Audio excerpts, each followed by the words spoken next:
gremlins have been running amok. And so at this point, we don't have screens, and we have two council members with us by Zoom, and we can't see them, but I can hear them. And so just to test that, Councilmember Shaw and Councilmember Neese, are you both able to hear us?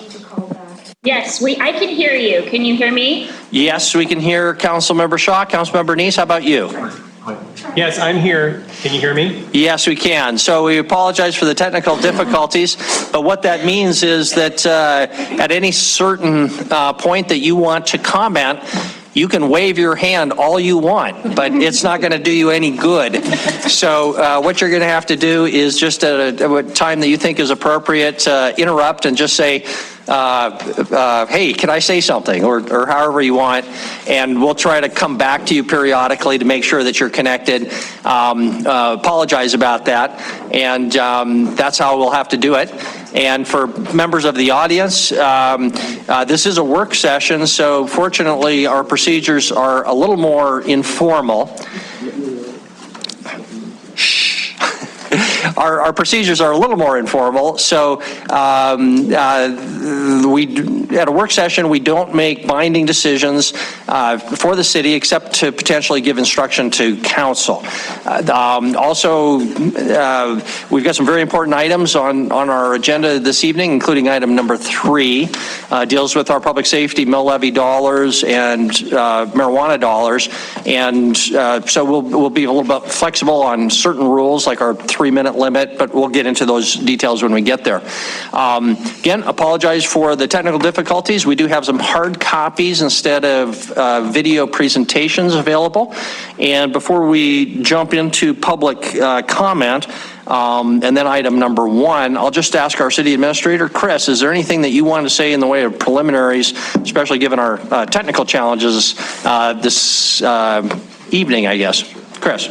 Our apologies for the technical difficulties. With the exception of the 11 that you'll have, I'll put a stack of my presentation on the back. We also have some coming from Riverstone Health, as well as I just gave you the handout for items 2. So I think we've got paper copies of most everything we were going to be covering tonight, and what, in addition to what you have, I will put them back on the desk back there. With that, I think in light of the items on the agenda, we'll first get that do that public comment, and then I can tackle 1 and we can get moving through. Okay, thank you, Chris. Councilmember Neese? Could you ask Chris to email copies of those presentations to both Kendra and I? Great. Yes. So what you're going to get from me is you're going to get the presentation I'm going to give. The presentation from Riverstone was in the packet. So if you open the packet there, as well as the presentation from regarding the community health needs assessment, I believe that was in the material as well. So thank you, Councilmember Neese. I will send that here right now. Very good. Thank you very much. Then we will proceed to our first order of business, which is our public comment at the very beginning of the meeting. For anybody who doesn't have one, and if you're interested, a copy of our agenda is back on that cart there. This is the opportunity for public comment, frankly, on anything, whether it's on our agenda or not. There will be opportunity for public comment on the specific items on our agenda later. I would encourage you to wait until then if you want to comment on a specific item that's on our agenda, so that you can get the benefit of whatever presentation there might be, other public comment, and it'll also just be more consistent to hear all those comments together. However, if you need to leave, we do want to hear from you, and we don't want to prevent you from commenting because you can't wait until later in the evening. So feel free to come forward now on anything that is on our agenda or is not on our agenda, and please just ask you keep your comments to 3 minutes. Tell us your name and address up front. I am Melanie Schwartz. My address is 3630 Hayden Drive. And I'm here tonight. We're not on the agenda, but it's just a quick update for you guys about SAC, about Substance Abuse Connect. And so we had planned to do this, and I just want to give you a little bit of an overview. As most of you know, we're going through a leadership change right now. Kristen Lundgren's last day was last Friday. And so we are in the process with our executive committee of selecting a new executive director. And that committee starts meeting on that process on Thursday. So, and just so you guys know who's in our executive committee, it's the City of Billings, so you're well represented by Chris, the Billings Police, Billings Clinic, Yellowstone County Sheriff, St. Vincent, School District 2, Montana U.S. Attorney, Indian Health Services, and Rimrock. And Rimrock's there because they're the fiscal agent for Substance Abuse Connect, which I think most of you know. I just wanted to do a quick overview of what SAC does, and although I didn't really relate it to your agenda items for later, I think it will be relevant. So I just wanted to do a quick, when we did the plan 2.5 years ago, it came with 3 components. And one of the components was to build a coalition in our community that has a organizational structure. And we call it a backbone. That's just lingo for us. And a backbone purpose is to have structure so that you have a budget, you have money for operations, things like that, because even a backbone costs money, right? The second one has been crisis treatment and diversion. And there's a lot of work going on in treatment and diversion. We call the group that meets on that the crisis leaders. It's all of the team that does anything in the crisis continuum. And we're trying to do best practices off of the SAMHSA model, which I think Kristen's been here numerous times and talked to you about that SAMHSA model in the crisis continuum. What's interesting about that work, and that I think is relevant to the work you guys are doing, is that the county was in a very similar situation to what you're in. They had money that has to be spent in a certain category. And so initially they didn't put it out for RFP either. They were like, we can do this, we got it. And then they realized there's so many partners and there's such a wide breadth of people that do this work, we better, put a little bit more balance into that process and do an RFP. So they did. And I wish I had video of the crisis leaders meetings, because at first they're a little tense. Everybody's coming together for the first time. We're asking you to do coalition work, which is to do what's best for the community. And that sometimes you have to put your hat aside and put another hat on and say, hey, this is better for the community. Anyway, long story short, we did do it, and we looked at all of the funding opportunities, not just the money that was on the table from the county, but everything, every possible money source for crisis. And we came up with a plan. All the crisis partners agreed. We took it to the county. We did their RFP, and they awarded the money, and those contracts are now in place. I think you guys are in an opportunity where you can do something very similar. And I wanted to say thank you. I saw that the RFP came out today about the CRU. I think that process is very appropriate, and we're really anxious to be part of that. So, oh, wow, look at that, 3 minutes. I just wanted to say, as you're looking through the agenda this evening, if you would think about that process, because my biggest comment is the SAC is your coalition. It is Billings, Montana's coalition for substance abuse and for mental health, and anything that is in that world. You should use us. You should have expectations of us. You should expect information from us. And in turn, we expect for you guys to be really good stewards of this money and use it appropriately and look across the board at all of the partners that are able to offer these services. So with that, I just wanted to say thank you. And if you have any questions, I'm kind of just the interim person for tonight. Coralie Schmitz is running the SAC for the grant management and all of those things. And so you have lots of contacts if you need anything. Very good. Thank you very much. Thank you. Next. Hi, I'm Megan Vaden. I'm at 1942 Lake Elmo Drive. I'll try not to cry because I'm really nervous. My son was one of the boys that was hit on Lake Elmo this year. And I just wanted to talk about the safety of the street. I've been going towards Public Works and talking to the representative there since April, trying to get something done about the speeds, about all the traffic, and about how it's been used as a side street in lieu of a main street, but treated as a main street. There's only 2 crosswalks along the entire road, not including the one at Wicks and Lake Elmo. There's not a single stop sign. There's only 1 traffic light, and there's easily 10 bus stops. The boys that were hit this year, it was their fault. but it should really highlight that 35 miles an hour for a residential road is not appropriate. Speaking to Public Works, they say there's nothing they can do for me. I've asked for tests to be done so they can monitor the traffic and the speeds, and the average speed is 40 miles an hour when it's 90% residential. There's about 10 businesses along that entire road, most of which are at the very beginning of Lake Elmo at Main, and then a few next to Wicks and Lake Elmo. There's a lot of low-income housing between Main and Wicks, a lot of mobile homes, Section 8 housing, and then on my side of the road up towards Lake Elmo, there's just single-family homes. We can't back out of our driveways. We can't let our kids ride their bikes. And for some of those families that don't have that choice because they don't have cars or they can't afford to not be working to watch their children, they're releasing hundreds of children onto the street, and they have cars constantly using it in lieu of Main because of all the stoplights. My neighbors have had cars in their lawns, tons of totaled property. My son has a traumatic brain injury and dead brain cells because of 35 miles an hour. We're lucky he didn't die. I'm just asking for something to be done before it's actually a tragedy. I feel like we should be proactive and not reactive. Anything. There's plenty of room for stop signs. There's plenty of room for at least one more traffic light. There should be at least a school safety zone during school hours, before and after, where most of the cars are going to be. There's no deterrent to keep them from using Lake Elmo instead of using Main.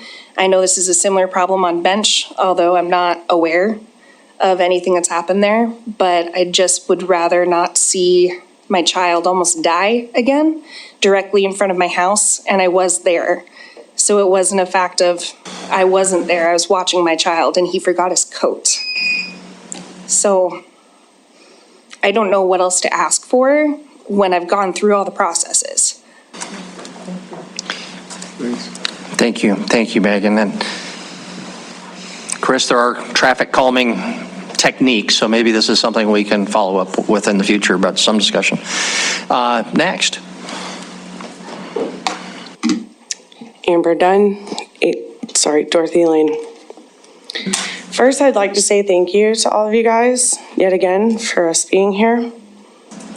Secondly, I'd like to apologize to each and every one of you for a giant waste of time with unfounded and fraudulent information that was given to you just last week.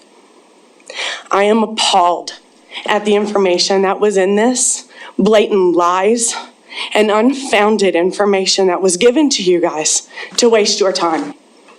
It is absolutely ridiculous to me to read this.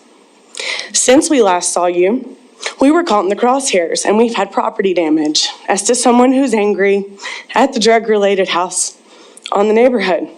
We've had assault, which they said disorderly conduct. For the second time, threats the night of the property damage with an 1.5 hour long wait while we sat outside scared to death that they were coming back. I'm sorry, but walls don't stop bullets, so whether we were inside or outside, it doesn't matter. We are being impacted, and this is all a bunch of crap. If you look at your letter from St. John, he talks about our calls being ambiguous, a car parked in front of our house, and a lot of people coming and going. That's not true. We've given exact times, dates, what they're doing, sitting in their car, getting high before they pull off. We've watched it with our own eyes. We videotaped it as well. The fact that he calls the sex trafficking ring as an ambiguous call is absolutely ridiculous. We watch it. We've seen it. The signals with flashlights at night at 3 a.m. to drop off a female that was picked up an hour earlier. You can't tell me that's not something going on. You don't give signals with a flashlight in the middle of the street if nothing is going on. There's also a paragraph in here where it says several instances were troubling due to one person in particular. I know who he's speaking of, the same person he has a problem with that has stood up here last time with you guys and got a little bit loud with you. The fact that he calls my husband extremely intoxicated in one or more calls is absolutely ridiculous. He's a last responder and he's on call all the time. He picks up everybody's people that pass away. He's not going to go drunk. These things are not founded truths. None of us are breathalyzed. All four of us were carrying, but none of us were told we were intoxicated. These are just what's posted for you guys to see. The fact that he lists that we're armed like it's a bad thing, it's called feeling like we could protect our family if the crap goes down. And I'm using crap instead of a bad word. Again, I've told you that I've had to do this via checking my mail. So it's not something that I'm just, as one of the cops said, sorry if I'm speaking for you, we're not out there looking for trouble because we're protecting ourselves. And that's what we were told by a cop just last weekend. After someone's child, I'll let her tell you, had fireworks shot at her. The next day, my husband was assaulted. Again, this is a problem. I know I don't have much time, so I can't go through the rest of this, but I can tell you right now, no one's profiling by proxy. That's my daughter right there, and she's mixed, so I dare someone to call me racist. I dare someone to tell me that I'm profiling someone by the color of their skin. My neighbor, who you've met, also racially, couple different races. Does that make us racist because we're going after a drug dealer and a problem in the neighborhood? No, it does not. But the fact that that's in a letter that's been given to you, to me, is just not something a police chief should do. Integrity is what is becoming of a police chief, and our police chief has none. If you look at these calls, there are pastings over other words where he copied and pasted things on here. So again, next week when I come back, I'll touch on the call log because almost every bit of it is unfounded and fraudulent information. Thank you. Thank you, Member. Next. Hello. Good evening. Aries P, Dorothy Lane, same household. I just want to say this is not aimed at any of you, and I give all my respects to you. This is aimed at one person in particular, and I'm sure he knows who he is, if he is listening. It's sad I feel the need to stand before every single one of you, but I guarantee a lot of this will go unheard. I might go in the paper for being crazy or acting intoxicated, but I seriously doubt it because of my age. But maybe that would explain all of the annoying cries for help from these people. I think it's crazy that people feel the need to be worried for their children's safety. It's weird. They must be in the wrong. So, why don't I talk about something that you want to hear? You were right. You're right that my father had a gun on his hip. You're right that my family constantly calls the police. You're right that they're heavily intoxicated. But it's not on drugs or alcohol, it's on fear. What fear can do to a person's mental health is shocking and somebody shouldn't even have to go through that. The way I have seen my parents crumble is sickening. It's horrible to watch your mother constantly check her phone and constantly look at the camera because she is so terrified that something is happening outside. It is sad to know that your father is constantly on edge because he is so nervous that his family will be in danger. He should not have to worry about his child or his wife at a constant. And to think that it is okay to publicly humiliate and put down my family, it's not. But Billings is safe, correct? I was promised safety when I moved here. It would be safe if we forgot about the girl that was watched through her window when she was 13 and not fully dressed. It would be fine if we forgot about the girl that called the police because she feared for her life when a woman hopped her fence. And it would be fine if we forgot about when a girl was walking outside right after a woman had been screaming at her house, not even minutes later. That girl sounds crazy, right? Well, if it sounds familiar, I lived it. That girl was me. I want to be told to my face that I was lying, that I was violated. But that won't happen because it can only be told from paper.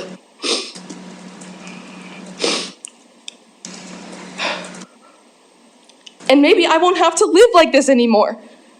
Because at the rate the danger is going higher and higher and nothing is being done, maybe I won't have to. After all, violent criminals are the real good guys of Billings. Thank you. Thank you for your comments, and I'm sorry you've had those experiences. Next. Jacqueline Garcia, Dorothy Lane. You guys know why I'm here. I emailed all of you when I was woken up by people asking, is this article about you? This article is about you guys and what's going on? You guys are overreacting. I had no clue. Got a hold of Mr. Rogers over there, and he's the one that showed me where I could find the pretty little paper that is a bunch of BS and nonsense. To be sat there and told in this letter that our claims are just claims, we're complaining about parking in front of our house. No. No cop had a direct answer, and it's not their fault. It's private property, it's not private property. They didn't know. Some would say it's private, some would say call it anytime. But when I call because they're parked in front of my house, across the street, in the no parking zone, that's not just in front of my house. That is causing traffic problems. It's really bad traffic problems. And still, we're told, oh, we can't give them a ticket because Drug Task Force is with this, Street Crimes is with this. We're told that, oh, no, we gotta leave them alone. Okay, my daughter went to feed my chickens for me, and a firework is shot at a 15-year-old. And what did the cops say? Oh, you don't have video cameras back here? There's not much we can do. Do you guys realize how much these cameras are that we're buying? Try $200 for a Ring floodlight camera. That's what we got. Oh, but in the report of fireworks being shot at the house, that's wonderful Rich put in there. Guess what? We have it on recording. I have that on recording of who did it and everything, and ask me how many cops wanted to see it. 0. Not one cop would look at the video footage. And St. John, Rich himself said it was just a phone call and it was happening all over. No, we had video proof. We had video proof of people threatening us. But does anyone want to see it? No. So what's the point of buying all these cameras? What's the point? You guys, they ask for video proof. But when we supply it, it doesn't matter. He talks about intoxicated. Could be talking about her husband. Could be talking about me. Could be talking about Sean. Yes, we go outside with a gun on our hip because we live in fear every single day. We live in fear. And I'm told by an officer that I'm looking for trouble because I have a gun on my hip. No, I'm protecting my family. Because bullets go through walls. We all know that. And bullets don't have a name. It could hit the most innocent. So I'm not going to shoot back from inside of my home when I'm threatened with physical threats. There's so much to even talk about that I know my time's up. But it's just, you guys don't even realize Jennifer was there the day that we had our neighborhood meeting. Her and Sean put it together. She worked really hard. Chief St. John started the conversation with, We all know why we're here. It's one person in an aggressive tone, okay? He also stated that he is working closely with the owner of the property. Okay, she's trying to fix it up and sell it. Guess what? RM is the owner of the property. We had to tell Chief St. John that. We had to inform him who the real owner, and then he's like, I don't know, code enforcement walked up afterwards and said, yeah, they're right. He's owned it for a few years. Integrity is something that our police chief does not have. And you all have my contact information. You can contact me and I will point out everything that's in there, in that report, that is inaccurate and incorrect and blatant lies.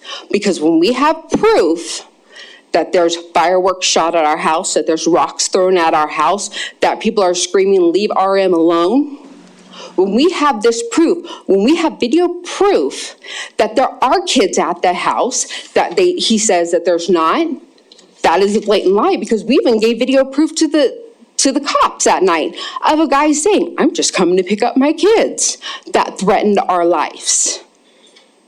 We have all of this. So you guys are more than welcome to reach out, and I will show you whatever you want to see. Because I don't want to waste $200 for nothing. Someone should be watching the videos. And if the police department can, maybe the council can. Okay, thank you very much, Jacqueline. Next.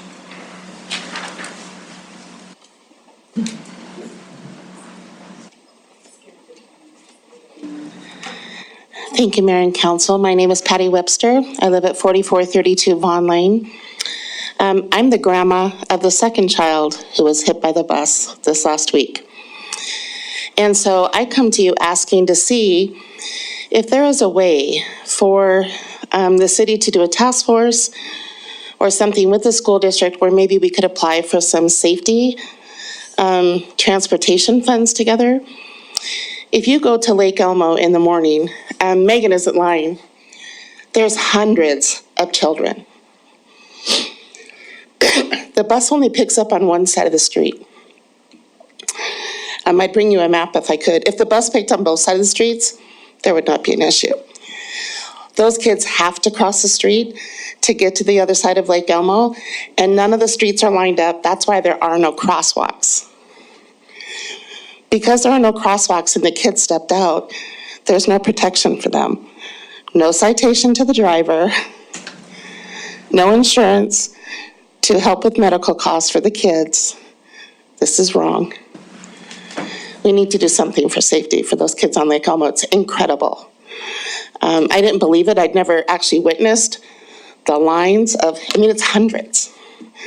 And they're all being forced to cross the street. That's not okay. Thank you. Thank you very much.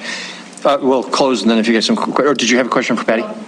Just relating that also to safe routes to school. I think that would be a good thing to check on if that's part of their plan on the safe routes to school. Yeah, I think that report is pretty much done, but it might be interesting to see whether it addresses, whether it's addressed in there. Okay, any other public comment on any item on or off the agenda at this point? Again, you'll have an opportunity for public comment on things on our agenda later. Don't see any, so we'll close this period of public comment.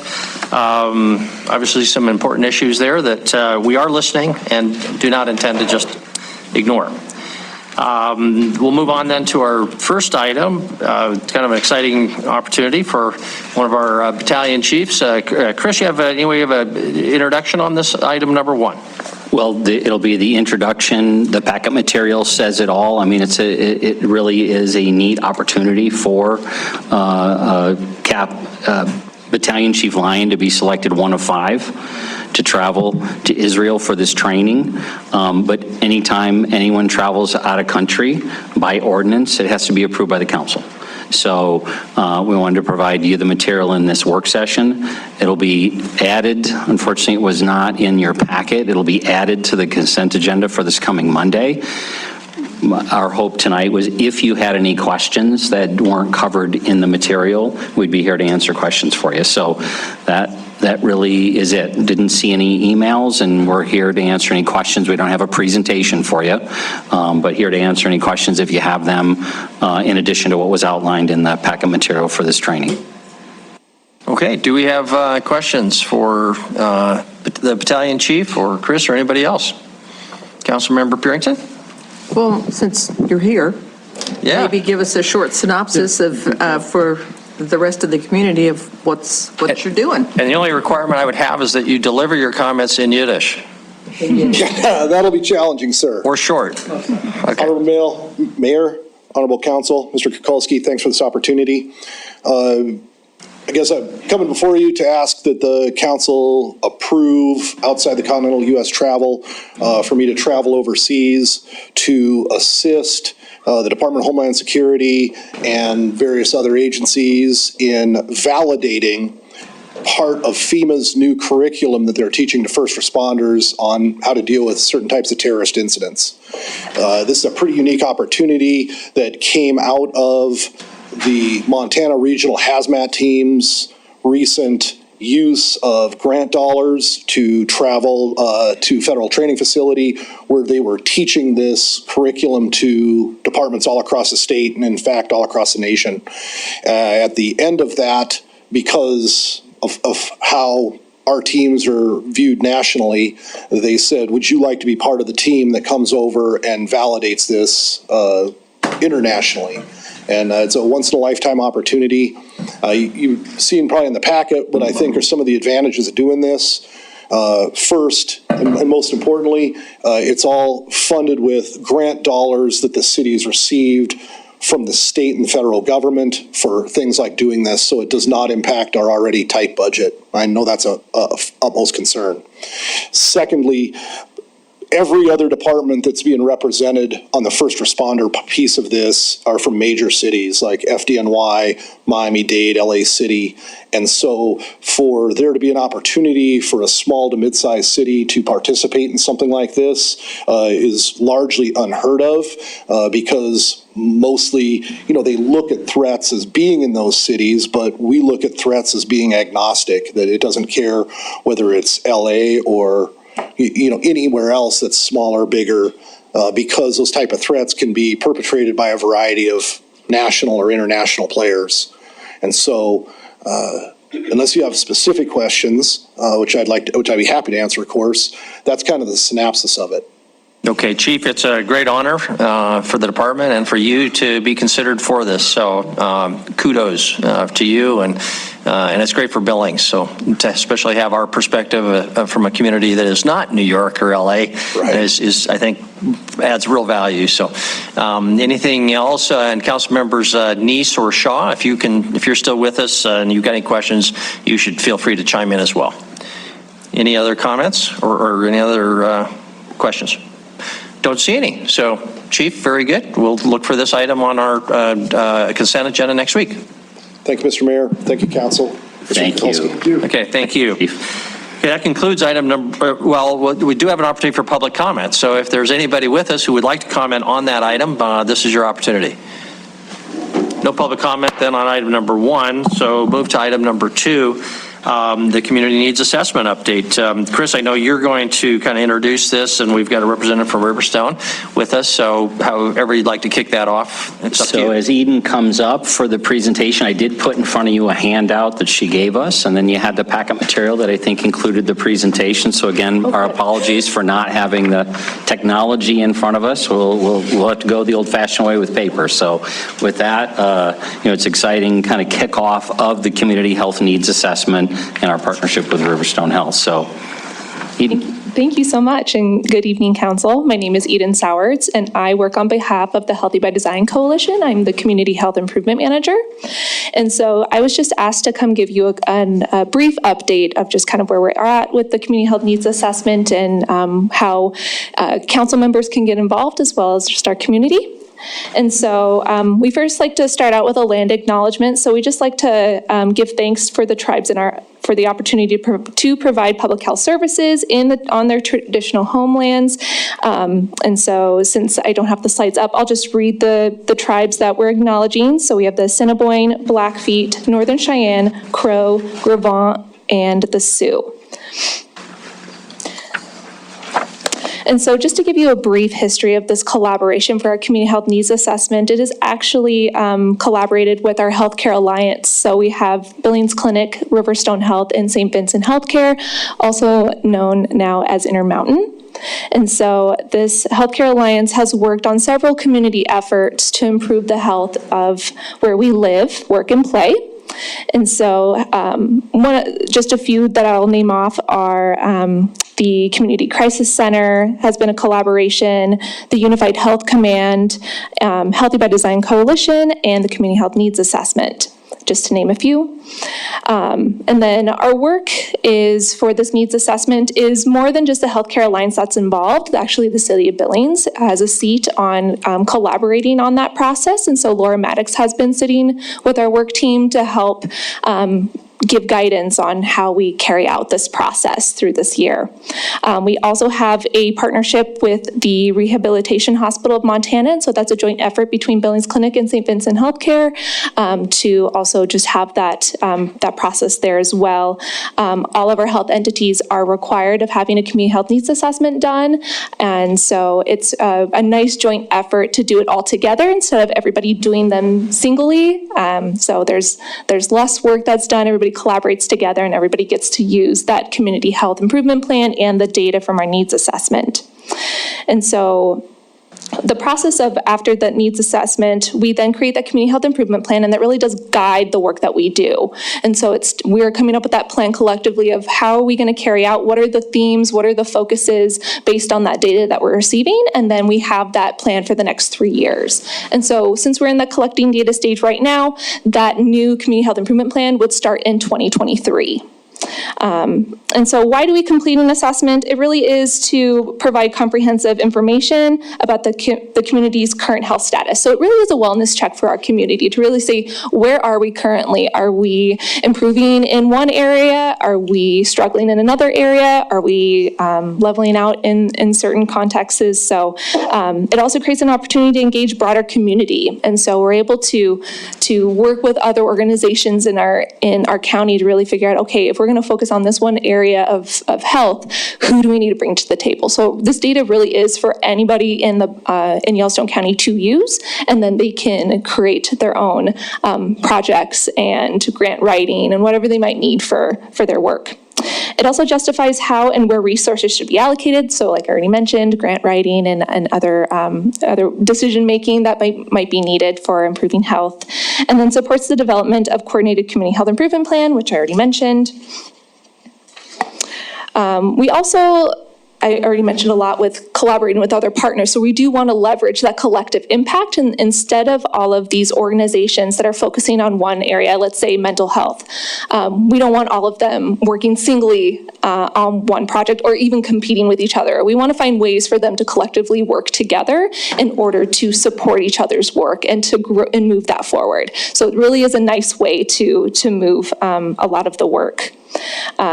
We also focus a lot with social determinants of health, so I think that's a trending topic too right now. So just focusing on what are the different areas of health that we need to be focused on besides just disease and ailments. So that could be areas are in physical, it could be mental, emotional, social factors. So it could be employment, it could be income with a living wage, it could be housing, walkability in our neighborhoods, it could be early childhood education, hunger, social interactions with people. I think that was really big, what we saw over the pandemic, and then just quality of care with our healthcare services. So that's just to name a few. Kaiser Permanente has a really nice diagram as well. That's in the slides as well, if you are wanting to look at it a little further. We also like to look at this through an equitable lens. And so it's not a one size fits all. We want to make sure that we're meeting the needs of neighborhoods, of our community, because one neighborhood might not need the same things as another neighborhood, or vulnerable populations. So we really like the graphic that just shows if everybody receives the same size bicycle or same type of bicycle, that might not, they might not be able to ride it. We really need to look at what their needs are. And so if somebody is in a wheelchair, they're going to have a different bicycle than somebody who is like a child, or somebody who maybe is, somebody who is tall or short. So we want to really make sure that we fit their needs for what kind of solution that they're looking for. For our needs assessment, there are a variety of ways that we get the community involved and informed in this process. And so one of them is the work team. So I already mentioned that's our healthcare alliance. So Billings Clinic, Riverstone Health, and St. Vincent, along with the city of Billings and the rehab hospital. So they're helping just carry some of that big decision-making forward after we hear from others. We have a community health needs assessment advisory committee. And so that advisory committee is 60 community leaders in the area that really are giving us feedback of what kind of themes are they seeing. They were really valuable in us coming up with what are some new survey questions that we're needing to have for our needs assessment survey. So we're able to take some of their feedback into account and make sure that we can collectively come up with the ways that we go about our needs assessment. That population survey that I just mentioned, it is a 125 question survey that is then done via phone to 400 residents randomized in our community. We actually have one of the more successful surveys that have gone out nationally, which is really exciting. So we know that the data that we're collecting is really, it's local, it's relevant, and it's going to be reliable. On top of that, we're able to also do it digitally as well. And so that actually, the last day to take this needs assessment survey is tomorrow, and it is for anybody in the community looking to take it.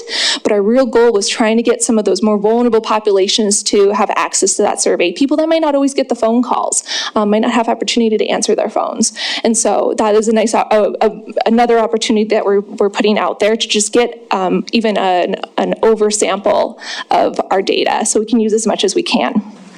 We also have a key informant survey respondent list. So we had 300 community leaders, experts in various topic areas of health that were able to give us feedback of what are they seeing in their community, what are the struggles, what are the things that we're doing that we need to improve on.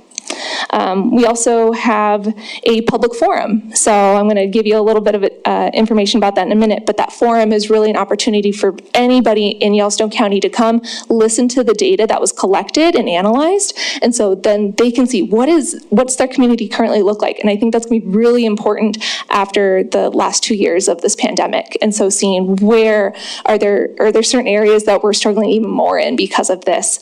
So it'll be really valuable. We also have a CDC project, a grant that we received. It's called Resilient Yellowstone, and so it's also incorporating community health workers into vulnerable populations and seeing what are their needs and how did COVID-19 affect that and beyond. So we're actually working with those community health workers, and they're helping us get extra data and insight from those vulnerable populations that we know need to have their voices heard.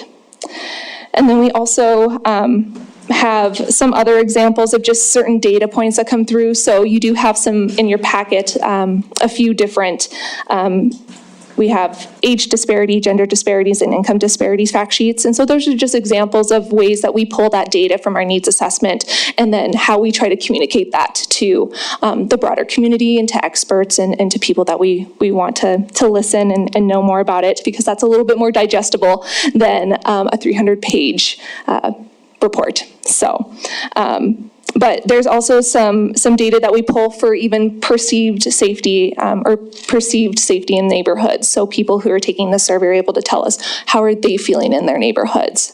So that could be really valuable to know more about as well. We also, every cycle, we try to keep it about 125 questions. We really don't want to make it even longer than we have to. But we often use a lot of the same questions to keep that trending going, seeing, did we improve, did we not? But there's also opportunity for us to gather new questions, because there might be some things happening nationally or things that we might want to learn more about in our own community. And so we actually have a few additional questions this year, or this cycle, related to the pandemic. We also have some questions related to, resiliency. Are people feeling like they're able to cope with some of the stresses and the difficulties that are going on in their lives? Do they feel like they have those resources?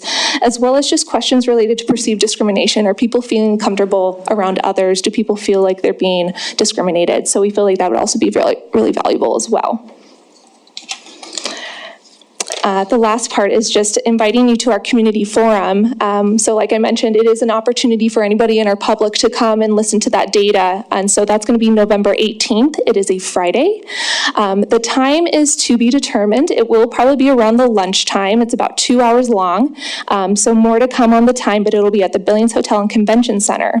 And so really, it's just a nice opportunity for anybody to come and learn about this data. After that, the report will get published in early 2023, and then that'll be an opportunity for anybody to use the data. So my contact information is on the slides as well if you have any questions or would like to get more follow-up, but we do post a lot of our updates in our Healthy by Design newsletter, as well as our Facebook page and website. So if you need to gather some more information or want to learn more, feel free to reach out. And thank you so much for your time. Thank you, Eden. Any questions for Eden, including Councilmember Shaw or Neese? Any questions for Eden? Councilmember Owen. Eden, now that it's legalized, how is the assessment treating marijuana? That's a good question. I believe that we are asking related to, actually, now I'm trying to think if we included marijuana in there. I might look back at April. I don't think we did, because I think we might use some other data. The nice part with the needs assessment is we're able to pull secondary data. So because we have a limited 125 questions, there are a lot of health related questions, we then look at things that we might not be able to ask, but where can we get that information and include it in the report? So those are opportunities as well that we're able to get some more, as local as we can possibly get it. Sometimes that might be state, sometimes that might be related to other surveys that have gone in the community as well.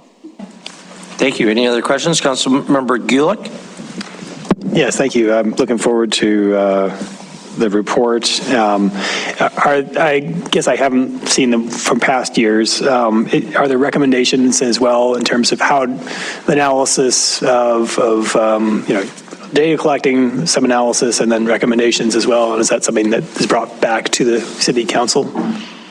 I also, this is my first year doing with the cycle as well. I would imagine that in the past we've been able to, depending on whatever focuses our community health improvement plan goes on, because normally at the forum we'll have the community help us prioritize what do they think we should be focusing on. And then we're able to take those recommendations back to our Healthcare Alliance and then determine, where do they think the focus goes? And then often that gets communicated back, and we then figure out, various projects and initiatives that go forward that we often are at City Council for a lot of that too, or partnerships that we might have. There might not be something that Healthy by Design is leading, but maybe it's somebody through the city, maybe it's a different partner that might be the head of that project or initiative, and then we'll be there for support as well. Thank you. Councilor Parrington. Just quickly, how is Healthy by Design funded? Yeah, it's sponsored by St. V's, Billings Clinic, and Riverstone Health. So they all put some funding together to fund 2 positions. So myself and then a community health improvement specialist to help move the chip forward. So that your funding for the surveys and all of that comes from the hospitals. Correct. And Riverstone, is Correct. That right, the 3 of you? Yes. Okay, is there not a national program for Healthy by Design? There's not a national program. Sometimes we can receive some funding for the needs assessment years through the state. It's a pretty limited amount of funding, but it's often the funding sources are collaborated and MOUs and whatnot with the Healthcare Alliance. Thank you. Yeah, thank you. Thank you. Any other questions for Eden? Councilmember Boyette. Thank you, Mayor. Are you only going to call 400 people? Is that your whole database is only 400? So they try to get to 400 that meets the demographic. And so they might have to go over 400 with the calling until they meet the demographic. So often they do go over the 400 when they actually make the calls until they meet the number. We actually contract that out to PRC. So they are the consultants that do that component for us. And they've done it for several cycles for us and it's been really successful. Thank you. Any other questions for Eden? Councilor Gillick? Maybe just a point. I think a lot of the projects that Healthy by Design are grant funded, though, is that right? The coalition, helps have this staff, but then you apply for different grants that. Correct. Yeah. That would be another way. When we have these community health improvement plans, we then, depending on the different initiatives that we have going on, we might see for funding sources, are there particular grants that might make sense for that project. But for staffing, for myself and the CHI specialists, we would be in-house. But yeah, if we needed to have additional staffing for a particular project, we would often look for grants as well. Okay, thank you very much. We'll stick around. We'll open up for public comment. And before we close this item, is there any public comment on item number 2, the upcoming community needs assessment? Any public comment? Don't see any, so we'll close the public comment period. Thank you. I think that concludes it. So thank you, Eden. Brings us then to item number 3, allocation of our 2 mills and marijuana tax revenue. Let me talk a little bit about the format here. In just a minute, I'm going to turn it over to Chris Kukulski, our city administrator. Chris has a presentation on those first 2 bullet points that you see on your agenda, the crisis response RFP process for our crisis response unit, and then also low barrier shelter options. And then I think Chris will kind of introduce the nurse family partnership concept, and we'll have a presentation by Eric Owen from Riverstone Health. And I just ask council to let them finish their presentation, and then I'll turn it to council for questions. But let's let them get through that. And when we get to council questions, I would encourage council to try to keep it to kind of factual questions as much as possible, as opposed to commentary on ultimate, direction here, so that we can first hear from the public before we get into real discussion. And so anyway, after that presentation, after some hopefully straightforward questions, I'll open it up for public comment. We clearly have a lot of people here. We want to give them an opportunity to comment and be heard, and then we'll come back for general council discussion after the public comment period. So if that format sounds clear to everybody, we'll get started. So Chris, I'll turn it over to you for your presentation on these 3 bullet points. Thank you, Mayor and Council. And again, I apologize for the lack of technology help. So we got good old-fashioned paper back on the podium there. I had made 35 copies, so I probably didn't make quite enough, but if people could share the packet material that's been out to the public since last week included, my cover memo and description, as well as, I think there are like 8 attachments. So we've got the nurse family partnership presentation. We've got several attachments that came from the Continuum of Care, several attachments from the Montana Rescue Mission.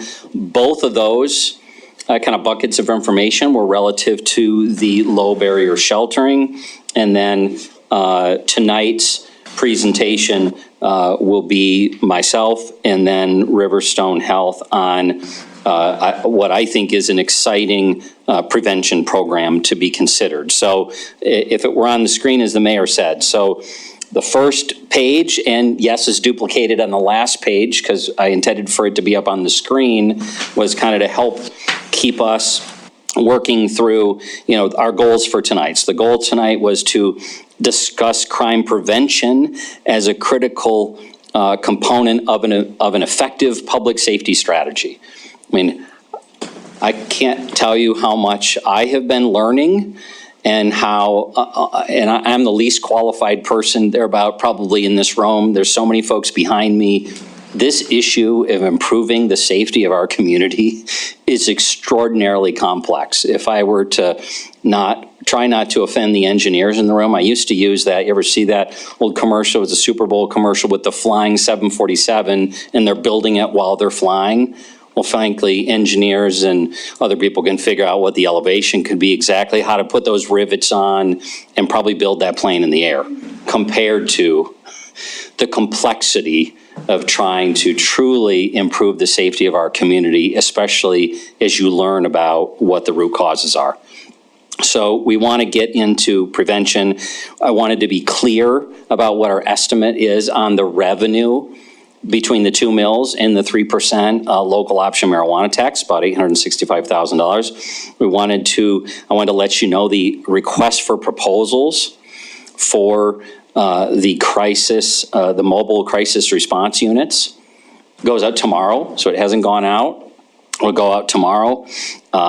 We want to understand the impacts of nurse-family partnership, as was mentioned tonight. There are no final decisions made. Fifth, discuss the low barrier shelter, and lastly, discuss next steps. So the flow of information there, the mayor covered. I'm going to give this presentation. I've got Eric is going to be covering the presentation on NFP. Do council Q&A, public comment, council discussion and dialogue, and next steps. So sometimes when dealing with these issues, it's easy to forget the fact that we do in fact have strategies. I'm not going to sit here and act like we have it all figured out. We don't. We are learning. We're adjusting. But as a reminder, right, this community, this organization has a vision to be a diverse, welcoming community where people prosper and business succeeds. And we've got 5 strategies that you adopted on May the 9th to accomplish that vision. Specific to that, in no particular order, was to improve the safety of Billings. So that next slide gets into the specific, roughly half a dozen sub-bullets of the areas we were going to get into to improve the safety of Billings, and you do see that it is pretty comprehensive. And tonight, I highlight in red that second bullet, which was to implement code enforcement, legal, municipal court, mental health, substance abuse strategies as described during the 2021 public safety levy. And so that next slide is a slide that you saw many, many times. We use this slide nearly, if not every time we presented the public safety levy in the community, and that was on the law enforcement side of the equation. We were going to be allocating resources towards violent crime reduction, improving our downtown safety, improving the safety of traffic safety, and supporting our mental health, substance abuse, and prevention partners. And so as I have been learning, as we get into the discussion of prevention, a whole lot of our dialogue, frankly, internally, and I think with the council really has been in effectively intervening. Someone dials 911, or the other 2 numbers, 988, or I think 211, and somebody responds, and that primary responder is someone from local government, someone from the city of Billings. And a lot of our conversation has been about how to do that as efficiently and effectively as possible, critically important. Our Center for Public Safety Management studies were all about how to do that as efficiently and effectively as possible. Tonight, we're here to talk about the front end, something that was near and dear. I mean, people have probably 120,000 opinions about these issues, right, in our community. Certainly were heard when we talked about the public safety levy.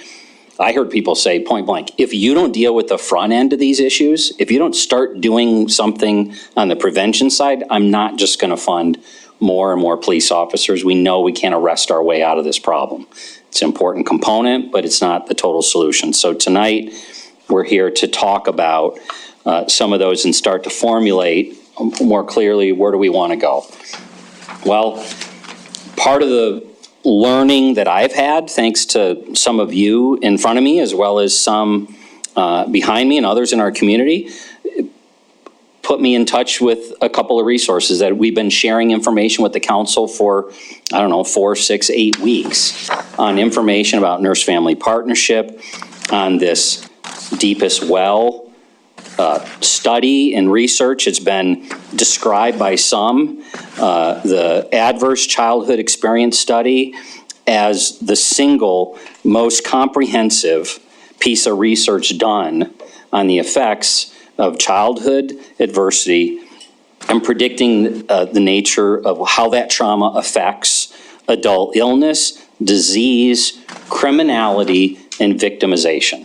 So again, when you go right to crime, which is our driver in these discussions as a local unit of government that literally spends tens of millions of dollars annually dealing with keeping our community safe, this area of criminality and victimization certainly spoke to me as needing to learn more about how to do this and do this well, as not coincidentally, things don't happen coincidentally, a meeting I wasn't anticipating having with our Boys and Girls Club about 2 weeks ago with some of our internal team, and we walk away with this book, Hope Rising. A ton of really good research data in there about trauma. So what I wanted to do was go through, in addition, I wanted to talk about the budget briefly, and specifically the amendment in the budget that had 5 specific points to it that deal with these issues, then steer over to nurse-family partnership and trauma. So first, I've already stated it in your packet material. The budget that was adopted said put 2 mills plus the 3% local option marijuana, contrary to some people in the community who say we're collecting tens of millions of dollars. That is not accurate. Maybe the state of Montana is, maybe somebody else is. We estimate our revenue to be about $432 from marijuana. 432,000, that's not 432 million, 432,000. And we'll get about 400 and about that same number actually from the 2 mills, for a total of about $865,000. The amendment said to fund explicitly designated for improving public safety and reducing crime through programs addressing substance abuse, mental health, behavioral health, housing essential to public safety, and related supported services. The second item there was to, as city administrator, please consider, assigning a staff member, hiring a staff member, signing a contract with somebody to help guide us. I absolutely believe that day will come, but I felt it was important for me to learn as much as I could at a high level, not at the details, so that I could do a better job, frankly, guiding part of this conversation. So I have none of those dollars have been spent, none of that's been assigned. My intent is that we will get to that discussion, but frankly, as I mentioned in my cover memo, we also have some things going on at Substance Abuse Connect that I think, depending upon the outcomes there, they will be, like many other coalitions in our community, an entity that we can lean on. That's their purpose and function, is to advise us.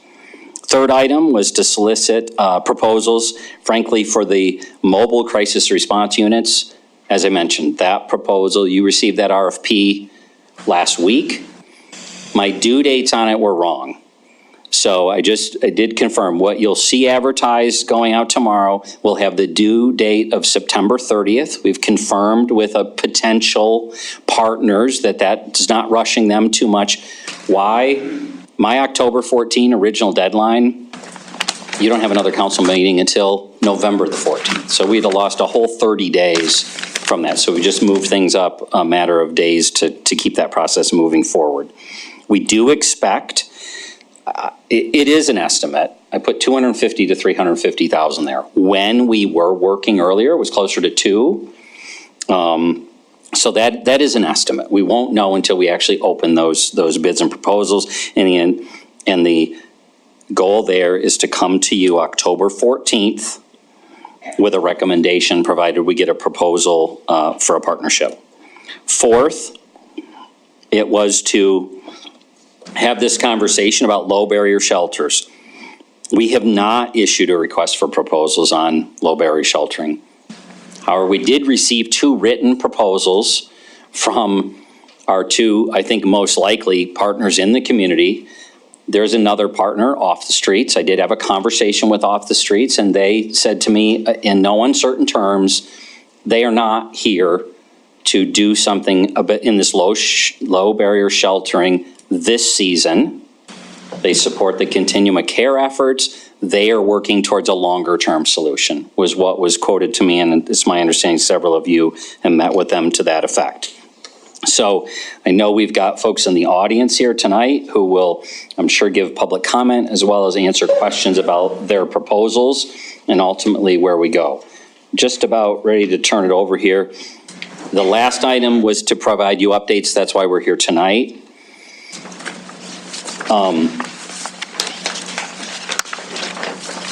I worry I'm not doing, I just can't express enough in trying to learn about these issues and learning about childhood trauma, and then having the evidence-based data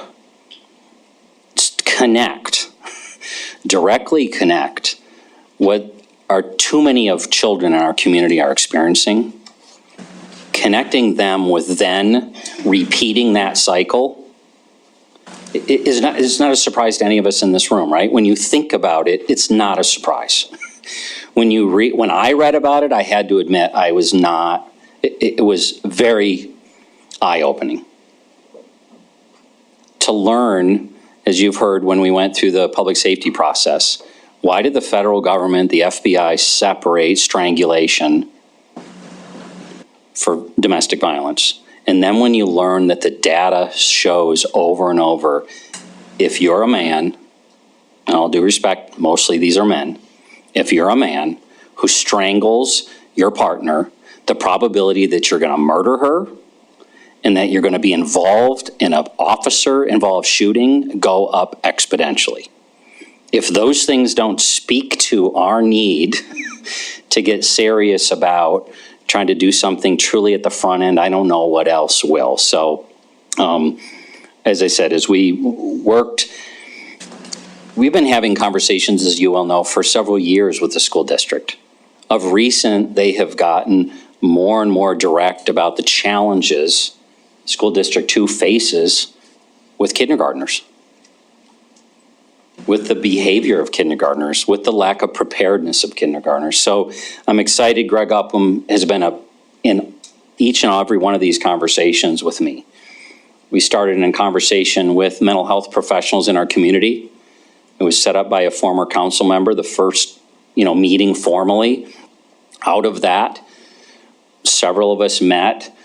Sometimes a few of us would be there, other times we wouldn't all be there, but the conversation continued to move forward, and that's how we ended up having this conversation, frankly, about this national program called Nurse Family Partnership that's been in existence in Billings, Montana for a decade. It's just about to celebrate its 10th year, but in all due respect, maybe 15 or 20 years ago, the size of how it's funded may have been appropriate. For the scale of the problems we're dealing with in Billings, Montana today, we, in my opinion, have to figure out if we're going to try to change this trajectory that we're on. We got to figure out whether it's this program or other evidence-based programs we can invest in and actually see a brighter future for our community than to continue to just deal with kind of the consequences. So with that, I'm going to turn it over to Riverstone and ask them to kind of present the information that they have. Eric Owen is the Vice President of Public Health Services for Riverstone. Also, Greg Upham is, I think there's a couple slides in there in the presentation that Greg is going to cover. From there, as I said, let's get into Q&A to understand the program and then broaden ourselves into where do we want to start guiding these dollars that we have to invest. So with that, Eric, I'll turn it over to you. Thanks, Chris. Did you want to, sorry about the trees. Thank you. If folks want to follow along, I think it's 2 pages in is where our presentation starts. But council members, mayor, thank you for your time tonight. Like Chris said, I'm Eric Owen. I'm the Vice President of Public Health Services at Riverstone Health. And Eric, I apologize, is what you're handing out the same as what was in our packet? Yeah, it is. Okay, Yeah. so if you've got your packet, don't feel any need to contribute to the deforestation of North America. Yeah, sorry. No, that's okay. It's our fault. We should have the technology up and going. So go ahead. Yep. So I'm joined by Shannon Hauk, who's our nursing supervisor for our Nurse Family Partnership Services. She's going to be co-presenting with me, and then Greg Upham, and then hiding in the back there's John Felton, our health officer. So this is my little bit of a trigger warning, just to say up front that we're going to be talking about some difficult stuff today. What we're talking about here is children who experience trauma and how those experiences can adversely impact them, in some cases for the rest of their life. So we are going to be talking about some hard things here. We're also going to talk about the downstream impacts these childhood experiences have on individuals, our schools, and our community, and how they contribute to some of the public safety trends we're now seeing. We'll talk about why it makes sense to invest in prevention-based solutions, not only because they prevent harm from occurring in the first place and disrupt cycles of poverty, but because they make sound financial sense for our community. Lastly, we're going to introduce you to Nurse Family Partnership, which is an evidence-based, prevention-focused solution to the challenges being experienced by some in our community today. Before I do that, I want to touch on a few key terms to get us started. So the first thing I want to touch on is trauma. And what we're talking about here when I say trauma today is not bicycle accidents and bruised knees. We're talking about capital T trauma, sexual abuse, repeated exposure to chronic stress in a household, parents fighting, divorce, early deaths of parents. That's what I'm talking about when I'm talking about trauma in the context of this conversation. Another key concept, and Chris touched on this, is the term adverse childhood experiences.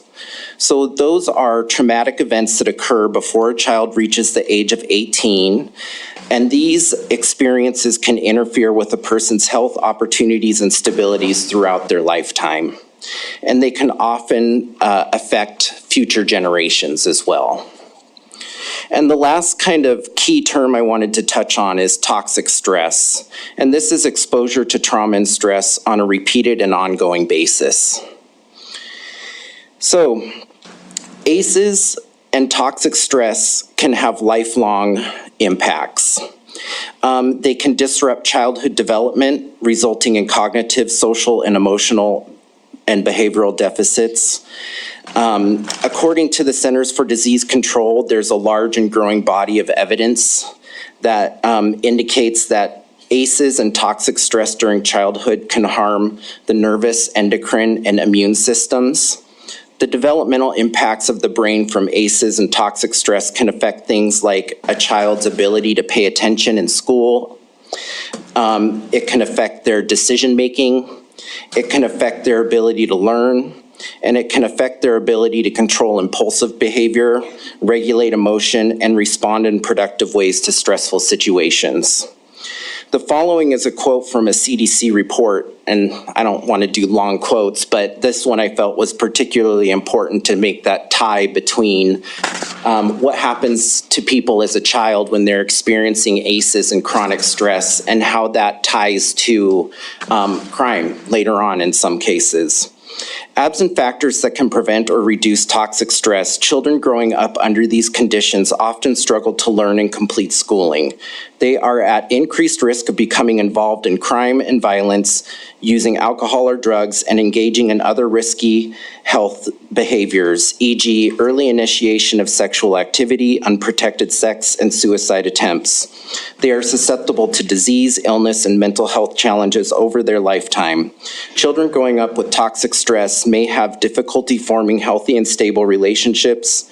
They may also have unstable work histories as adults and struggle with finances, family, jobs, and depression throughout life, the effects of which can be passed on to their own children.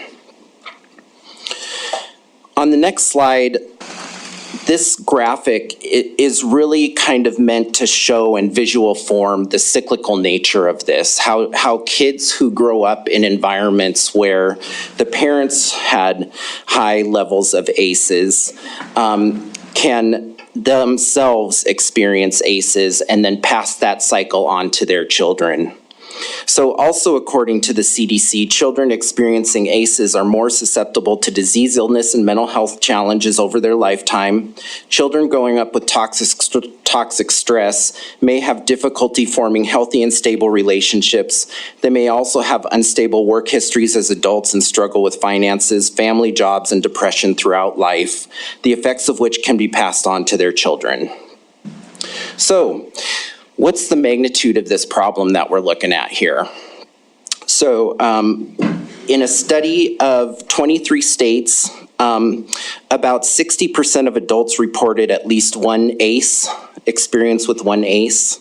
25% of adults reported 3 or more. And approximately half of those ACEs reported were child abuse and neglect. The CDC estimates that child abuse and neglect alone costs society over $1 billion a year through lost work productivity, healthcare costs, education impacts, child welfare, and corrections costs.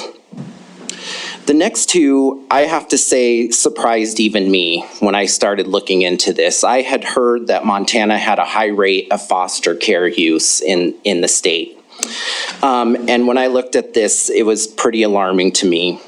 When you look at kids 0 to 17, the national average for foster care use is 3 to 4 per 1,000 kids in that age range. Montana as a state is at 15. When you compare that to our closest state neighbors, North and South Dakota have 8 per 1,000, Idaho has 3 per 1,000, and Wyoming has 6 per 1,000. We're nearly double our nearest state neighbor. And that gets even worse when we're talking about kids who are 0 to 5. And let me just say that 0 to 5 age range is the most formative years in a kid's life. When you look at that, Yellowstone County is at 36 per 1,000 0 to 5-year-olds in foster care. When you compare that to other local larger counties in Montana, Gallatin County is 10 per 1,000, Lewis and Clark is 23 per 1,000, and Missoula is 15 per 1,000. We're nearly double their next biggest county. So, that's tough, but the good news is there are protective factors that can counter the impacts of ACEs, and these can be reinforced through environmental supports, additional services, strong positive relationships, and as well as other things. But the challenge is breaking that cycle from that previous graph. So how do we get people who are living in this cycle, raising kids, and that's the only way they know how to raise them, out of that? And that's where early childhood home visitation services come in, like nurse-family partnership. More and more studies are showing that when children are raised in stable, caring, and supportive environments, they're more prepared to enter kindergarten, which in turn helps to ensure that they're reading at grade level by 3rd grade, which is a predictive factor in graduation rates. And we know that when people graduate from high school, they have a better chance at gainful employment, and people who are gainfully employed have lower rates of interaction with the criminal justice system. So that's where nurse-family partnership comes in. Good evening. Like Eric said, I'm Shannon, and I'm the supervisor for Nurse Family Partnership. And my hopes tonight are to explain Nurse Family Partnership and how the model works here in Billings. So, like Chris mentioned, it's an evidence-based intervention that transforms the lives of pregnant mothers. Each mom is partnered with a registered nurse in pregnancy and receives ongoing home visits that continue through her child's second birthday. This is around 60 visits over those 2.5 years. Each nurse carries a minimum of 25 families and can go up to 30. Currently in Yellowstone County, we have 3 nurses. I count as a half because I carry half of a caseload, so 2.5, of a max capacity of 72 clients. And so we're thinking by expanding by 3 nurses, our client caseload could increase by 90 more clients, and this would more than double our capacity. We estimate approximately 300 to 400 families in Billings could benefit from nurse-family partnership based on Medicaid births receiving inadequate prenatal care. And that is from the state Medicaid dashboard. While we realize this expansion wouldn't cover the estimated need, we could continue to build in the coming years. I wanted to read one of our founders' quotes, and his name is Dr. Olds. He states, "There's a magic window during pregnancy. A desire to be a good mother and raise a healthy, happy child creates motivation to overcome incredible obstacles, including poverty, with the help of a well-educated nurse. The nurse listens and elicits information to understand the client's experiences, to individualize visits according to relevancy, goals, and the values of the mom and family. Expectant moms receive support and education needed to have a healthy pregnancy. The nurse quickly becomes a trusted resource moms rely on for advice on everything from safely caring for their child to taking steps to provide a stable, secure future for them both. As the relationship progresses, the nurse provides moms with the confidence and tools they need, not only to assure a healthy start for their babies, but to envision a life of stability and opportunities of success for both the mom and the child." So nurse-family partnership nationally has been around for 45 years now. As Chris mentioned, August was our 10-year anniversary here in Yellowstone County. And what we have seen is there are outcomes that are improving the health and lives of moms and their children. I would reference you to your handout that we provided regarding smoking in pregnancy and alcohol use in pregnancy. The percentages decreasing by 25% and 56%. That was within the first 20 weeks of being enrolled. The reported experience of intimate partner violence decreased by 63%. And that's within about 9 months. Another statistic that wasn't available to you prior to us getting the packet out was our employment rate increased by 78% from when the client enrolled to when the client graduated. According to the Gallup poll for now a 20-year running streak, nurses are the most trusted professionals in America, rated highest for honesty and ethics. Specially trained nurses on top of their 4-year degree positions nurses to provide an intensive level of support to families in need. Building trust builds confidence. Nurses guide families through emotional, social, and physical challenges, as well as systemic barriers in the health care they face when preparing for a healthy baby. We partner with families in the community to prevent illness and injury, promote health and protection through the sharing of knowledge and skills that lead to positive outcomes, and ultimately breaking the cycle. A caseload of 25 to 30 families doesn't sound like a large amount, but the reality is that by the time this support is needed or required, it's an intensive approach that makes changes to provide a safe, stable, and caring home. The partnership between a mom and a nurse is a winning combination that makes measurable, long-term differences for the whole family. The sharing of knowledge creates confident moms who can prepare their children for successful futures. Strong moms raise strong children. Strong children then become strong parents themselves. When a mom has confidence in herself and abilities, she's going to translate that down to her child for many years. Data shows a decrease in child abuse and neglect cases, a reduction in ER visits for accidents and poisonings. Children are less likely to experience behavioral and intellectual problems at age 6. And we also see an increase in employment rate, like I previously mentioned. As we've heard here tonight, and already on my paper, we know that the amount of crime and violence, as well as educational opportunities, all play a role in determining if families stay or leave in our community. A large majority of crimes are relational, like Chris mentioned, occurring by someone a victim often knows. So how do we end this cycle? Relational problems take relational responses, such as nurse-family partnership. We as a community need to swim further upstream to get ahead of the crime taking place within our city, or we will continue to see a growing amount of negative influences surrounding not only high-risk families, but entering our very own. If we can change a family, we can change a community. And if we can change a community, we can change a city. Chris, or Greg, did you want to talk about how schools are impacted by this? Well, good evening, everybody, and thank you for taking the time in your service.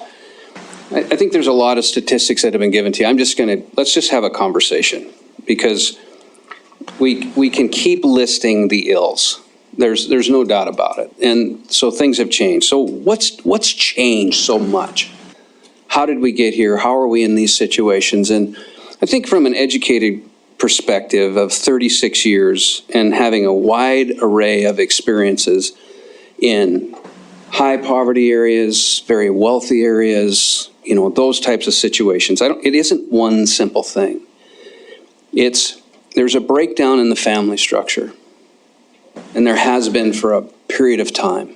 So you can add in all the variables that are having those impacts, and we could debate them till the cows come home. And so I think the first thing we need to do is admit, and I think we have, and without blame, is we have a problem. There's no doubt about it. I'm seeing it. It's impacting our educational services. It's impacting children's lives. It's doing all those things. So what do we do moving forward? And competition for dollars, angry about people not taking care of kids the way they should, all those types of situations. I think what this program does, it's evidence-based, and there's some common sense to it. So this is just the conversation. The common sense is that in a dysfunctional environment, if you place a resource that's functional and can get people to the resources that they need and build that on trust and then introduce them to civility, we'll start to see the changes. And that's why when you look at an evidence-based program such as this, there's proof in the pudding. Okay, so what does it mean? Well, right now, I think live births in Yellowstone County is around 3,000, correct? 2,000 a year. Okay, so 2,000 a year. So SD2 sees on average about 1,300 kindergartners per year. So we're seeing about 1,300 of those. And I've shared, the challenges that we're seeing with it, the lack of preparedness, all the things that have been listed. So what do we do to change it? That's where we are now, right? What's the solution? I just can't think of anything better than a positive role model who has access to mental health and physical health resources available to them all the time. They just do, and that's why it's working. And so from that perspective, I think as far as a solution or solution-based thinking is, how do we get, and I refer to the kitchen table as probably, and I'll take this, etch it on my tombstone, the most powerful classroom in our society is the kitchen table. And lack of a kitchen table creates a lot of the issues that we have. And this allows us to get back to some of that type of situation. Can 5 additional nurses help with this? Yeah, it can. Are all 2,000 students in this situation? No, they're not. Of the 1,300 students that we see per year, how many are there? I can't put my finger on the amount. I would say in the past, we've seen upwards of 50 plus students with significant behavior issues. That's, I believe, continued to grow. I don't have the statistic in front of me, so I'm just going to say approximation. So in the sake of brevity, we have an issue. There's a breakdown in the family structure for a variety of reasons without pointing, blaming, whatever it is. Solutions are to interject a positive role model that has access to the type of resources that can help that family at that level at that time. Without it, I don't know really if there's any other programming that will have that level of impact. And I'm just saying that honestly. And am I pitching this? Well, maybe, but I'm thinking this more so from a standpoint of just society. Just all of us working together instead of blaming one aspect or this aspect or whatever. This is solution-based, works. Thank goodness for the nurses, seriously, that have the courage to go into those environments and sit down and really build those relationships and offer those turnarounds. And I know Dr. Arzubi has done a lot of work with adolescents and the science behind this. And so I invite you to say a few words. So thank you. Dr. Arzubi. Good evening. Thanks for bringing me up. I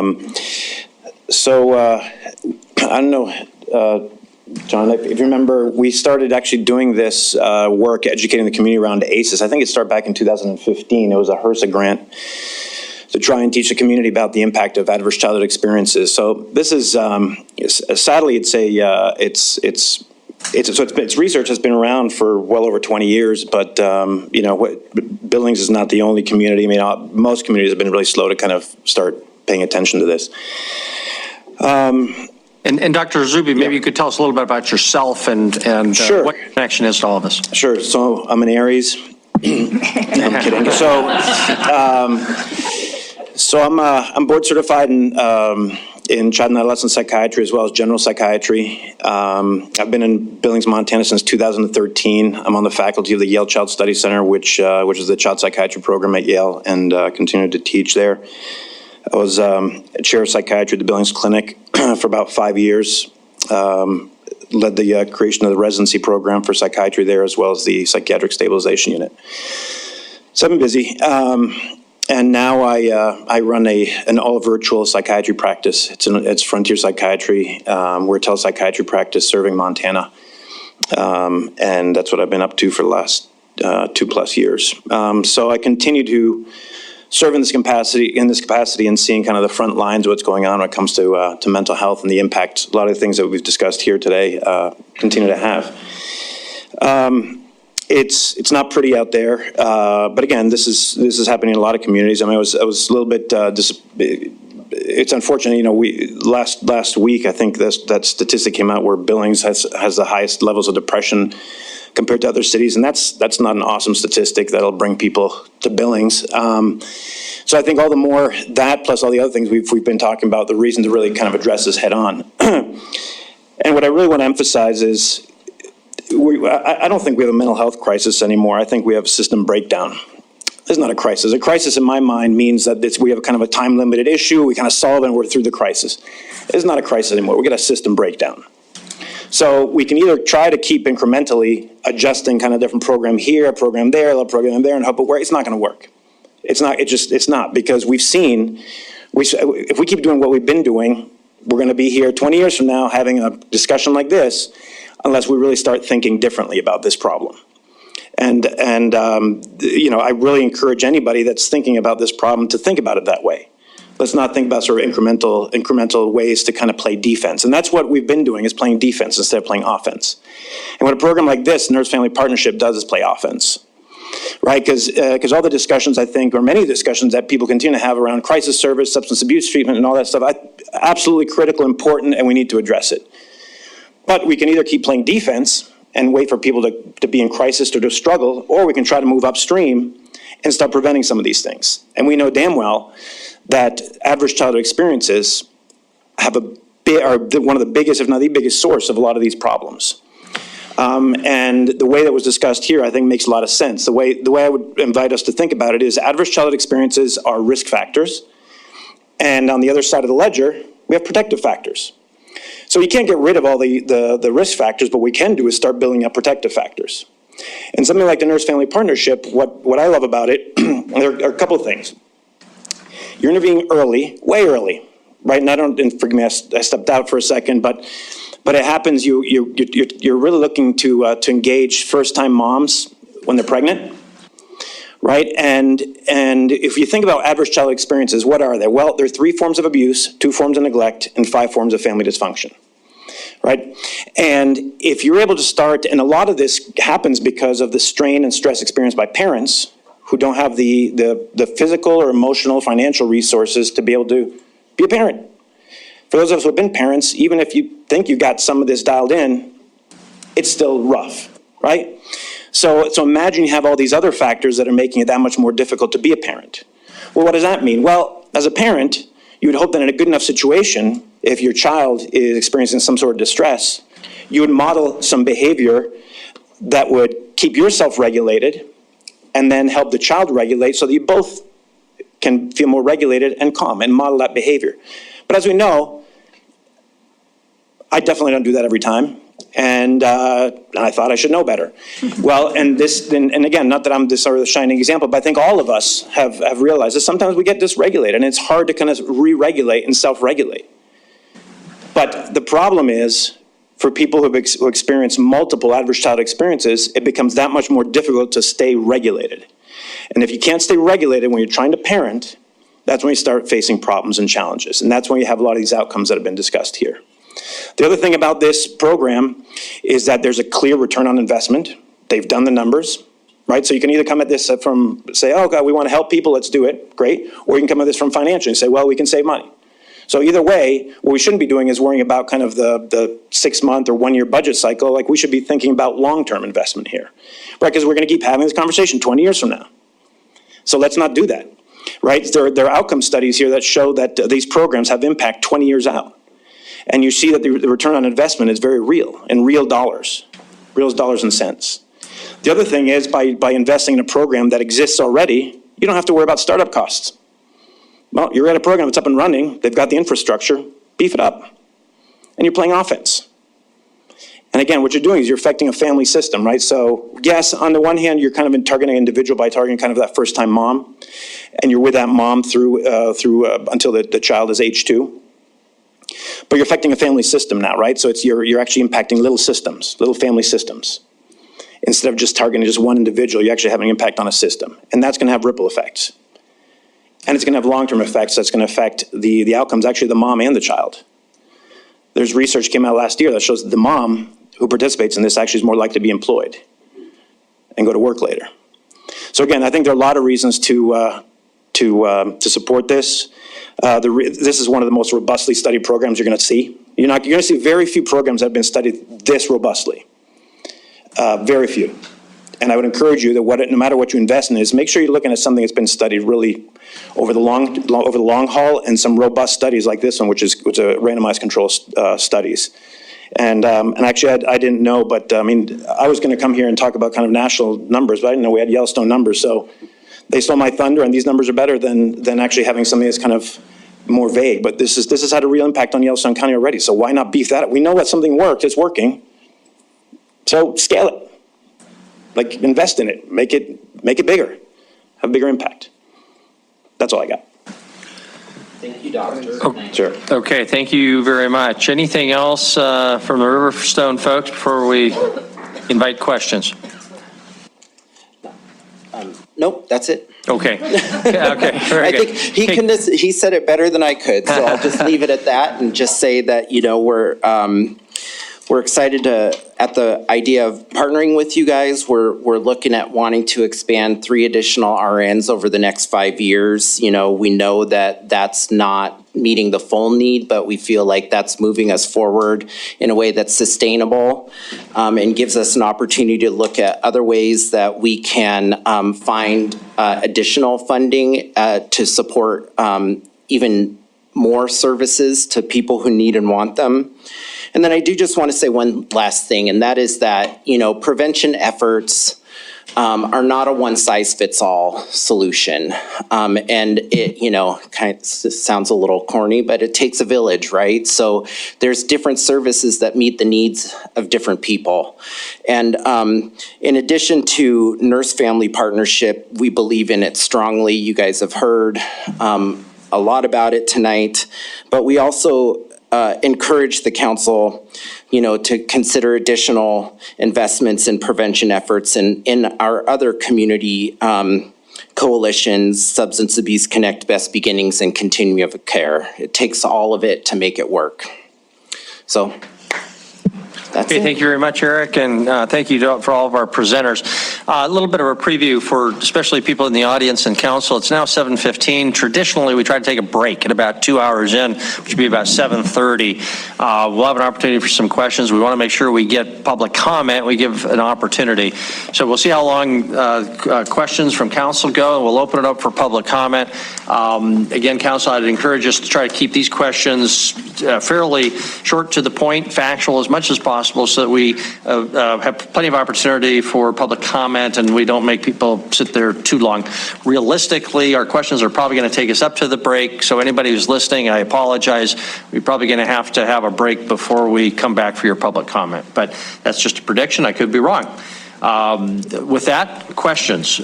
Please identify who, if you have a particular person who you'd like to answer your question. Go around, that's great. Okay, we'll start down on this end, make sure everybody has an opportunity. Councilmember Gulick. Great, thank you all for the presentations, prevention is something that it seems like a really great investment, and something I'm really support.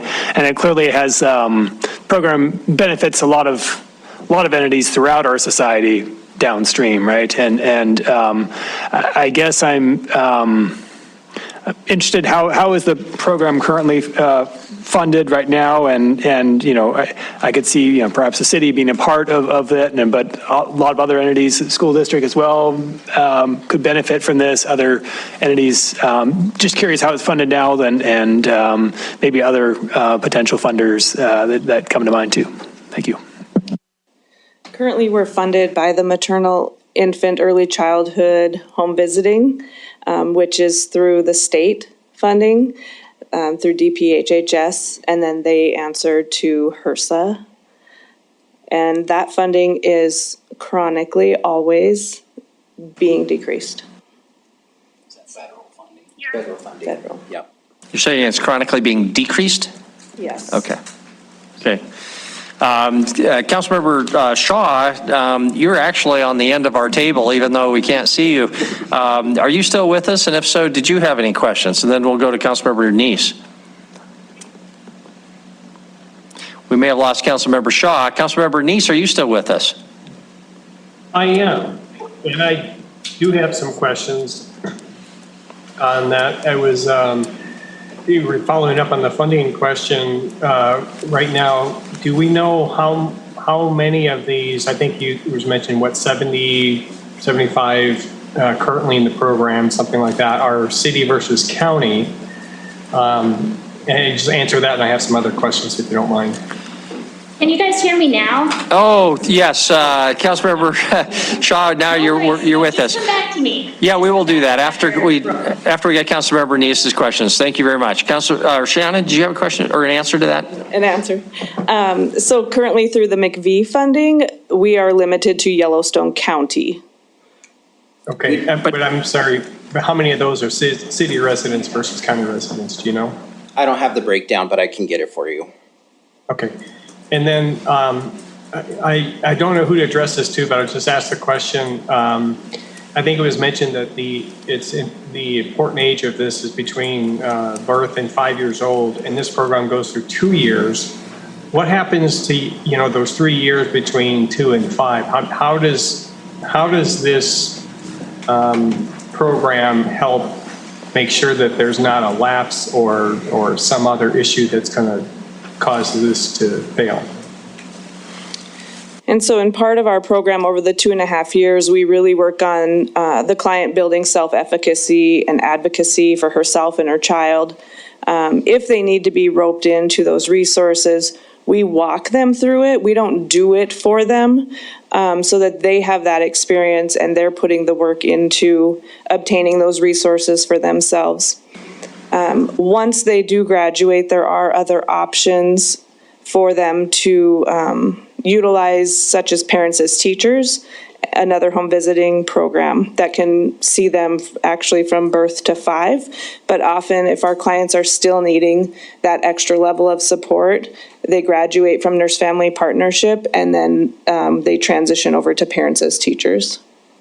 So to follow up on that, Paris as teacher, is that a program that we should also look at to help on the prevention side? You can. We're public health, so we're going to say yes.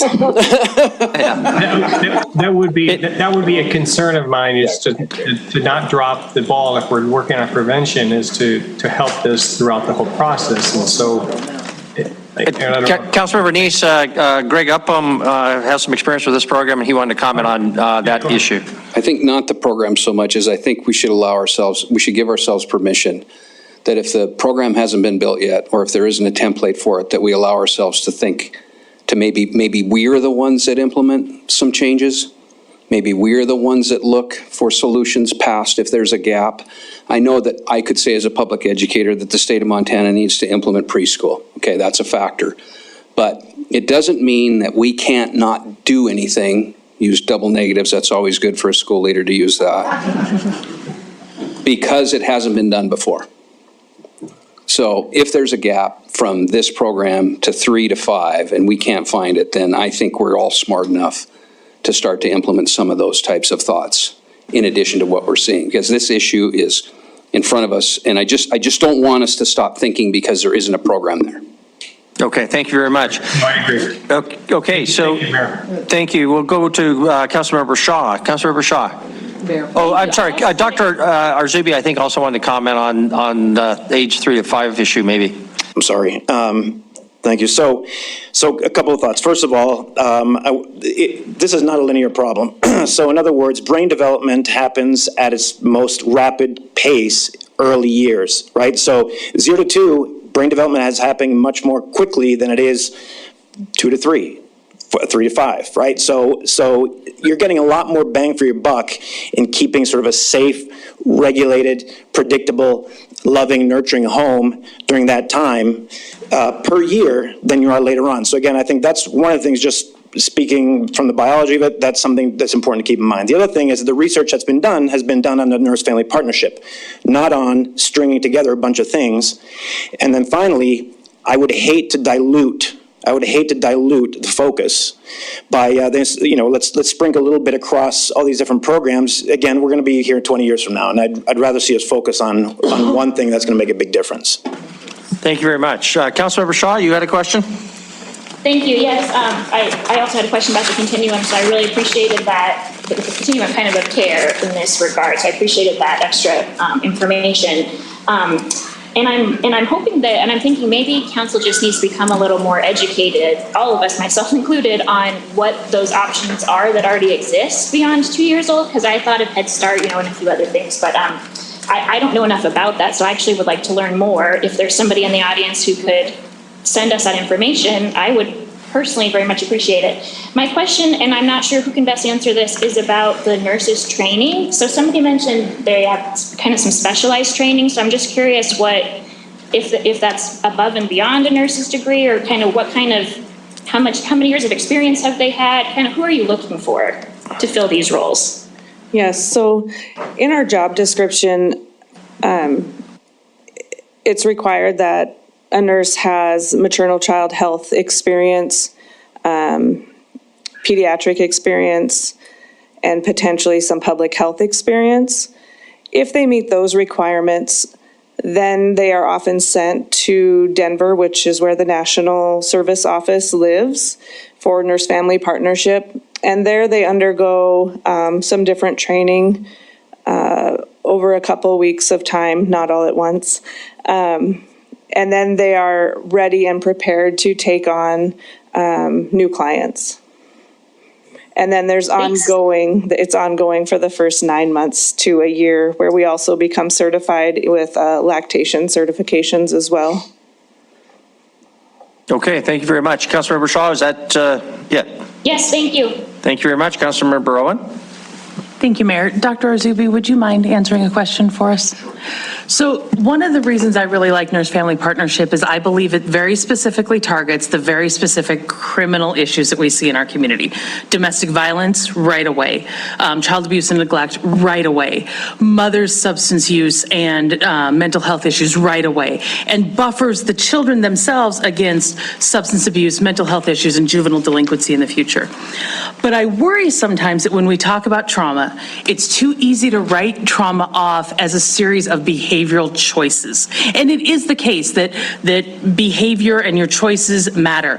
But would you walk us through a little bit more in depth, please, the science, the biology of trauma and toxic stress and the predisposition that it creates in families and children, please? Sure. So I cringe a little bit to call it sort of an intervention that targets sort of the criminal behavior. That makes me not, it's more broad than that, but it is one of the outcomes that is actually measured and is successful. So I'm going to refer back to what I was saying before. Again, let's call it the best enough circumstance, right? In a safe, nurturing, predictable household. In the best of circumstances, you hope that again a child will feel safe, loved, protected. Things will be predictable, and behavior that is seen at home is modeled, is the kind of behavior that you kind of hope to see going forward, right? But what if a child is exposed to, and the statistics are pretty clear, and one of the things that happens with adverse childhood experiences, there's 0 to 10 of them, the more you accumulate over time, the more likely you are to struggle, right? It doesn't mean if you have 5 ACEs, doesn't mean automatically you're gonna have a problem. It just means the likelihood of struggling goes up unless you start building up these protective factors, right? So again, what happens is while a child is growing up, right, brain development happens through age 25. And again, brain development is the fastest and really the richest in the very early years, and just slows down over time, right? And by then you're kind of putting blueprint of a child's view of the world as they get older. So if a child's been exposed to things they have no control over, right, that's their blueprint of the world, right? So the humans that are supposed to be kind of the safest in the world are not the safest in the world. Strangely, they're actually sometimes the source of danger. And you can go on and on about some of these things. I don't want to get into too much detail, but bottom line is the child's view of the world is really different than what some of us might assume. Again, I also want to remind people that 2/3 of the population has been exposed to at least one adverse childhood experiences. So this is not like other people, this is all of us, okay? So again, but the higher the number, the more problematic.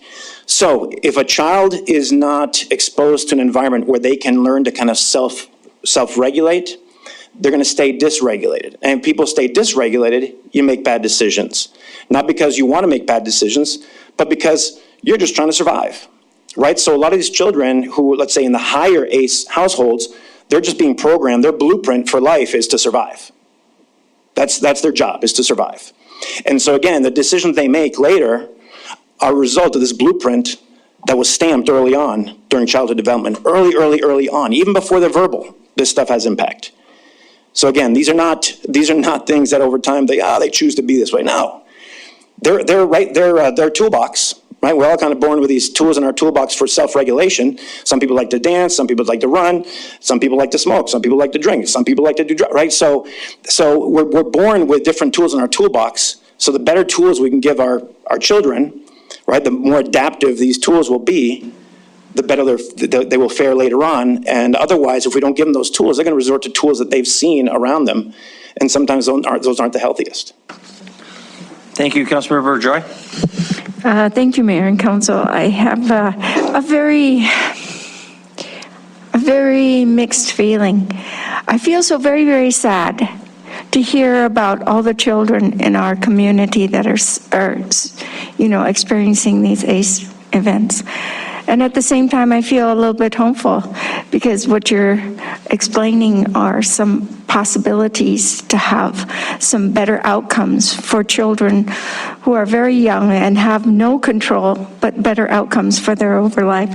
So I have one question for you. When you talked about the statistics of ACEs that children in Yellowstone County are experiencing, what was the percentage? Was that percentage reflective of more than one ACE, or was that a simply, because I know, I think on the state website, they sort of break that down by the number of ACEs, like one or more. How does that statistic work? Thank you.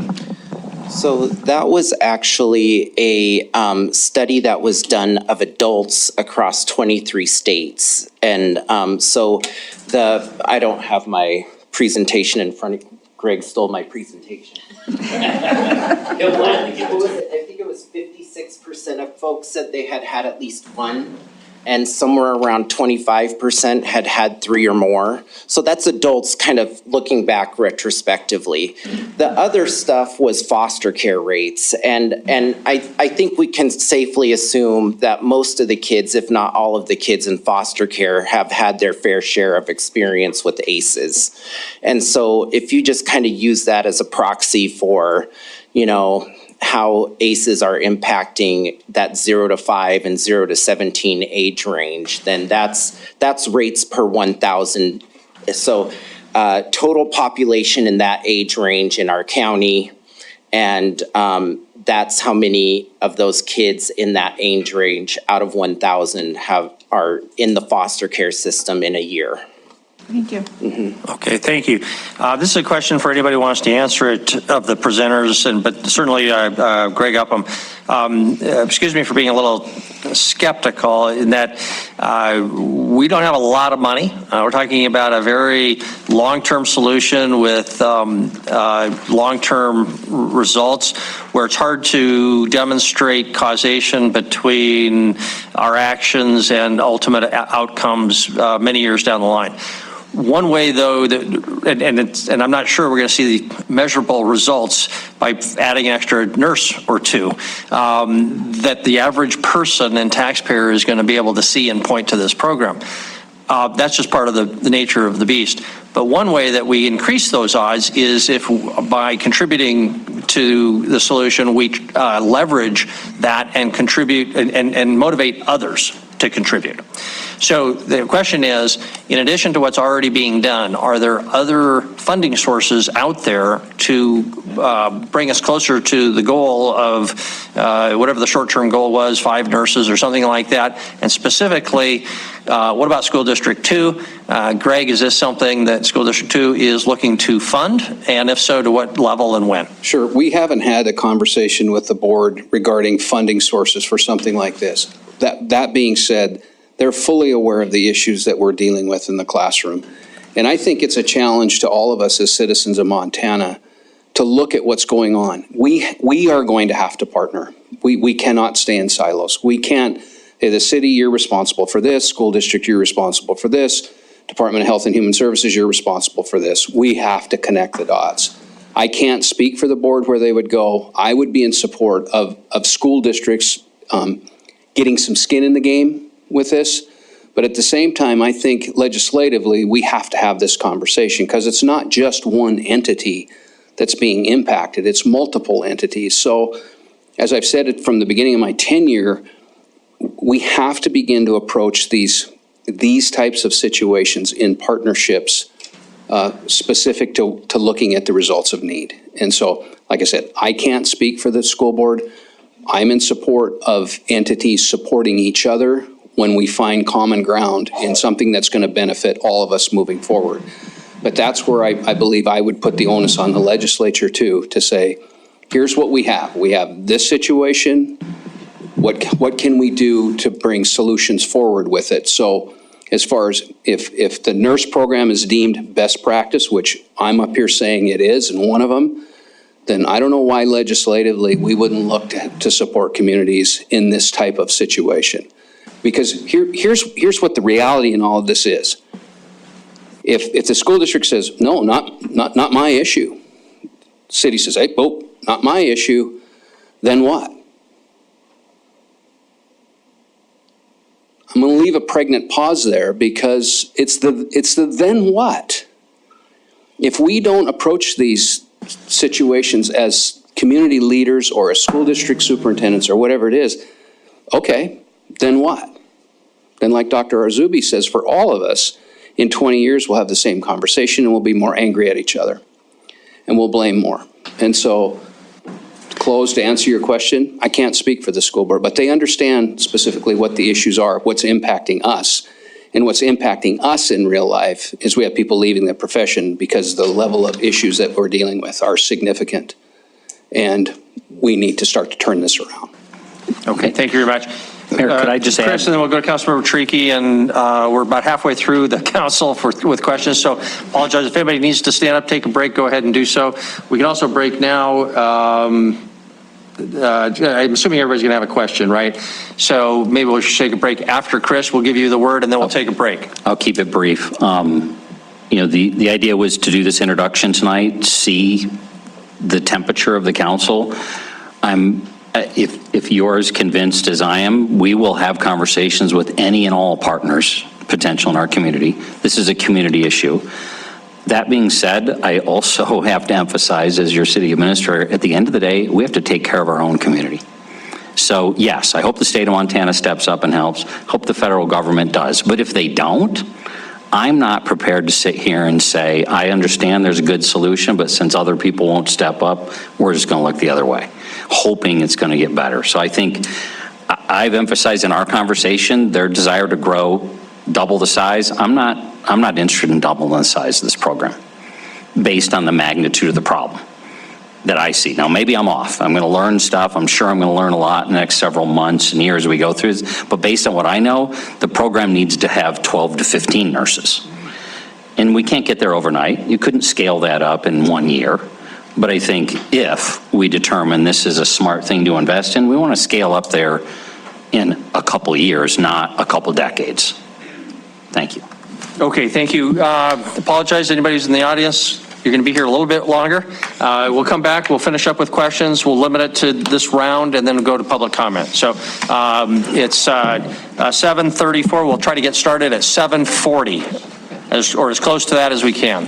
Thank you.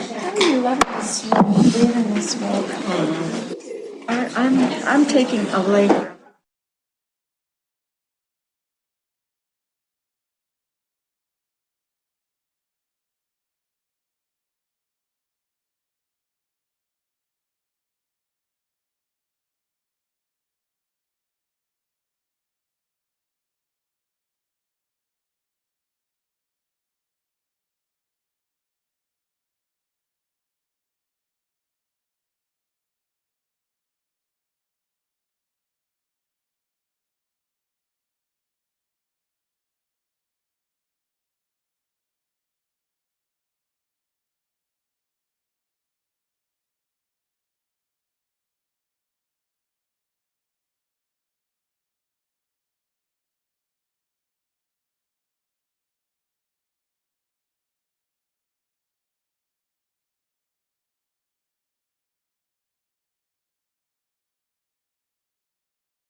Just kidding.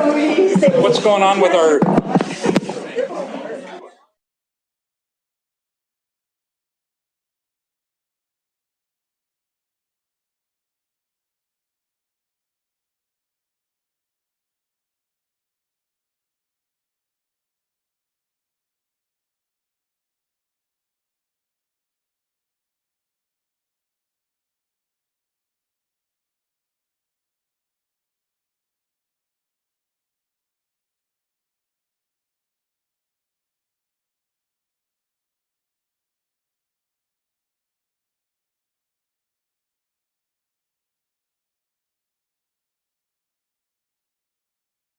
I had asked a question, we had an answer.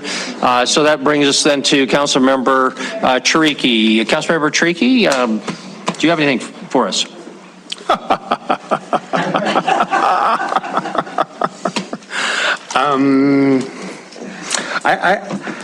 I have a bunch of comments, and we'll get to them later. I think, at this point, let me just make sure that I can clearly state the problem that we're trying to solve here.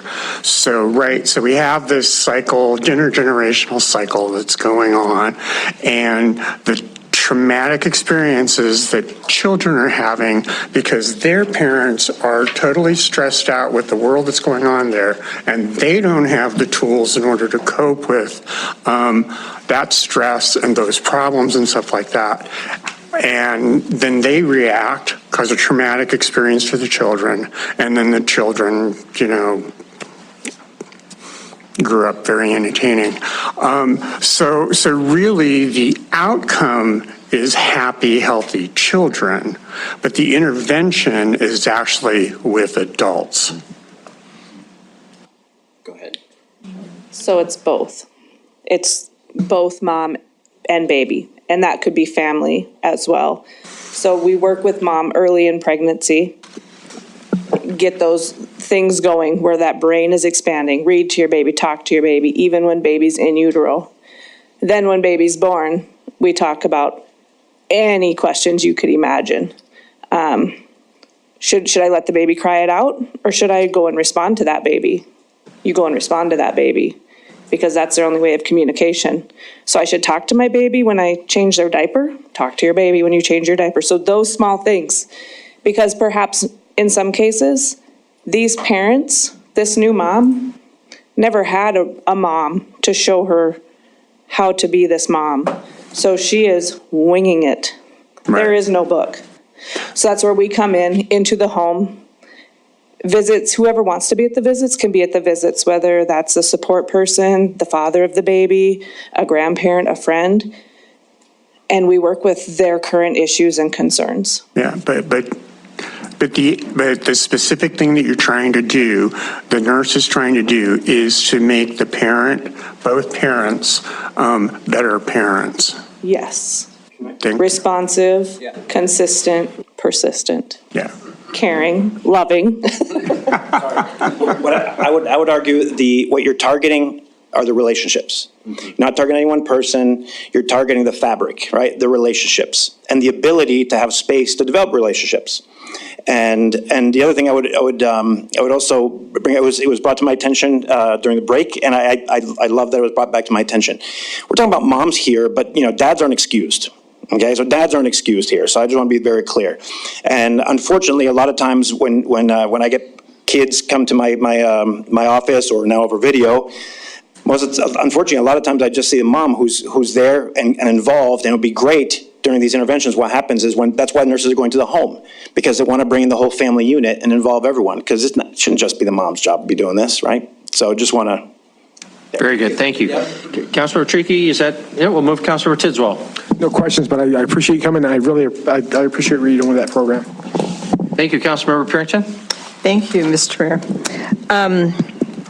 I really have a couple of things. Well, actually more than that, but how are these families referred to your program? And just because I think in the literature there was something about how many, there are 360 births annually. I suppose that's in Billings. And the hope is to serve all these people, and all these people don't need to be served. So just those, I would think, that have this potential. Where do you get those? So let me just clarify for you that what you were just reading, there's roughly on average a year in Yellowstone County about 2,000 births. Okay. About 1,000 of those are to parents who are on Medicaid. Out of that 1,000, so that's a kind of a group that we can get access to the data for. It's not saying that it's just that's a group that we can have access to information on. Out of that 1,000, that 300 is the number that we believe, based on payer data, had inadequate prenatal care. Okay. So that's kind of a proxy for a target population for us, because, we know that when women have good prenatal care, the chances of having a healthy birth increase dramatically, right? So to the other part of your question about where the referrals come from, it's from OB practices. A lot of our referrals come from Riverstone Health Community Health Center. WIC, the midwifery clinics, and then Levy, the pregnancy testing clinics. Occasionally we'll see one from a probation officer, a counselor. A client could also self-refer. They can just call and say, I'm interested in this program. Great. So there was a statistic, I think, I don't know if it's in this PowerPoint, but I think there were 17% of those involved in this program were Native. I think that was 68% or something was white. And then the others were a smidgen. I don't know, was it in this one? I don't know where I saw it. Presentation. Yeah, the full packet. So my question with that one is how, because I think Eden just made some comment about tribal, some sort of gathering, and I don't know that it wasn't to this specifically, but it was for that community health assessment. So how are you able to access those records? Are they natives that are in Yellowstone County? Because you said you only take in Yellowstone County. So how do you access cooperation, I guess, is my best word that I can come up with, to help the Native population, because they do have a lot of trauma. Yeah. And so it's a lot of just sitting down and listening, being the one to sit and listen to their story, maybe for the first time, which can be quite emotional for somebody that's never had an opportunity. We really just meet the client where they're at, and it takes a lot of work to build trust in ourselves, and then in the resources and in the healthcare system. And so it's just baby steps, planting seeds. So they're open to this, is what I'm saying. I mean, that's usually Native culture is more maternal, and so I think that is great if that can happen. And are you, go ahead. Sorry, I was just going to say we also partner a lot with the Native American Development Council and the downtown Native American Health and Wellness Center. Good. Okay. I think they kind of asked some of the other questions. So, okay, that's good. Thank you. Thank you very much. Councilmember Boyette. Thank you, Mayor. On the way down here tonight, we had to call Councilman Pearton and myself called the police and said there's a transient, a bum sleeping on the street or passed out on the street at 24th and Grand. To me, that's what the public wants us to take care of, first of all, is that problem. And we see it everywhere. When I grew up in Billings, there was one bum. We knew his name, Sparkplug. Now there's hundreds of them and they won't go away. So maybe your answer is better, is to fix it at home and let those people worry about themselves. The trouble is we only have $800,000, which is, in my mind is really nothing. Can you deal with one nurse at $100,000 and we spread the rest of the money among everybody else that's going to be cramming for the same thing? How much can you really live with? That's really what we're coming to. That's what our responsibility is. We can listen to you. We're going to listen to everybody else say the same thing, that they need the money. How much can you really live with? And are we trying to fix the world? Can the city of Billings fix families? I don't see that that's our job, but that's what you want us to do. How much can you live with to make a difference? Sorry. Let's just tell. So, can we live with one? Is it more than what we've got now? Yeah. Can we keep spending money on churning people through jail and back to the ER and back out to the street and back into jail and back into the ER and back out into the street? Yeah. I think what Nurse Family Partnership does and other really, truly promotion or prevention-focused services do is they spend the money in the place where it can prevent that person from getting on the street in the first place.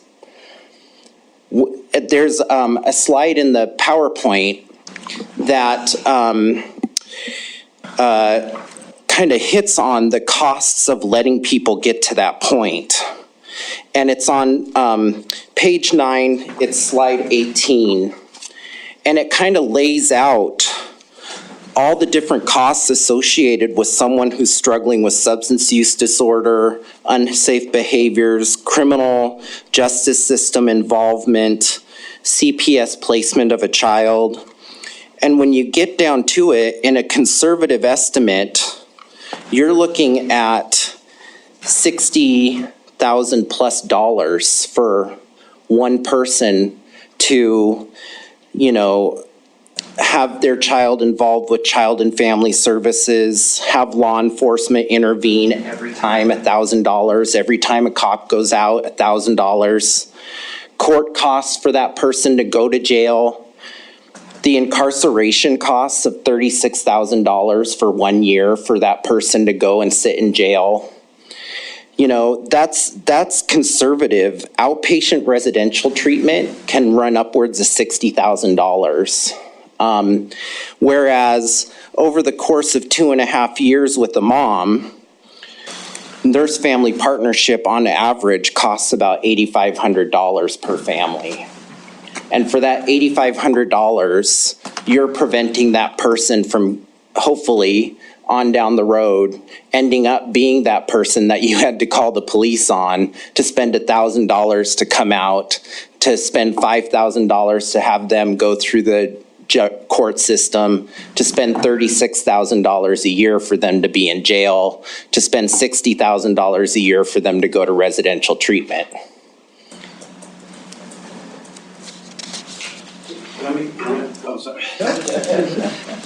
Remember, we don't have all night here, gentlemen. Well, you shouldn't have invited us then. Respectfully. I think we're all feeling that frustration. I really do. And I think it's a very poignant comment. We have to start somewhere. We can only eat an elephant one bite at a time. And if we live in the bottom of this with no hope, we won't look for solutions. And so I think the challenge is for all of us, especially in the positions that we hold, is that we're elected, we're hired to find solutions because there are significant challenges with what we're seeing. There's no doubt across the board. You just mentioned them. So I think we do our best to pick solution-based strategies with as much funds as we can work with, and know that at least is on the hope side of fixing things. Because I have some of the same feelings that you do too. I really do, and I think we're seeing it across our country. But at least we're here, and at least there was a levy passed where there are some funds available, which is much better than it would be if there weren't. And so we just eat this elephant one bite at a time. I can't honestly stand here and say what is better. Do we put funds toward the homeless? That's the frustration. How do we fix this whole thing? Or is it our job to fix this whole thing? I think it is. Or we wouldn't be elected to do it. So I think starting with the younger is more advantageous, but at the same time, I know we're all balancing these things. I just want us to make sure that we keep hope in front of us. We have to. with all the issues that are here. It's a dark conversation, but in some cases it's not. And so I guess I just challenge us all to continue to look for the hope side of things. Okay, thank you. Quick comment, Doctor, we'll move on then to Councilor Ripsis. Well, I was just going to say, you know, I guess the way I'd invite us to think about it is as, again, the custodian of this capital, and then looking at different programs and see which one has the best return on investment. That's it. Just look straightforward, which one has the best return on investment, which one has the best research that shows it works, and invest in that. And if there's something better, by all means, I would do that. Okay, thank you very much. Councilor Boyd, is it okay if we move Councilor Ripsis? Yes, sir. Councilor Ripsis. Great, thank you. And so actually, I kind of want to get to that point, Doctor, but it's probably not a question for you.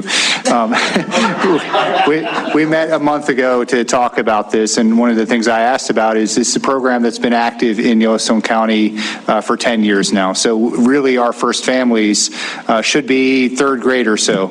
And there was some thought that maybe we would be able to go back and track those families and to see how they're doing in the school system. Are we seeing actual, improvements in reading or behavioral issues, those types of things, and especially knowing what's been happening over the last couple of years and the impacts of COVID. So have we made any progress on that? I know it's been a short time, but what have we found out, and what are we going to be able to do to look at, what's already been our measures of success for over the last 10 years? So, no, we haven't made a lot of progress in the past month. One of the things that we would like to do in terms of looking at this partnership is a more kind of robust look at following a kid in a family for a longer period of time. We have the national data that the doctor kind of was referencing that looks 10, 20 years out, but we don't have that locally, and we'd like to have it here.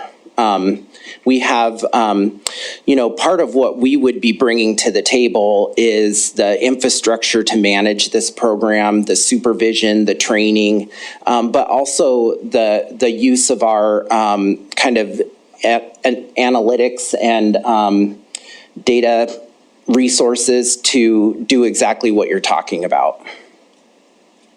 We're working on it. Okay, so we're working on going back for the first 10 years as well, or just it would be from this point forward? We'd be looking forward. Okay, we'll move on, except I'm going to exercise my discretion because I have the gavel. Follow up on that last question. Is there a possibility that if the school, or if the school board, if the city council were hesitant to help fund 1, 2, 3 nurses, knowing that needs to be kind of a long-term commitment, is there a short-term need on data collection that you're looking at to make sure that the program is sound and that would build confidence in the whole community and might be a better use of our bucks on a short-term basis? Can you address that? I guess the analogy would be if you have a car that's smoking, you can ignore it and have your engine burn up. That's bad, obviously. You could put $200 into just buying more oil and make sure the engine doesn't burn up for a while. Or you could spend the $200 and go to the mechanic and look for the root of the problem. Is it possible that the best bang for our buck is not to fund an additional nurse or 2 for a year or 2, but in a more systemic way to fund this research element? So we could invest money in doing what Councilmember Rupsis was talking about, and go back and do a retroactive look at the kids that we've served and kind of where they are at and where their families are at right now. I forgot to tell you that I think we've started on a survey of families that we've served. That's about as far as we've gotten, is thinking about what questions we're going to be asking people. But I'll get back to, again, what the doctor said, which is that this is one of the most robustly studied home visiting programs in our country. It is the gold standard. It's been proven for 40 plus years that this is a program and a service that works. So to answer your question, I think we'd be throwing, money, good money after good money so to speak, because there's already a national agency that is collecting that data on a national level. The benefit of it would be that we'd gain maybe some little insight that's very hyper-local. Okay, all right, thank you very much. Let's move on. We need to hear from our community. This is your time for public comment. I appreciate everybody's patience who's out there. Just want to give a brief reminder here. You're welcome to comment on anything in this item number 3. That's the crisis unit issue, low barrier shelter, the nurse family partnership that we've had a lot of discussion on. Whatever's on your mind, we ask that you keep your time to 3 minutes and tell us your name and address, but realistically, I'm not going to be slavish to that 3 minutes. This stuff is too important. We just ask you to be, reasonable. Council, normally we try to avoid the kind of the back and forth with questions with presenters, but this is kind of a different animal. So if you've got questions, I'm going to be sympathetic to questions for our presenters as well, and they can have sort of their, or not presenters, but members of public comment. Many of the people here I can see have a stake in this for sure. So with that introduction, Matt. Matt Lundgren, Executive Director of the Montana Rescue Mission, 2902 Minnesota Avenue. Honorable Mayor and Council, thanks for the opportunity to talk to you. Montana Rescue Mission has been serving the needy, the homeless, the hungry for 75 years in our community without tax dollars. So we've been doing this work, and the good news is our work has results. Just in the last quarter alone, we moved 300 people from homelessness into permanent housing. So just think about that, 300 people that are no longer on the streets of Billings or Yellowstone County, eastern Montana, 300 people into housing. We feel exceptionally proud of that. You may have seen some emails that we sent to you recently about our new campus that's building that really does, as some of our esteemed colleagues talked about, play offense. We're building a new campus on which campus we have a child care for 0 to 3, those critical years to help individuals and children in the homeless shelter move forward. Just last night, we had 17 homeless youth with us.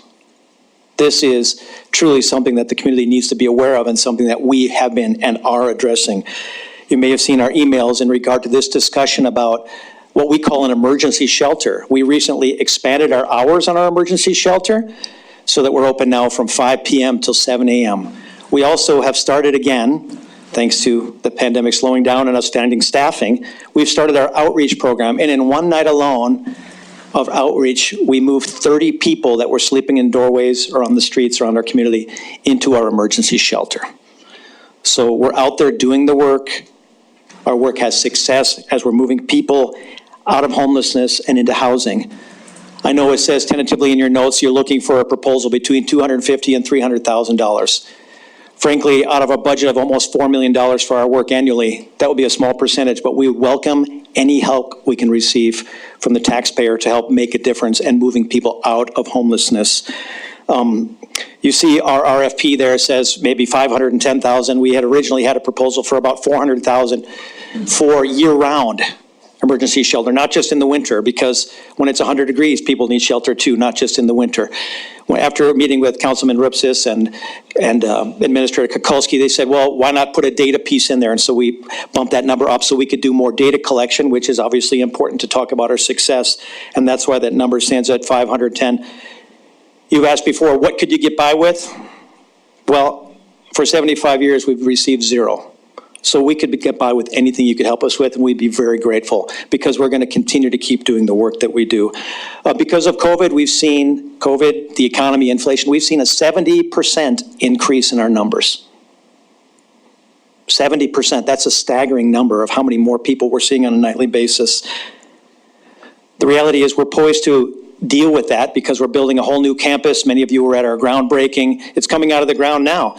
And the exciting thing is on that campus, we'll be doing rehabilitative work too, not just preventative work, rehabilitative work, both to help people with job skills, with vocational training center, with finishing their GEDs, our clinic, our mental health care, our addiction health care, our child care center, all of that under one roof. So the homeless don't need to go all over town to receive services. They'll get them right on our campus. We're very excited about what we can do and what we have done to serve the community. The only question is, with the RFP and with these dollars, can you help us? I would love to be able to fund everything, and I wish you all had a magic wand to make money appear in your basement like Rumpelstiltskin. However, nobody does. The prevention work of doing with Zeal to 3 is vital. We got to do that. Mobile crisis response is vital.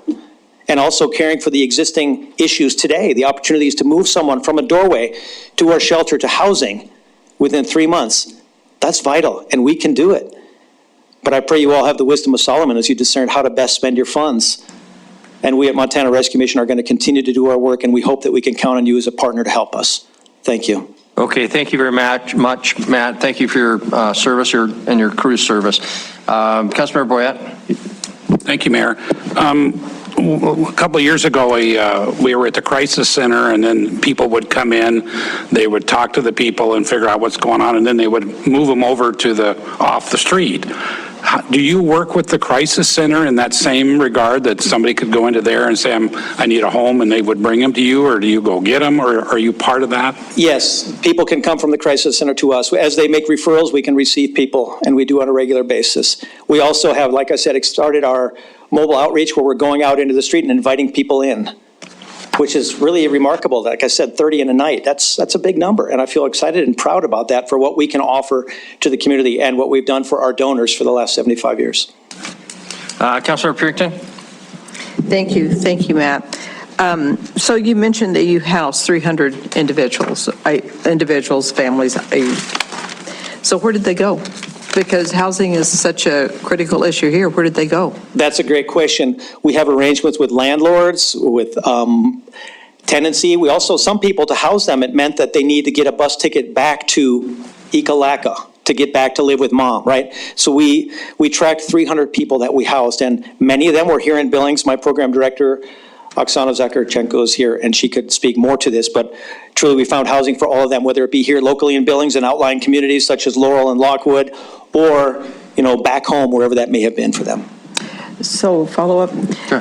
I know one of the things that I talked with Oksana about a few weeks ago was the police dropping off people at your site. Yes. Councilmember Boyette asked you about, and I think with the other groups, they have that HMIS, that data collection assessment or whatever, and your facility is not involved in that.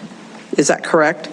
So I heard two questions. Yes, we have recently met with all of the shifts, 6 different shifts at 6 in the morning, 2 at night, 9 at night, with all the police squad shifts, and given them information on how to do a warm handoff to us, and we've already seen results with the police bringing people to us. When it comes to a homeless management information system, yes, we do use a homeless management information system. We have used the state system. We also use our own system. Okay, but it's not connected with the rest of the facilities in Billings, to your own system? Our own system, we can pull data and import it into the other system as needed. Okay, all right, great, thank you. But Matt, on that point, that tells you information, but it doesn't help connect, with the rest of the community who are serving the same people. So why not participate in that? And we don't know where the 300 was in one quarter, or 300 people housed in one quarter. Yes. Okay, so that would be 3 people every day. About 100 a month. Yeah. To permanent housing. But not necessarily Billings. You mentioned hours. Yeah, but that's correct. Okay, can you give us the data to show that? I mean, we can. We track all that with our in-house information system. So you asked about being a part of the state system, which they currently use, called Service Point. We use this system for over a dozen years, and we're active members of that and use the data system. What we found, Mr. Mayor, along the way is that that system did not have very good HIPAA protections, and that sometimes individual clients' medical records and their counseling records and all that was available and anyone could look at it. So we had many conversations with the state and with the state director of the COC in Helena and asked for them to fix that so that vital data wasn't out there and we weren't in breach of the HIPAA violation. And what we found is that the state agency that is tasked with this software is very slow moving, and they often weren't responsive to us. So rather than open ourselves up to litigation, we chose to step back from that system until such a time as it could be a little bit more, let's say, robust in its security measures, and it could also pull the reports that we need. We have offered repeatedly, in fact, my program director recently met with the new state director of COC in Helena and talked about how we can export our data to them to help them get the information they need so that statewide we can pull data. Likewise, we recently sent information to your own community development director, Brenda Beckett, about the actual numbers of the counts of people that she needed to bring more HUD money to Billings. So we're participating with the information that we need to help our city receive more funding. We're also trying to guard the identities and the private medical records of the homeless people because we feel that they deserve dignity and respect. Okay, so it doesn't sound like you're opposed to the concept, but the Not at all. current capabilities aren't up to your standard. That's correct. Okay, Councilmember Owen? Sorry, I can't pass this because you're asking here for $76,000 to run a parallel data system, and that doesn't make sense to me. I mean, I can't believe that you're suggesting that every single homeless organization in the state of Montana is in violation of HIPAA. That certainly can't be the case. A HIMAS is a HUD expectation for communities who receive federal dollars. I can't imagine why we would invest that much money in a parallel data system. Yeah, I think you may misunderstand our request, Councilmember Owen. What Councilmember Roops has asked us to do was put some money in there so that we could devote a full-time person to entering data into Service Point. Not to run our own system, but to reallocate money and to reintegrate with the HIMAS system statewide, and talking with the new director and trying to close some of those loopholes within the system. So we're certainly willing to do it, but we weren't willing to put ourselves at risk with the current system. The new director has some ideas, and I think that's going to be very fruitful. But we're not asking for money to run our own system. We're asking money to hire a full-time person. Here's something I just want you to realize. Last night, and I'll ask my program director to correct me if I'm wrong, I think we had between 160 and 180 people. Each one of them, you have to go in and enter a record about them, what they're doing, are they eating the meal, all these things. And just that sheer number is overwhelming sometimes. And so we want to participate, but I also didn't have the budget and the staff during the last couple of years to do this when I simply couldn't find staff to run the front desk, which is really important to me to care for the homeless, much less track the data. What I needed to do is get through what we went through, and now moving forward, we're certainly willing to do it, we're certainly willing to participate, but we can't always just say, okay, we're going to do this, because we have to train someone on the system and then enter our data into it. But surely, just as a follow-up, you acknowledge that we are dealing with a discrete set of individuals here. You're not entering 300 new records every night.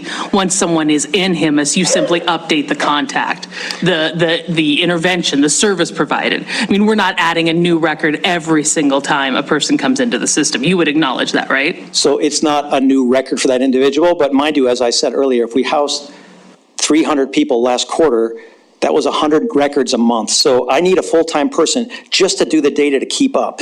I mean, and getting someone in this economy with that skill set and it will stay working for me and not be taken by the school system or the hospitals or the banks is a real challenge. And so we have to pay top dollar for that. But it is a lot of work. And like I said, my program director might do well to stand beside me, but it's a mountain of data. No, it's not your name, rank, serial number, the whole intake, but there's all sorts of data that has to be entered for each client. Is there more that I'm missing on that? I was hoping she'd bail me out. But she did what you asked. Yeah, she stood behind you. Yeah, thank you. Okay, further questions? Councilor Ripsis. Not a question, but I'd just like to clarify. I never asked you to put more money in your grant or in your request. What I said is I couldn't see possibly funding an organization that wasn't participating in the same data entry system, the coordinated entry system that every other facility in the state is participating in. So, nobody else has HIPAA concerns. Nobody else has trouble getting data out. We have a good number of reporting capabilities. And so, my statement to you was just that I can't see funding if we're going to continue having the negative community impacts that we have by our largest provider not participating. So that was certainly their choice to add those. I didn't think that was necessary, but that's what they said had to be done in order to fulfill that request. Thank you for that clarification. Okay, thanks very much. This is still public comment period, so we want to provide opportunity for other people. So thank you, but don't go anyplace if you can. Other things might come up. Next public comment. Please come forward. Just ask your name and address, please. Sure, thank you, and I'll be brief. I'm John Smiley. I live at 4111 June Drive. I'm here in support of the funding request of the Yellowstone County Continuum of Care to provide the low barrier seasonal shelter. I'm a member of the Billings First Congregational Church Council, and we're part of that proposal, and First Church is proud, and the council and the membership of our church proud to be able to be part of the Continuum Care proposal and to provide shelter, seasonal shelter as part of that proposal. So thank you. Thank you. Further public comment?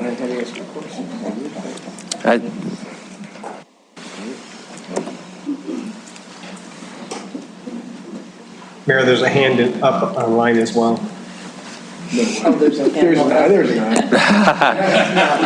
Okay, thank you. We can't see that. Councilmember Bernice, I assume you see that online? I do. Okay, thank you. We'll investigate whether we have the way to ask that person to unmute themselves. After we hear from Lisa Harmon, if you can hear me, person who has their hand held up, we will try to plug you in here as soon as we're done with this next speaker. Lisa.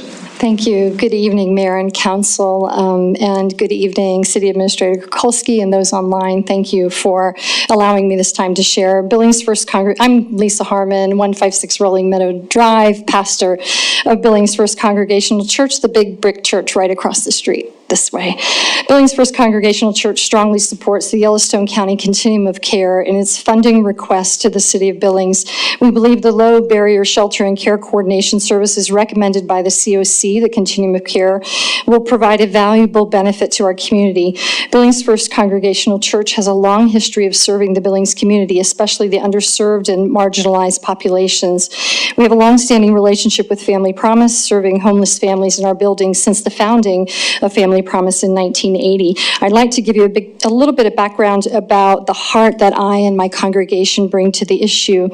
In 2005-2006, I was director of the Business Improvement District, Downtown Billings Business Improvement District. At that time, the Montana Council on Homelessness and the U.S. Interagency Council on Homelessness held joint meetings in Billings, Montana to discuss a pilot program to develop a plan to end homelessness. And this pilot program selected Billings for the pilot program. I was appointed as the first chair of the newly formed Mayor's Committee on Homelessness, and a tremendous amount of collaborative work was done, life-saving work like Project Homeless Connect and Housing First projects and the Barn, the Billings Area Resource Network, all kinds of incredible work. You can find that on the city website, Welcome Home Billings Plan. In 2007, 15 years ago, I visited Haven for Hope, a transformation campus, a 22-acre campus for people who are experiencing homelessness. Its approach is to bring multiple service providers. To date, they have over 71 partners on their co-located campus to a single location, thus increasing accessibility and efficiency of resources. They share everything, that is information systems and rent, and it's incredible the way that they were operating. They were building the plan and the vision in 2007. I went back when it was fully operational in 2010 and brought that model and shared that model with the City of Billings. There was a significant amount of pushback here from shelter organizations for this model. We created Spare Change for Real Change with educational campaigns about right and productive giving. We created fundraising campaigns to support the Housing Authority, their VASH program, the Montana Rescue Mission, St. Vincent de Paul Charity Office, Independence Hall, the Center for Children and Families, and many, many, many more doing the work.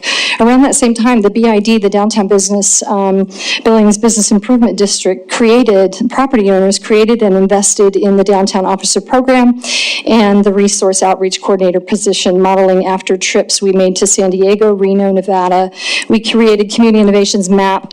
So I come to this work after many, many years of the work, all this, may I finish? Within reason, sure. Yes, okay. All this to fully understand the issues and be a proactive, collaborative partner with the City of Billings in addressing these issues. There were always a couple of partners who derailed our efforts, perhaps feeling like the work that we were doing in some way was a critique, or perhaps wanting to be the only solution for those experiencing life on the streets, while at the same time not being able to fulfill the role entirely due to program requirements, sobriety requirements, working requirements, chapel that went against cultural and spiritual traditions. At Billings First Congregational Church, driven by radical compassion and justice, in 2018, with the the Community Crisis Center, we created My Backyard in direct response to an unmet and serious community need to ensure that homeless people in Yellowstone County had a place to sleep indoors when the temperatures dropped below 32 degrees, and the crisis center was at capacity. I'll move along for just my last paragraph. And then COVID happened, so My Backyard stopped, and instead we pivoted and we started funding washing stations. We currently fund the one at St. Vincent de Paul Charity Office, hand washing stations. We acquired tents for isolation shelters, free masks and toiletries, vaccination site for the Billings Urban Indian Health and Wellness Center offering free tests. And lastly, in 2021, last winter, Billings First Congregational Church was the emergency shelter for this cohort, providing over 2,400 night stays on our church campus, serving 81 individuals over a period of 91 consecutive days. This was made possible only through strong collaboration with the Continuum of Care Partnership and very strong coffee. As such, and as a member of the Continuum of Care, Billings First Congregational Church intends to fully live into our covenants demonstrated by our community partnerships and serve those on the margins, fully partnering, fully sharing with the Continuum of Care once again on this project as a compassionate response and a public safety investment with integrating a year-round care coordination component for the over 756 served in the second quarter of this year by the 17 partners who take part in coordinated entry in this shared system and HEMIS database. Thank you for your time. Okay. That was a lightning round. So, thank you. Yes. Thank you, Lisa. Any other public comment? Person online. Excuse me. The person online. Oh, thank you. I'm reminded we had somebody online with their hand up. If you can hear us, and feel free to unmute yourself and identify yourself. Just ask you, tell us your name and address, and keep your comments to 3 minutes. Go ahead. Is there anybody with us online? Okay, we heard you. Go ahead. Oh, great. Okay. Hi, I am Sierra Reesberg. I am the CCBHC Project Director and Director of Integrated Services with Rimrock. I would just like to comment on the meeting today. So there's no doubt that the nurse-family partnership is an important piece of the puzzle in the community.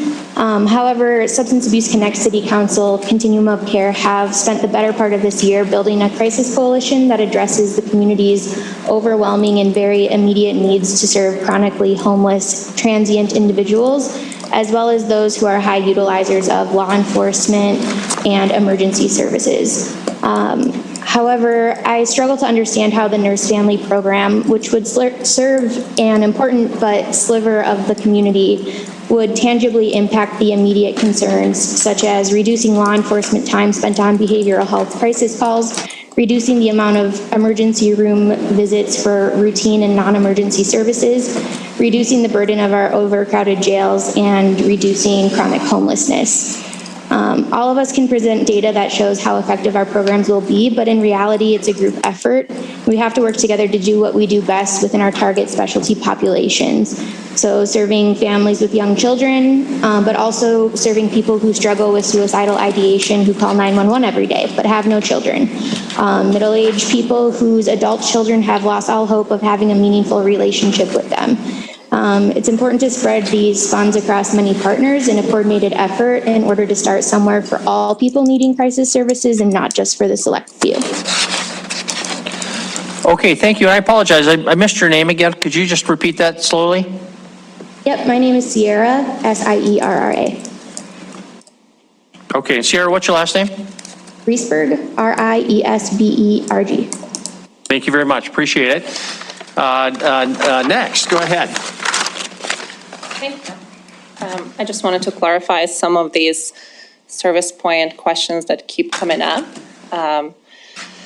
I personally work with probably a couple of dozen of databases, and at the end of the day, I think that data is data. It doesn't matter how it's pulled, whether it's Service Point, Excel, or some other database. And if we as a community need to see a full picture of what's going on in the community with homelessness, no one database is going to be able to offer that or provide that type of information.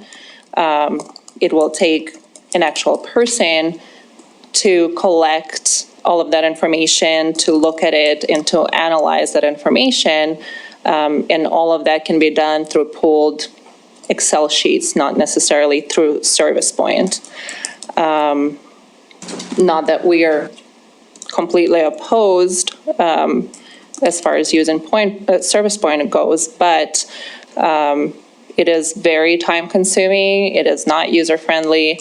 That we did have HIPAA issues, and as you mentioned, MRM is a large service provider, and we were actually leading the effort in entering more data than anybody else in the community. We added all the pictures and everything else into the database of Service Point. But with that being said, we were actually paying. We were, I believe, the only agency that had to pay Service Point to provide this free data to our community so that the community can get this money, none of which was going to MRM.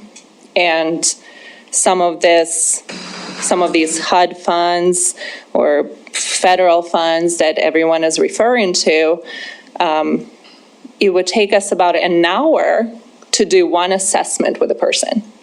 So if we serve about 1,200 people per year, let's just say, it's 1,200 hours.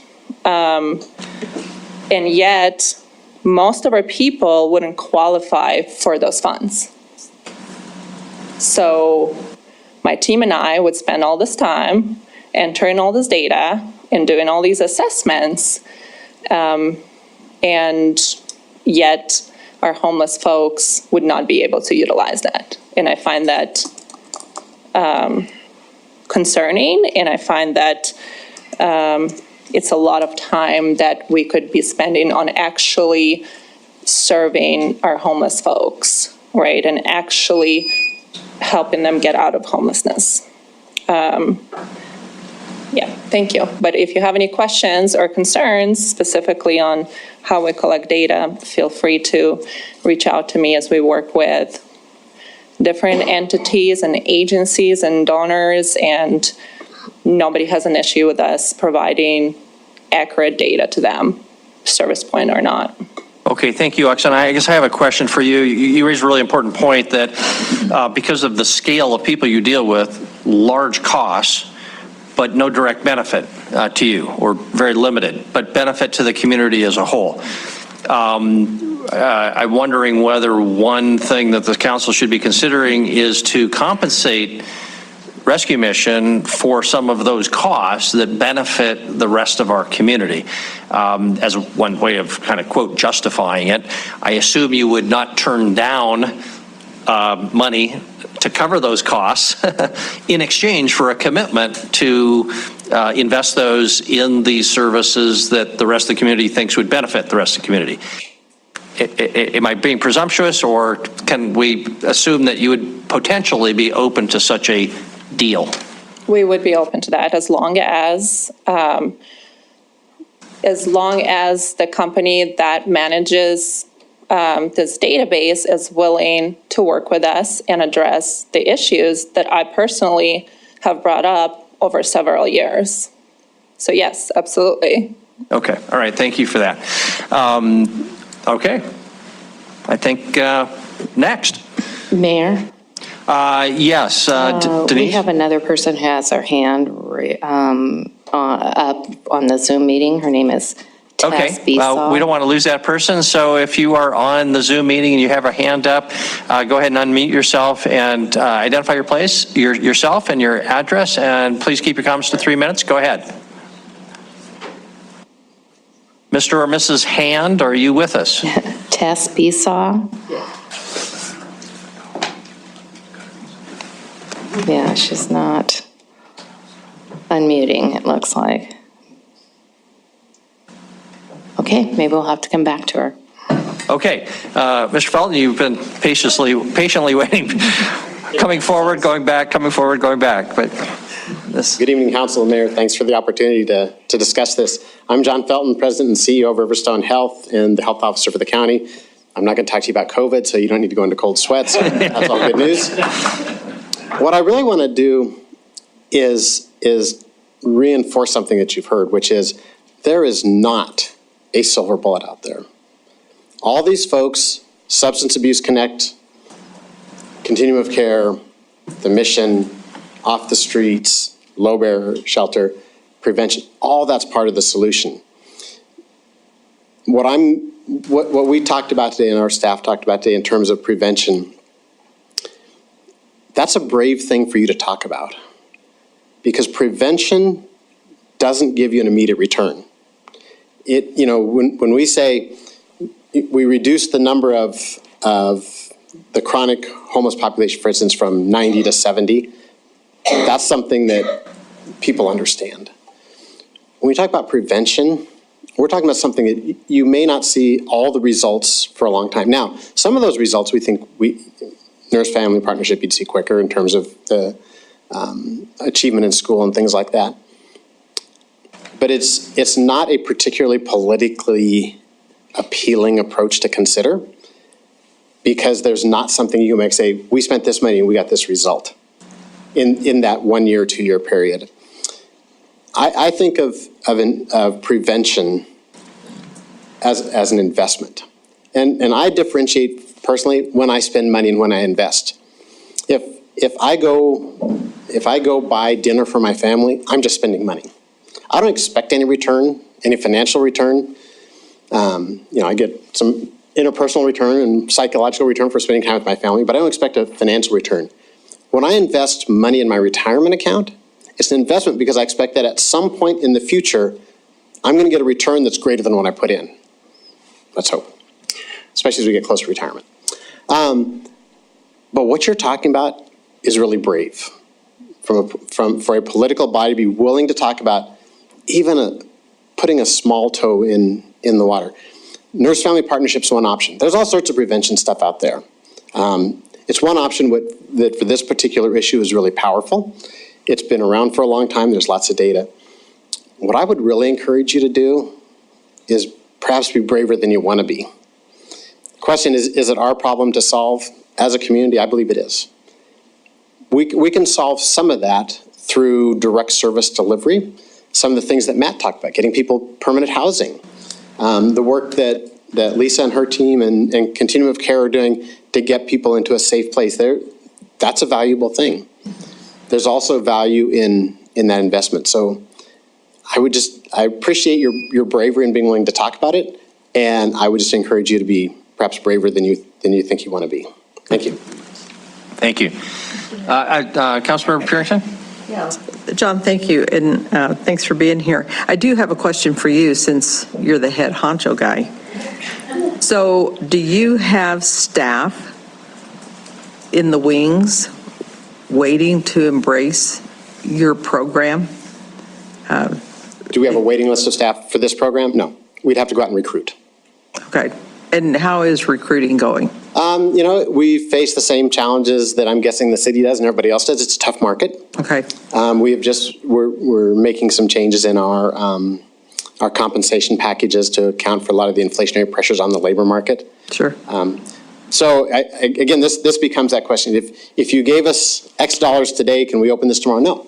Okay. Part of what Shannon talked about is there's a very comprehensive, specific training program. So it wouldn't be tomorrow, but okay. We would get so one follow-up. So the good doctor mentioned how this is solution-based. And I agree with that, and I think it is a program that's established in Billings for 10 years. But I do think that component that was asked is that we do have to have outcome-based, because even though we do need to step out and do something, and I agree, and I think prevention is a big deal. I did some public health nursing, so I get it, and I appreciate it. But there still has to be outcome-based on this, because, especially with taxpayer dollars. You know, I mean, you can spend the marijuana money, I don't care, but I'm just saying, the taxpayer dollars, we are accountable to that. And I think, but I think if they understand what this program is, I think they would embrace it as well.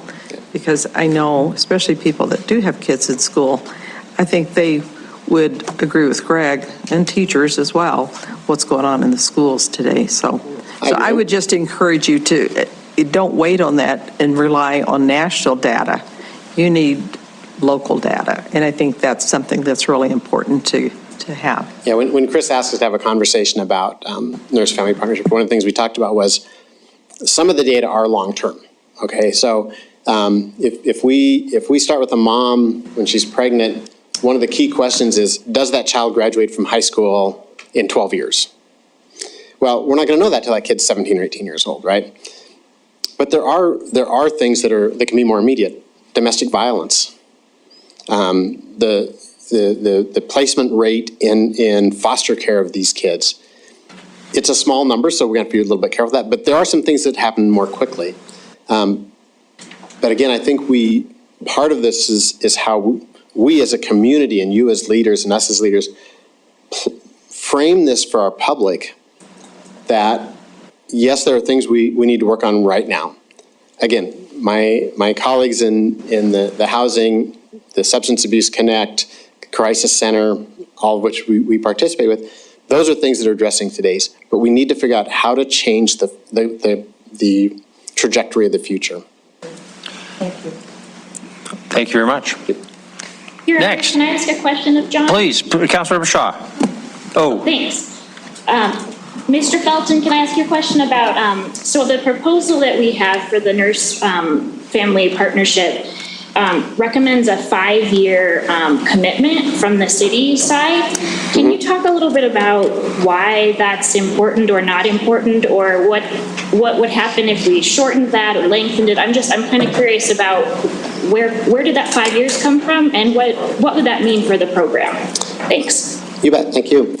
So one of the things that doesn't make sense from a prevention perspective is to say, we're going to do this for a year and then determine if it works.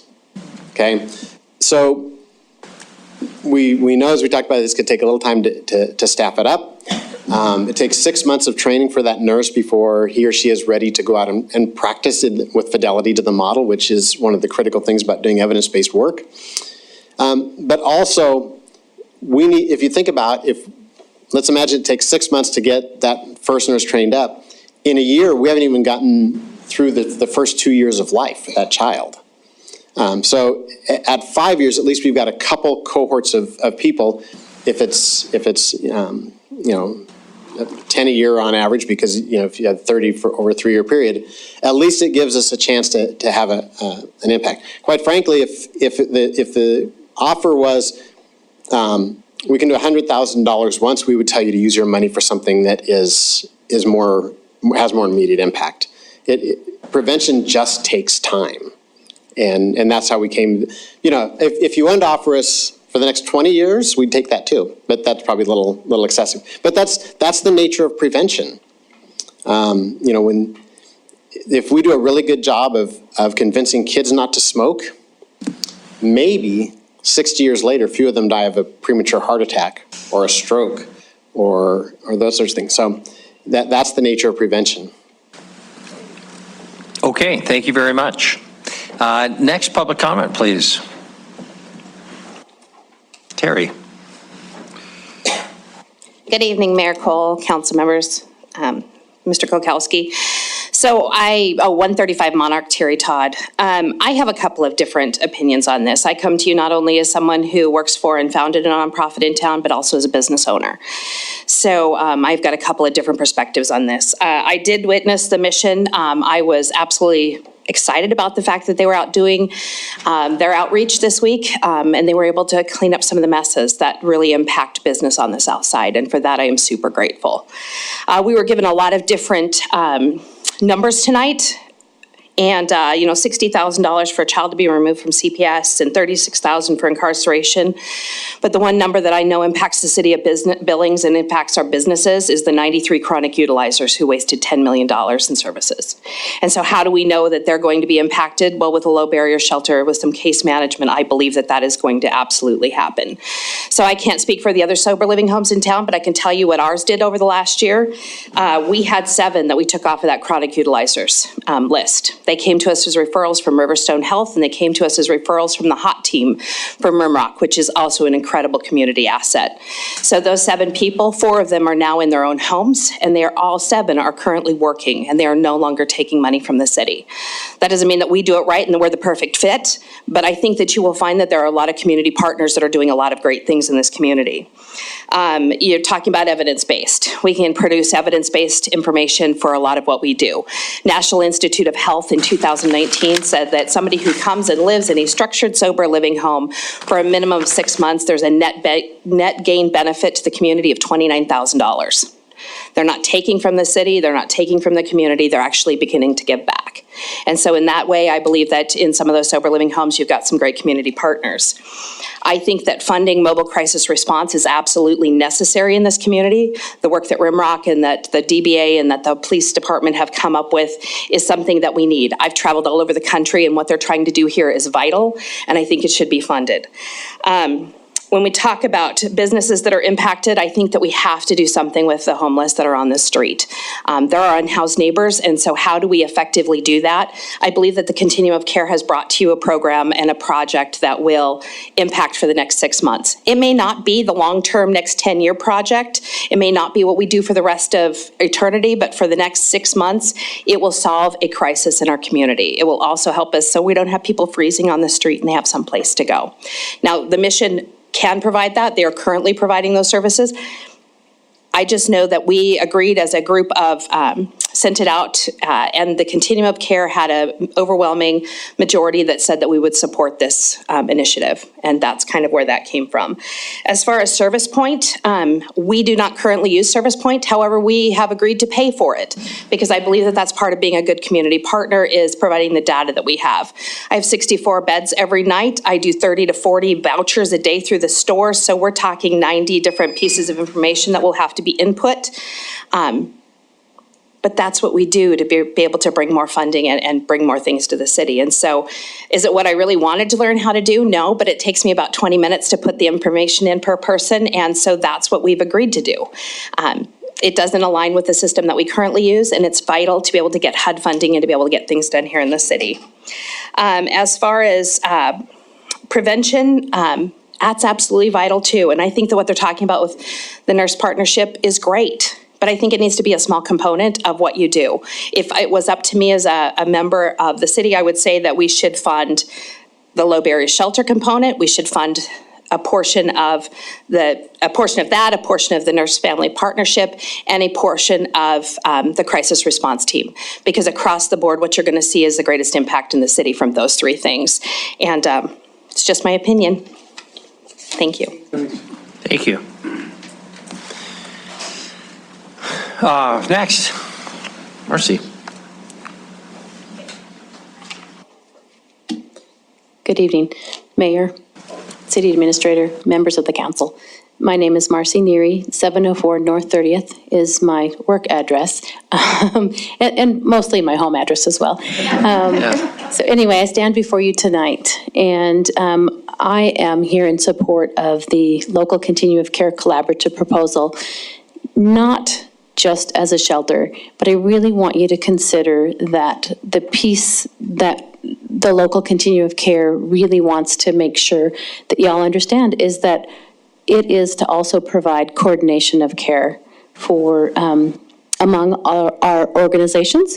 We want to make sure that the care coordination pieces, it's critical as merely is sheltering our most marginalized persons. It's not just enough to break the cycle in providing them a warm, safe place. We also need to put the boots on the ground and really helping people break that cycle of homelessness. Through the care coordination of partners, we can pool our efforts and we can conquer the tasks of ensuring that we have the manpower to reach our unhoused persons in our community. Care coordination also ensures that we share the data in our community with our homeless management information system for data tracking. It helps us find the root causes of homelessness and brings future funding into our community. We can also break barriers for our unsheltered citizens and move them into housing. Then through the collaboration of care with our coordination partners, we can support unhoused citizens and also help them maintain housing. It's a piece that nobody talks about, is helping persons maintain housing once they get housed. A lot of our people go in and out. I feel that with that care coordination piece, then we can help them maintain that housing piece. As for my organization, the Community Crisis Center has a long history of providing care for unserved and hard-to-reach persons. The Crisis Center has been a partner on collaboration endeavors such as Project CALM, which was with the Jail Diversion Grant, and it was through the Bureau of Justice Assistance, and we had that grant for 3 years, and we helped stop the revolving door into the jail system. We also are partners with the My Backyard program, as has been mentioned a couple of times. We partnered with local churches and also volunteers when we weren't able to, we had capacity issues and we weren't able to take care of them all. We also are Substance Abuse Connect on the Crisis Coalition. We're a partner there, and we're also with the Continuum of Care. So as the Crisis Center partners with all these people, I am committed to working in unison with the City of Billings, the Continuum of Care, First Congregational Church, and any other partner willing to work on behalf of serving our persons without homes. The Community Crisis Center will commit to screening the persons for the seasonal sheltering. We'll commit to data collections if this endeavor is funding. We will also provide a care coordinator who will serve on a united team of care coordinators. As we all face challenging issues, no one entity alone can solve the problems of the entire community. Collaboration is very challenging, and it means we must sometimes sacrifice our own agendas, and at times this means sacrificing the funding of our own organizations to join forces with other nonprofits in order to solve the problems in our community. I also agree with some of the previous presenters that I think that we can all give up a little bit of what our asks are, and I'm hoping that we can fund all the projects. Thank you. Thank you very much. Marcy, don't go away. Councilmember Purinton has a question. I have a question. Go ahead. Oh, well, you go first. Okay. Maybe it's same one. mine. Who knows? Yeah, Okay. it could be. So, Marcy, you've heard this discussion. There's a lot of needs out there. Well, far more needs than we have dollars. We also haven't even talked about many other good programs that might be out there, like the Salvation Army Village, that would actually provide permanent but small housing outside the city core or downtown core. We haven't talked about mitigation of marijuana, and yet a lot of these dollars are coming from the marijuana tax, and that's almost certainly going to have some serious consequences that I think people would expect us to use these dollars for. We haven't even talked about that. If we were to cut back, the proposal for continuum of care contemplates two corporations that we could deal with: First Congregational Church on the kind of the housing shelter side, and as I understand, the Crisis Center on the care coordination, which you just gave us an eloquent pitch for. And together those add up to $410,000. If we did not fund all $410,000 and you didn't get everything, let's cut the baby in half, you got half of that, say, what does that mean? Does it mean that there's shelter and a roof at the First Congregational Church, and they fund a staff person and security, and you're kind of out of luck? Or is there a way that you still play some role at that level of reduced funding? What's the Crisis Center's role if you got a lot less, or the Continuum of Care group got a lot less money? So if we were to get a lot less money, we would definitely have to cut various components. So throughout the pandemic, the Crisis Center gave a lot as far as staff. I don't have a lot this go around. In fact, as I mentioned, sometimes we put our organizations at risk. I really, really wanted, as the sole entity, to come forward and say the Crisis Center needs your support and needs your help. City, as we, truly divert people from jail systems and divert people out of the hospitals. However, I made a commitment to both Substance Abuse Connect and the Continuum of Care. And my best, looking at all of the funding and things, and I really feel that the city is looking for a collaboration, and therefore I put my organization aside. In order to make this all work, though, we're all going to have to give a little bit. If half is probably way too much of a cut for us, but I feel like we would take something versus nothing. But unfortunately, there's some fixed costs that are associated with the needing to hire staff. We're not going to be able to, with our low barrier shelter, we're not going to be able to use volunteers like we did with My Backyard. My Backyard was run on a shoestring, and there were 60 volunteers that were wide awake staff that sat in churches, 3 different churches, for several years. However, the client population is a little bit beyond what a volunteer can provide for, so we definitely have to have staffing. But the care coordination is the investment piece. That is the preventative piece as well, to help make sure that they don't become homeless again once they're housed. If we are in too much of a precarious situation and we don't help support people once they get into housing, then we're going to be right back to where we were.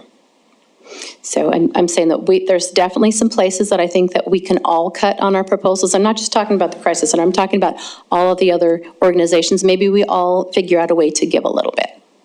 Okay, thank you.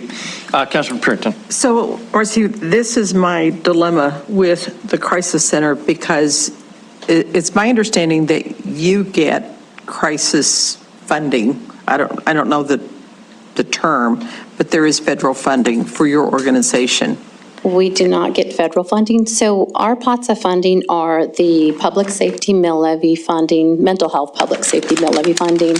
And so we were, in addition to the mental health center, we were getting that entire pot of money for about 10 years.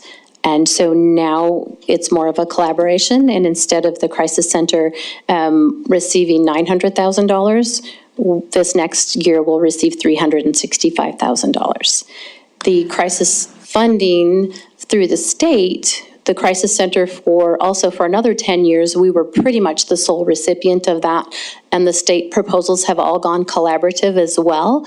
And so last year we got $100,000, and at the end of the year there was some extra money, and so Substance Abuse Connect made sure that the Crisis Center was able to get some additional dollars so that we can keep our doors open. And so our funding is very, very tight right now. The state is working on some bundled crisis billing, but what that's going to do is, I haven't seen how that all works now, but unfortunately, we all follow the Crisis Now models, which means 90% of all law enforcement drop-offs will be accepted. However, I'm not sure that the funding mechanism with the state aligns with the crisis services dollars. And so we're required to have certain criteria in order to bill for the bundle billing, but that doesn't necessarily go in hand with the types of referrals that the Crisis Now models and best practices follow as far as law enforcement drop-offs or as they drop them off for us. So our funding challenges are great. So it was my understanding that you got a significant, I don't know in whose eyes it's significant, but each of the hospitals gave you, I thought they gave you $300,000 each. Because they're the ones that started the Crisis Center. The hospitals did in collaboration with Riverstone Health and the Mental Health Center. And so the idea was never for the hospitals to be able to fund the whole entire endeavor, but they really wanted to provide that system of care for people with mental health, substance abuse, and social service needs so that they could have immediate access to services 24/7, 365. And so after, they the original building period. The hospitals did fund it. There was a large grant, and then the next 2 years, the hospitals funded 50-50 at $600,000 each. And then we worked on a sustainable system of care for the crisis center. And so just one last question.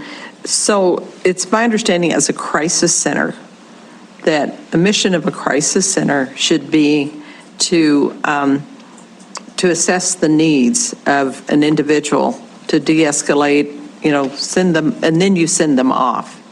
It's not to house them.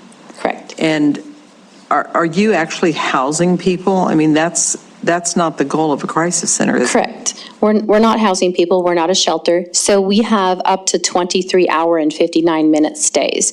And so throughout the years of the crisis center, there have been individuals that aren't welcome other places in our community. And so at times, they might end up on our doorstep, and we see some repeat visits until we can then hand them off to an organization that can take them. We keep them out of the jails if possible. We do everything we possibly can to make sure that they're not on the streets of Billings. We have, as we talked about the My Backyard program, there were nights in the winter several years ago where we were at our building capacity of 45. And that's with 3 staff in the middle of the night, 45 people. And we were doing everything we could where we had to start rotating people outside because they weren't able to be absorbed by other organizations at that point. And so we have had some very challenging times. We've never wanted to be in the sheltering. We're not in the sheltering business. A person presents, they're triaged, they are see a counselor every time they present and get a bed. They do case management. They are involved in our chemical dependency program if necessary. We do everything that we possibly can to help rehabilitate them. One of the things that I think people forget is that recovery from mental health and substance abuse is a lifelong process. Sure. So, a crisis isn't just fixed in one visit. Sometimes it's a very, very long time before you can help stabilize them and then hand them to your partner organizations. It doesn't just happen overnight. And since we opened our doors, I feel like Billings has gained a lot of steam, has made a lot of progress, and there are partners, we're all doing new practices. The really exciting thing is that we're soon to have the 3 components of a crisis system, hopefully. One is the universal crisis line done through the state. Number 2 is the crisis mobile receiving unit, and then also 3 is the crisis center. Thank you. Councilor Rupsis? Thank you. Thank you, Mayor. Marcy, you said the county mill levy, you were receiving, the county mill levy for mental health, you were receiving $900,000, and that's gone down to $360,000. Has that already taken place? Has that cut already taken place? Yes, that is already. Where did that other $540,000, how is that being dispersed now? So the commissioners asked for a request for proposal, a collaborative process. And so Substance Abuse Connect, once again, I made a commitment to our community partners. And so Substance Abuse Connect is also something that I'm very passionate about. And so Substance Abuse Connect came together with a collective proposal to flush that out. We were very, very lucky to there was some money left over last year. And so we were able to get $500,000 right off of the top last year.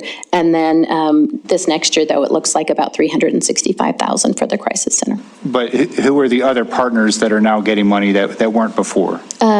We have Rimrock, and the rescue mission is part of that, correct? Oh, thank you.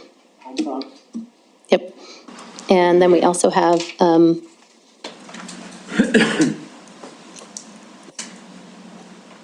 okay. Oh, the exact dollar amounts. Oh, my gosh. Okay. I don't need to. So, yeah, I didn't think so. Okay, so, Carrie, I can't read here. Okay, Community Crisis Center, Montana Rescue Mission, Substance Abuse Connect for some of the personnel, and then also alternatives. Oops, nope, not alternatives. Take them off that one. And the continue of care. Yes, they're getting a little bit to fund a position that we have a coordinator of the continuum of care that helps make sure that all the data and all of the tracking and also our bi-weekly staffings on our most marginalized persons. She kind of coordinates that. You're welcome. Thank you. And just to clarify, that's not Carrie Boyder. Correct. Carrie is a non-paid person. She's a volunteer. Very good. Thank you. At this point, sorry, I don't mean to say you're a non-paid person or just a, Carrie is very, very important. We don't have enough Carries in this room. If we had enough Carries, none of us would need any funding, right? Okay, Councilmember Brooks just asked my question, so thank you for drilling down on that. We need to continue, so thank you very much. Thank you. Further public comment, please come forward. Go ahead and. Mayor, let's see if Tess Besaw, she has her hand back up again. Let's see if she is willing to talk now. She said she could not unmute herself. This is Tess Besaw. Can you hear me? Okay, we're with you. Please give us your name and address, please, and go ahead for 3 minutes. Thank you. Tess Besaw, 1510 Saddle Ridge Road in Laurel. I just wanted to have a little chance to say that I oversee the coordinated entry system for our local continuum of care, which is a requirement by HUD for us to have.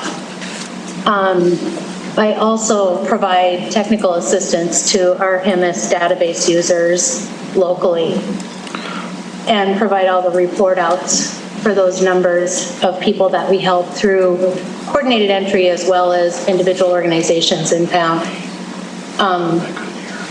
So I wanted to give a little insight on the cost of HIMIS and what that looks like for organizations to sign up with 5 users, meaning they would have 5 people that could log in and enter data. It's $1,438 a year.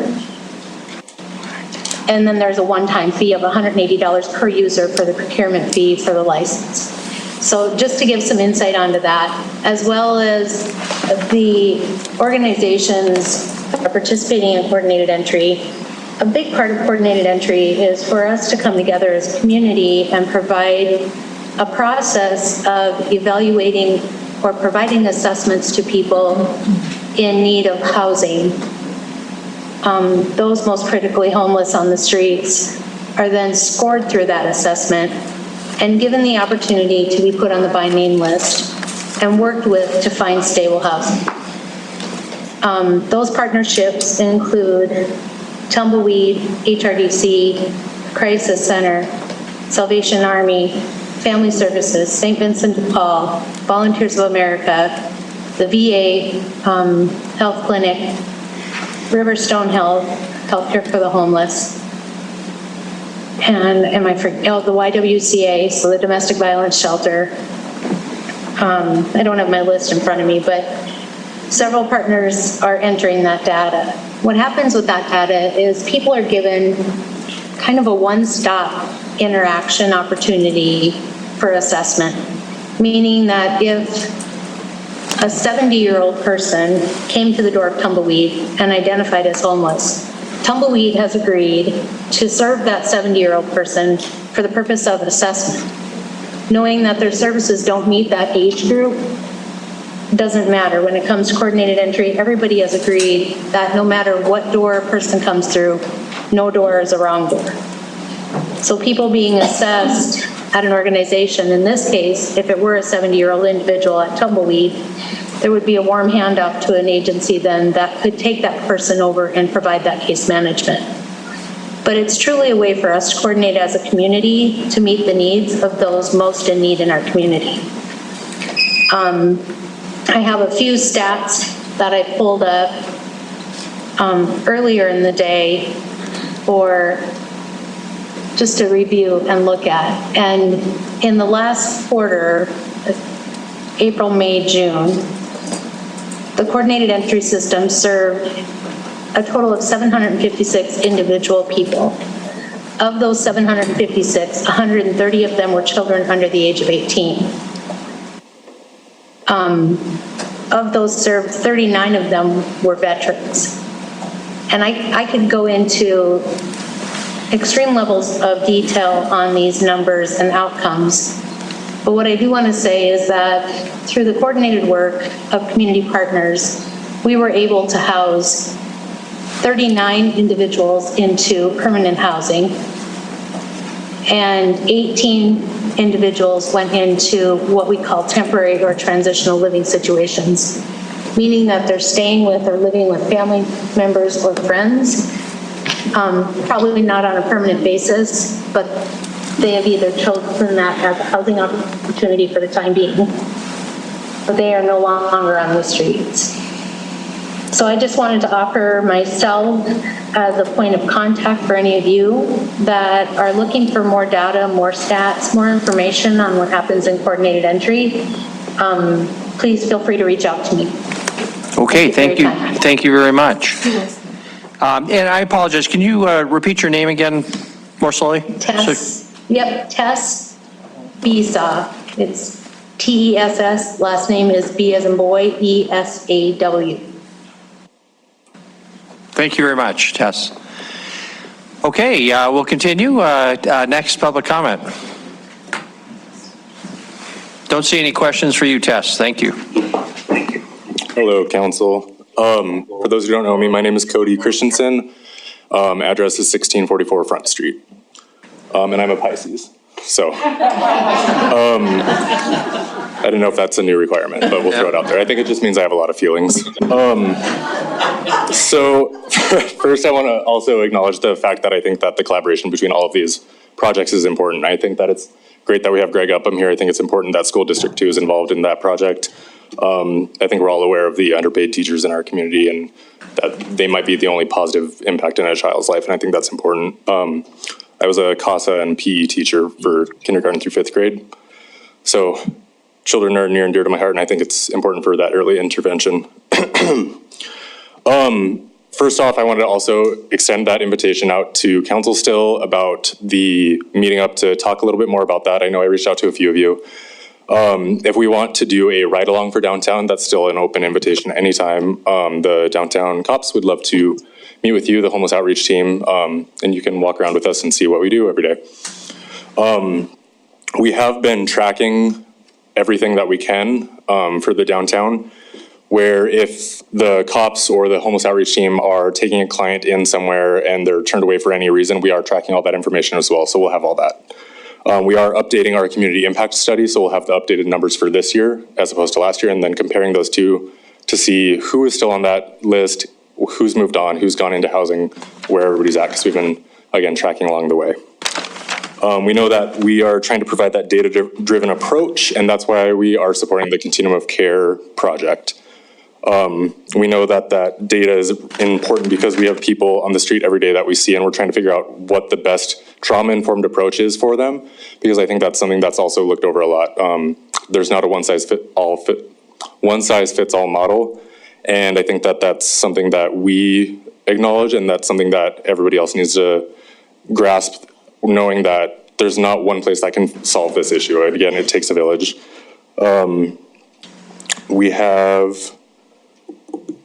noticed that the gap in services is becoming very apparent. Once the Off the Streets project closed down, we saw that need come back to the community. We've seen that where we're trying to figure out what the best approach is for each of these clients. Again, that trauma-informed approach. But that need came screeching back to the downtown area once that project closed, and we saw that. I think that's important to know that that's when the COC steps up to see what we can do, because they're already out on the street. That timer goes really fast, Mayor. Yeah. And just to be completely transparent too, I think that the DBA was also included in that Substance Abuse Connect for my position for the breakdown of that funding. And again, with transparency, I know that Matt had said that they did not receive public funding. They did receive TIF dollars, which are tax incremental finance dollars. And I think that's important to note as well. So just so we're clear on everybody's funding, I received dollars for my position. Okay. So, thank you. Okay, thank you very much. Any further public comment? Please come forward. We are going to move on if you don't. And okay, we've got at least two more, and then we'll look to wrap up here.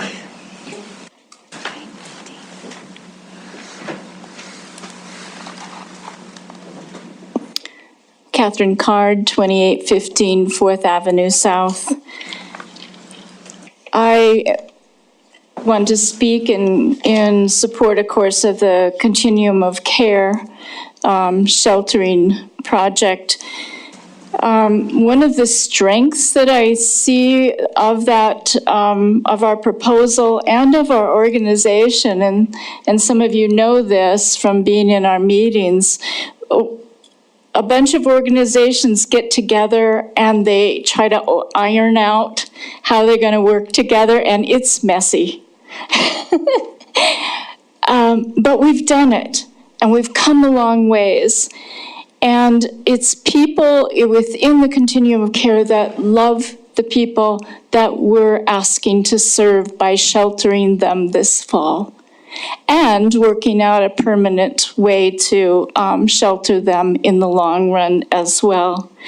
The continuum of care is practiced at sheltering. The different providers within the continuum are practiced and experienced in different ways, giving care to the most vulnerable, to the most difficult people, and trying again to provide as much care and cooperation with one another in the care of that community of people. Now I'm going to take you into another area, another consideration that hasn't been heard. These people that we're talking about on the street, that we see every day, that you saw on the West End today, these are beloved people. These are people who are loved and who have, in many cases, histories like you and I.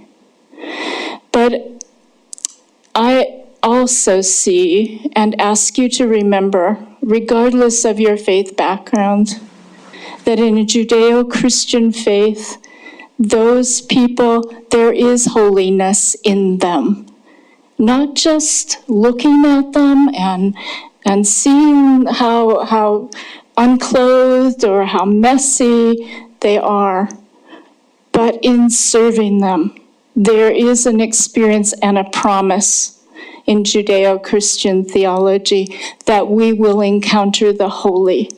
So what we're talking about is not just statistics, not just these people that we don't know, we don't like how they look, or we don't know what they're up to, or, you know, they seem real, a lot of folks seem real difficult. And I've been a homeless person, I know that. These folks are holy, just as you are holy. And my giving you drink when you're thirsty, my giving you shelter is an encounter with the holy, just as it is for us giving them shelter and providing for them. That is an encounter with the holy, which makes their need, particularly for this fall, so urgent. Thank you. Thank you. Next.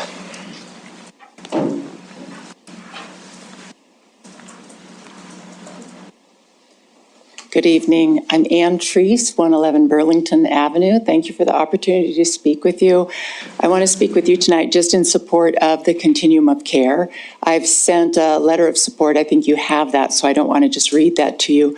I do just want to commend that you do a great deal of important work, and you have a huge breadth of topics that you have to grapple with. So I do commend you for being willing to look at some of the issues of how we can prevent as well as how we can deal with problems that exist today. And it does take courage, and so I commend you for that. I applaud that. I do want to particularly point out that I appreciate that the city administrator has talked about learning about adverse childhood experiences and the impact of trauma and how that does have lifelong effects. So definitely we at STEP, in the work that we do with people with disabilities, including substance use disorders and mental illness, we meet people, we're working primarily with adults who had histories like we've talked about. So if you had been working with them 30, 40 years ago, they would have been the kids in those circumstances that you would want to prevent them having those traumatic experiences. But they're here now. We definitely at STEP focus on prevention. We'd much rather play offense, but sometimes you do have to play defense. And so there is a certain aspect of needing to respond to what is in front of us now, which is the population that needs to be served.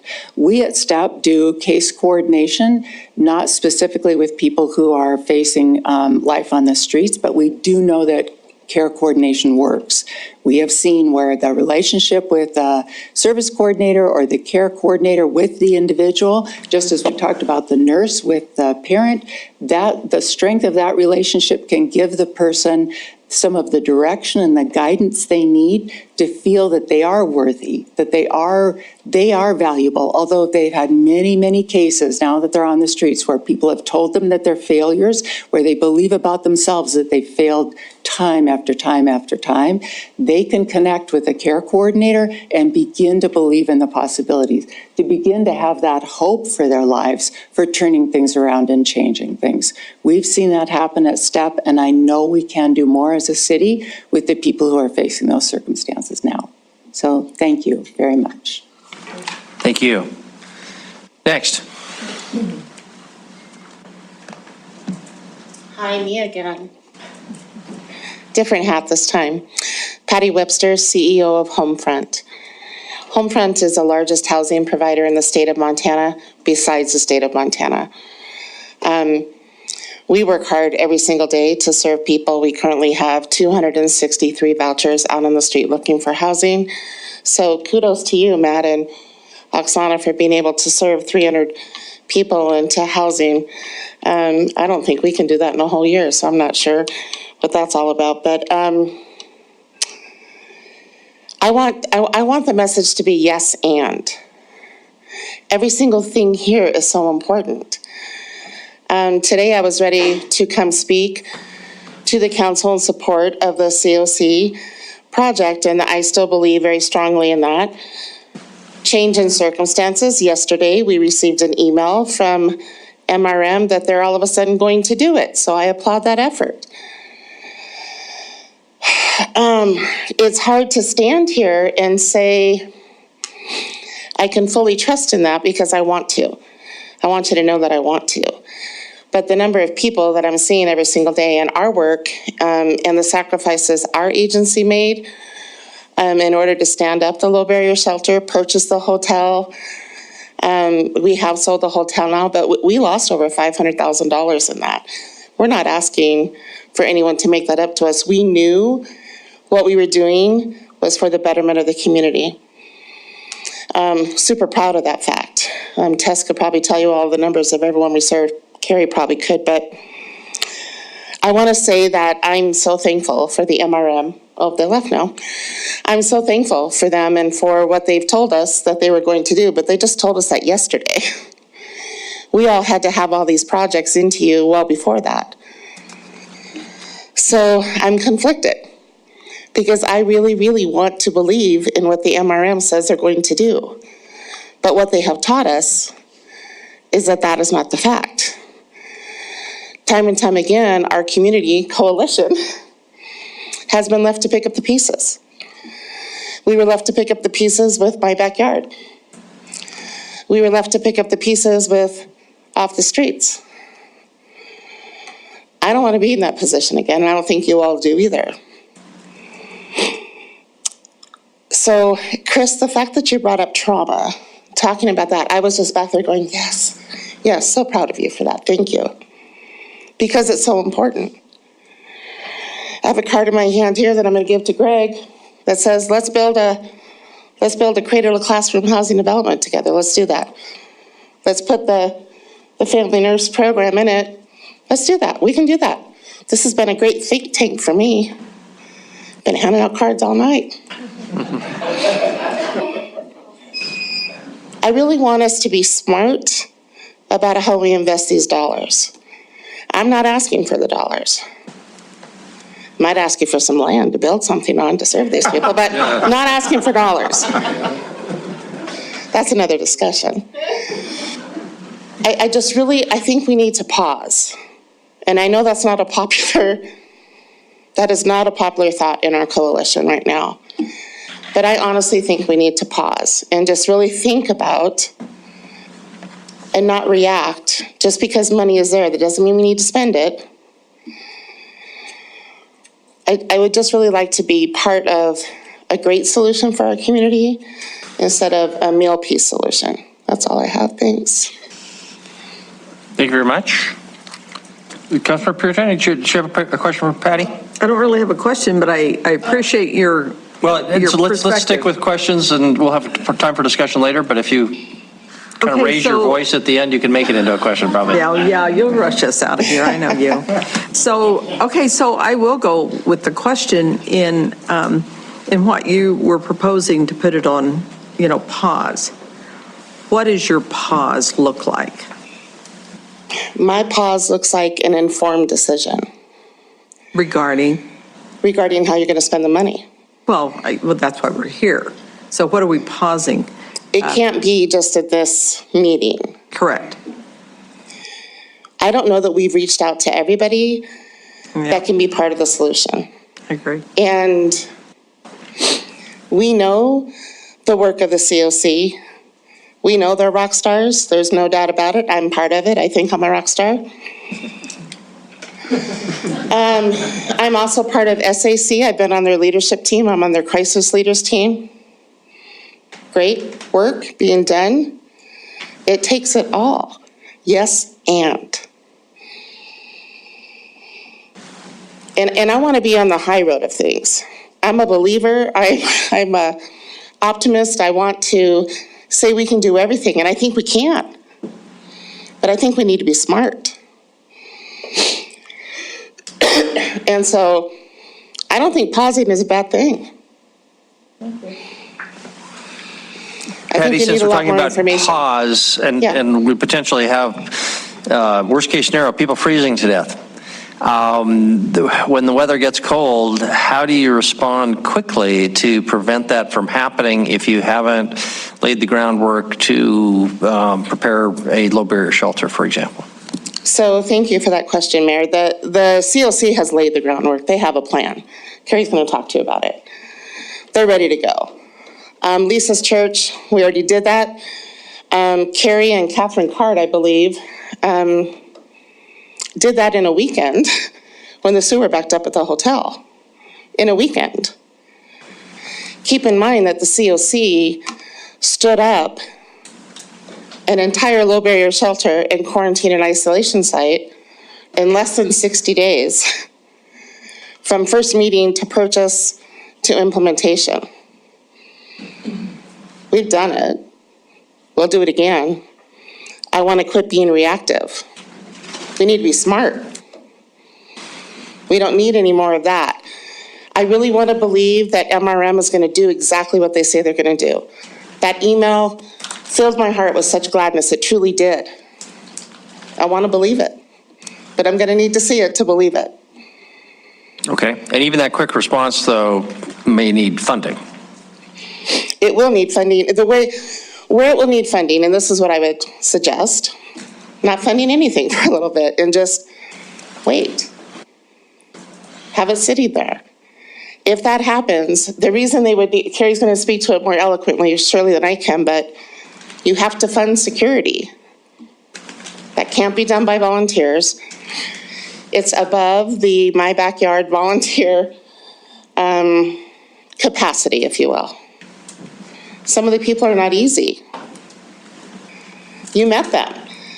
Pam, I remember looking back, it was one of the most heartfelt moments. I was driving the bus and I looked back and I think somebody had were they asleep on your shoulder or was it somebody? Penny's shoulder. Yes. Thank you for giving me credit, but it was Penny. Pam, where I'm going to give you credit is you were there. Mike, you were there. Tom, you went and visited. Roy, you went and visited. Jennifer, you helped from the very beginning. Did it not change your thought process after you were there? Sure it did. So let's pause. Okay, thank you very much. Next public comment. Any further public comment?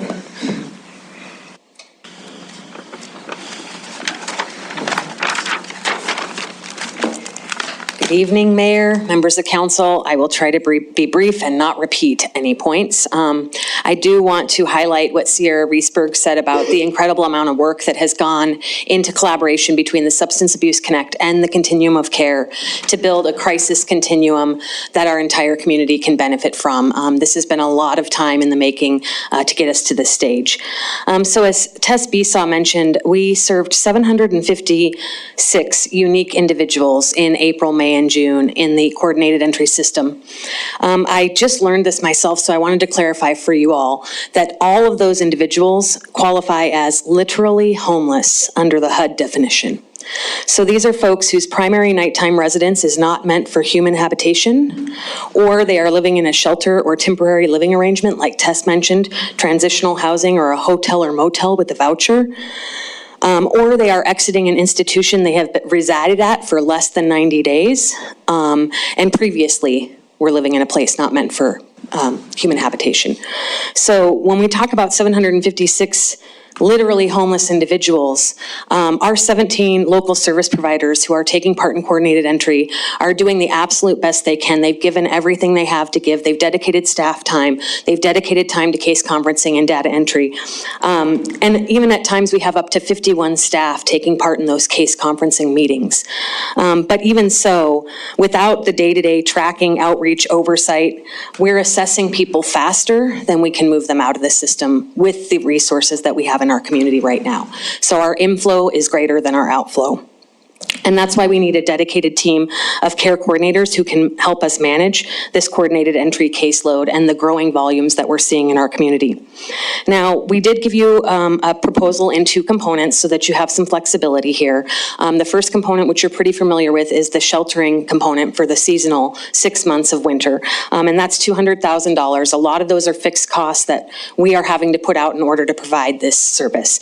The other really important part of this, though, is the care coordination component. And so that is for $210,000. And that would fund 3 full-time equivalent positions that would be dedicated to this coordinated entry system, all of the clients in the coordinated entry system, not just those on the by name list, so that we have a way to help move folks from the assessment period into the supportive services they need to get into housing. And then once they're in housing, we would have another dedicated team member there to help keep people housed. So that's no skilled labor to do this, no law enforcement, no jail or ER stays. That would be the last resort, not the first resort. And so what we're trying to build along with the Substance Abuse Connect is effectively a system where people have someone to call, someone to respond, and somewhere to go when that happens. As the Gazette succinctly pointed out in their article over the weekend, whether we know it or not, we are spending millions of dollars on the 93 super users identified by Downtown Billings Association. So we can stop the cycle of abuse and trauma and exploitation. In fact, the strangulations that happen on our streets every night, we can stop that cycle of trauma and abuse every night for pennies on the dollar of what we're spending now for the $10 million to respond. And once we've stopped spending millions to react to the crimes resulting from those super users in the short term, we can then reinvest that smartly and wisely into prevention programs at a level that actually can make a difference for things like the Family Nurse Partnership.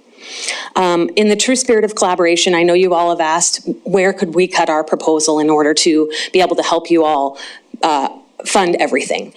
So I know that having spoken with our team, we would be willing to look at reducing the care coordination component to 0.75 FTEs as opposed to 1.0 FTEs, which would bring that amount down to $157,000 to give you all a little bit more flexibility to be able to either fund Nurse Partnership, to fund Substance Abuse Connect, to fund a position at the city or something else.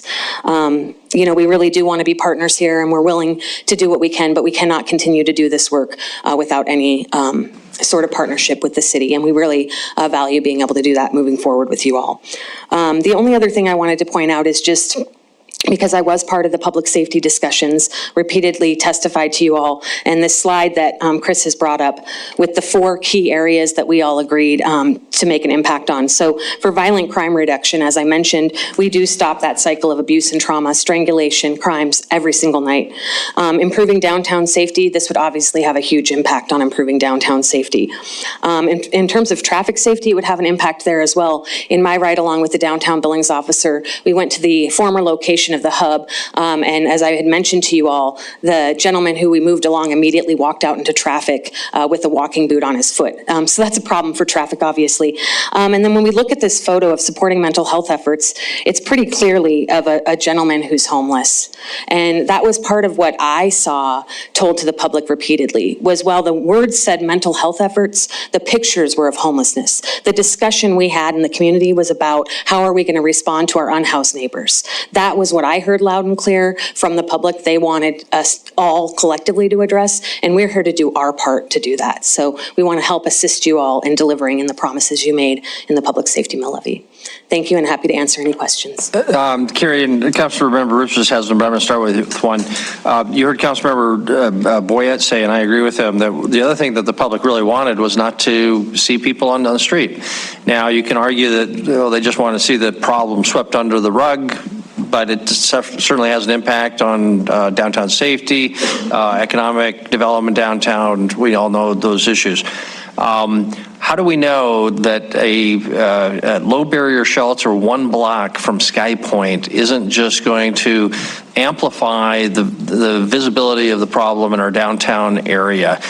We saw with St. Vincent de Paul things that put a burden on the neighbors that should never have happened. That is unacceptable, at least in my book. How do we make sure that doesn't happen, given the location of the proposed low barrier shelter in the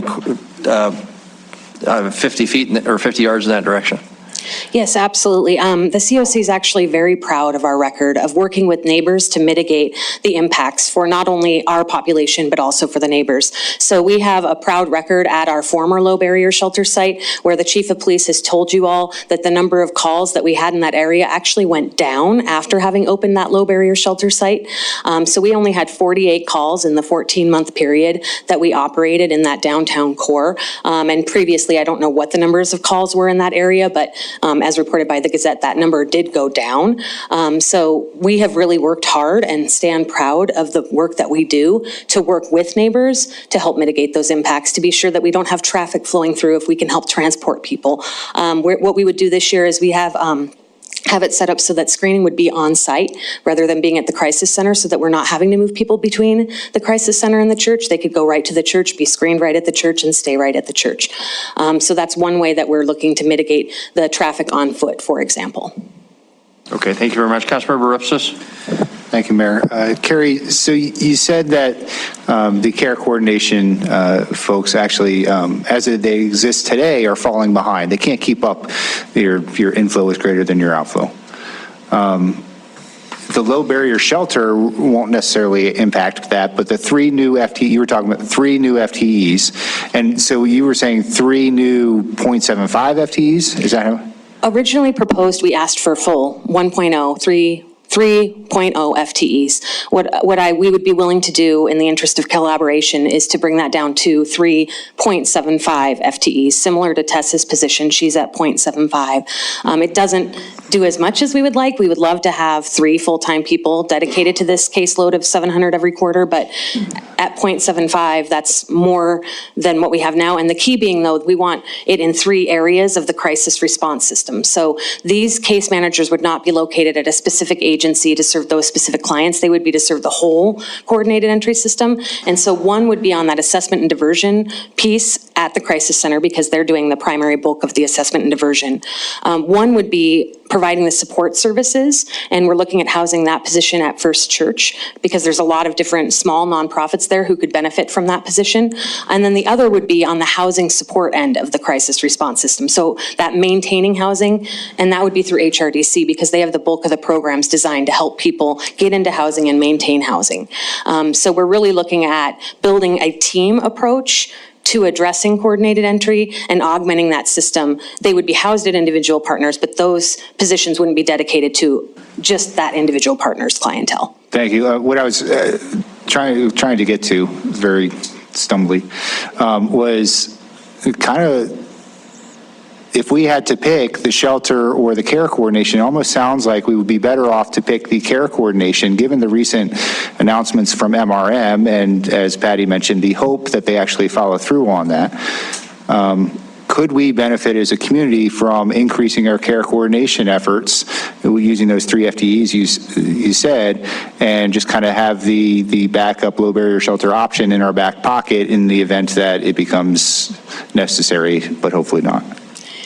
You certainly could do that, but as you've all heard me say repeatedly, and respectfully, Patty, I know that you did stand it up in 6 weeks, and respectfully, I know that we did stand up a response in 24 hours, but in the interest of discussing adverse childhood experiences, my child is going through some right now and did that weekend, and generally, we really, us partners here cannot continue to sacrifice hoping that somebody else will meet the need, and then when they don't, we scramble to do so. And so I don't think anybody in our coalition wants to see people freeze to death on the streets, and if our choice is to stand up in 24 hours or not, I feel confident that our partners will always stand up and do what's necessary to meet this need, but I don't think that that is the right thing to do. Okay, thank you very much. Any further questions? And Councilmember Purington, and we haven't forgotten about Councilmember Reese or Shaw if they're still with us as well. Always feel free to interrupt us. Councilmember Purington? Thank you. So I would tend to agree, Tom. In looking at MRM, they're established. They have the staff. I know they're struggling as well as everybody else with staff. So my concern is you're wanting to build a building, you're wanting to hire people to do your entry system, but yet I haven't heard anything about clinicians for mental health issues, because that's the majority of people that are even in the jail, it's my understanding, are people with mental illness. They don't particularly need to be there, but yet they are there. And the other thing is vocational rehabilitation. I haven't heard anything about that. So what I'm hearing, so far what I'm hearing is that revolving door. Yeah, we're going to do this, but we're going to have all these people to do this, but what are they going to do? How are they going to really affect change? And that's my biggest concern with this. If we have something established, can we not make it better? Rather than spending more money to build another silo, because to me, that's what we're doing. Yes, there is a coalition here, and there is that coordination of care, but can't we do it? We just need to learn how to work together with the whole group. And, I'm hearing some issues with MRM. I have not been a part of that, so I don't know what those issues are, but evidently there's some history there. But maybe it's time that we actually try to work together. And rather than build something else, because that's where we're going to hold them accountable, I think. And I'm wondering about when Patty said, let's put it on pause, let's give money after the fact. You bill us for whatever you've done. And if you've done it well, then that's where the money would come from. Well, unfortunately, we've already expended our funds to set up shelter and get billed back for it. And that process took so long that I don't think there's a lot of partners who are going to be willing to expend the funds up front and be reimbursed by a government partner again, as we saw from the FEMA experience.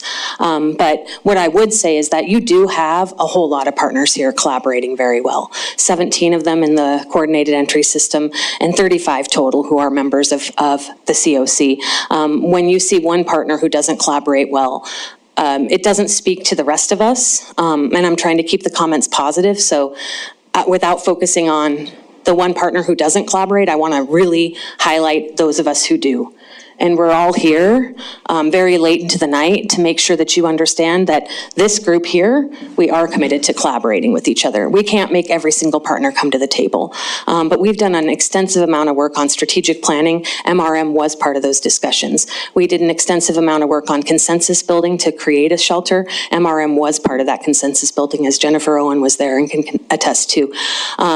But we cannot make partners take part if they don't want to. All we can do is build a system that as many partners as possible want to take part in, and continue to try to fund that and build new partnerships with folks like you so that we can grow the base of who we can serve. As far as MRM meeting the need or not meeting the need, they've been able to stand up this program this entire time. They could have stood it up on April 3rd when we closed the doors of the church. They could have stood it up in response to COVID when we were asked by Unified Health Command to respond to the pandemic. I'm not sure why they didn't do so. But to do so now, 2 days before we come before council to present to you all, seems a little like it's undercutting the work of the coalition. If I'm just being honest. Thank you. Okay, thank you. Any further questions? Don't see any. And I assume there's no online or that we'd be hearing from them. So thank you. Thank you. Are we done? I think we're done with public comment, if only because we've run out of commentators. Well, we're going to stretch it, but make it quick, Terry, please. I will. Terry Todd, 135 Monarch. So the two things that I would say is Carrie really didn't talk a lot about the case management component, which is one thing that we have a bunch of community partners who have come together and said that they will offer full case management for anybody going through the low barrier shelter, so that they are getting the access to services that they need.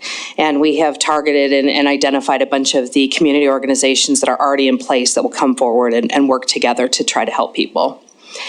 And then the other comment that I have is the Gratitude and Action Building is right downtown where we have had some problems. And I can tell you that every time I have ever had an interaction with the church, we have not had the toxic charity problems that we have currently in our neighborhood. You know, there was one day where we had $30,000 worth of loss to businesses there. The Rail Line Coffee Shop was very concerned because they had people trying to crawl through their window. We've created a nightmare down there on the south side. But I can tell you that what's happening at First Church has never been that experience. And so I would say that they're absolutely a great community partner, and I would not be worried about driving somebody from the airport through downtown with people being housed at First Church. Okay, thank you very much. We'll close the public comment period. Your Honor, can I make a really quick comment? Councilmember Shaw, go ahead. And Councilmember Shaw, we are going to have an opportunity for discussion, but is this about? Yes, no, I'm sorry. This is just directed at the audience because I'm afraid some people might take off after public comment. But I wanted to reiterate, I am watching and listening very carefully and taking notes, and I really appreciate all of the people that have shown up tonight. So, thank you. Thank you for making that point. They've been here a long time, but many have been here in the trenches for several years, and many who aren't here. So thank you for the whole community who has been working to try to solve this problem that we all fear has no simple solution. Okay, thank you very much. Public comment period is closed. No obligation to stay, but you're welcome to. It is council 10 to 10. I'll stay here all night if you want to. We haven't had any real discussion amongst ourselves, but you tell me how you want to proceed. This is your opportunity. There's nothing else except for public comment on non-agenda items, which I doubt we're going to have to speak of on our agenda. So I'm at your pleasure. Councilmember Boyette. Thank you, Mayor. I just had one question for Chris.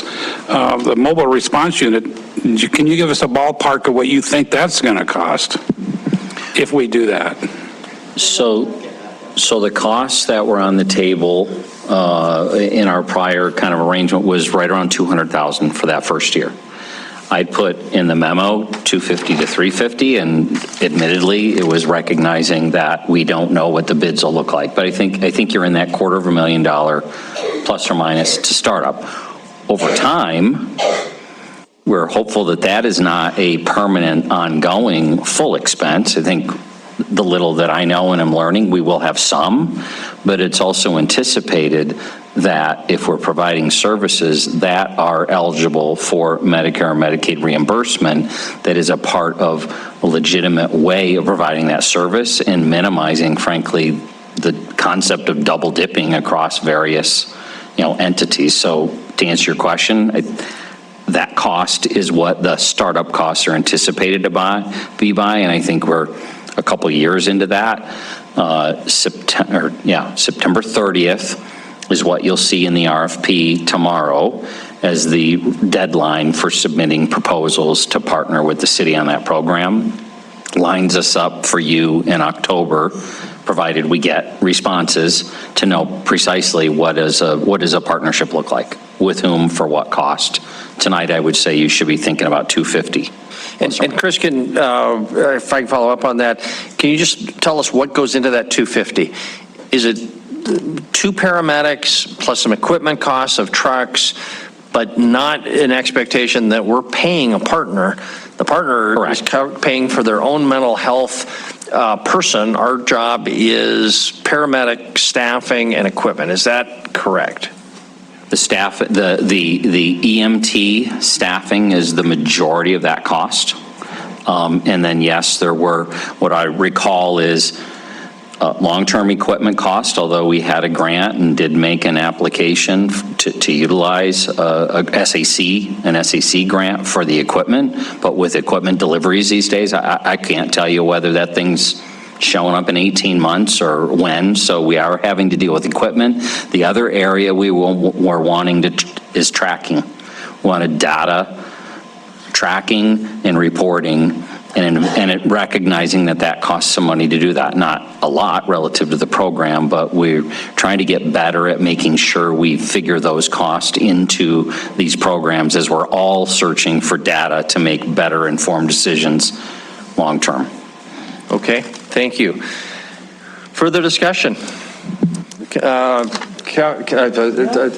Councilmember Tricky, Parrington, Rupsis, Owen. Nice. And Nice. Just raise your hand if you do not want to say anything. No, okay. So Councilmember Tricky. I don't want to say anything, but this has been very uplifting and exciting for me personally, because I think that when I came into this, ran for city council, I knew this was not something that we were currently doing, but it was something that I felt very, very strongly that we needed to do. I know most of the people that were here tonight have left already, but I really, really want to thank you guys for putting the time and energy and work into getting the two coalitions to get together and work and actually start putting together some roadmaps for us to figure out how to move forward with all this stuff. That said, there is one piece to this that I believe that we really have very seriously left out, and that is a commitment to public education. What we're not seeing, I mean, like right now, probably the biggest single issue that I think is not being talked about in our community is that, hey, obey the law, not because you're going to go to jail if you get caught, but obey the law because it's the right damn thing to do. And nobody's messaging that. We need to be messaging that here in Billings. We need to be messaging, hey, we're a community. We need to be helping each other out. We need to be working with each other. And that's not even getting into the specific things about like the need for messaging on being not driving when you're impaired, no matter what the drug is that you're doing, and all the other things that are going on in our community. We are doing a very poor job of communicating with each other and especially with the public. The point about, to me, the whole point about the thing with the nurse-family partnership is that what they are doing is they're going into families and teaching people how to have a relationship. Okay, well, that's one slice of the people that need to learn how to do that. Most of us right now in this community need to learn how to how to build relationships with each other again, because we've really stopped doing that. And there are tons of resources and ways that we can do that by using the city as a communications system. So that was why I put in the original budget the $150,000 for public education coming out of these funds.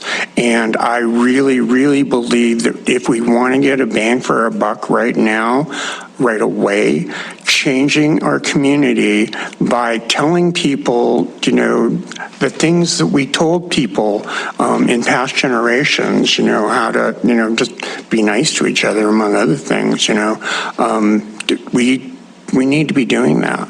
So I agree with a lot of what's been said tonight. I think we definitely need to continue to move forward on this stuff, but I think we really need to take a very serious look at how we, as the city of Billings, communicate with all of the people that live here in Billings. Thank you. I think we were going down here, and then Councilmember Rowan and Neese. Councilmember Purington? Okay, so Chris, this is the question for you. You basically have $865,000. Is that to be spent during this fiscal year? And when are the funds available? Yes, that is what is anticipated in this current fiscal year. And I professionally promote the idea that anything that's not spent in that fund stays in that fund.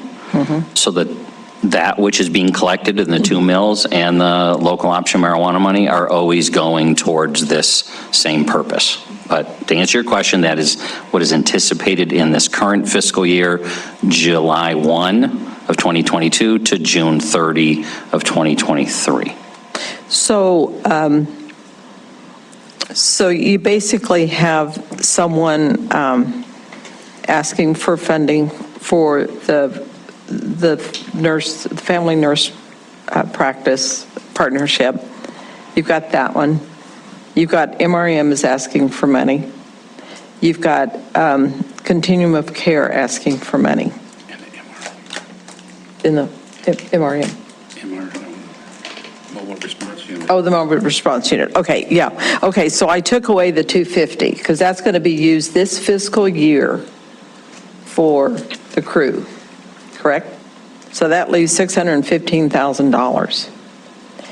And I mean, I personally, I think prevention is that's very important. I do believe that.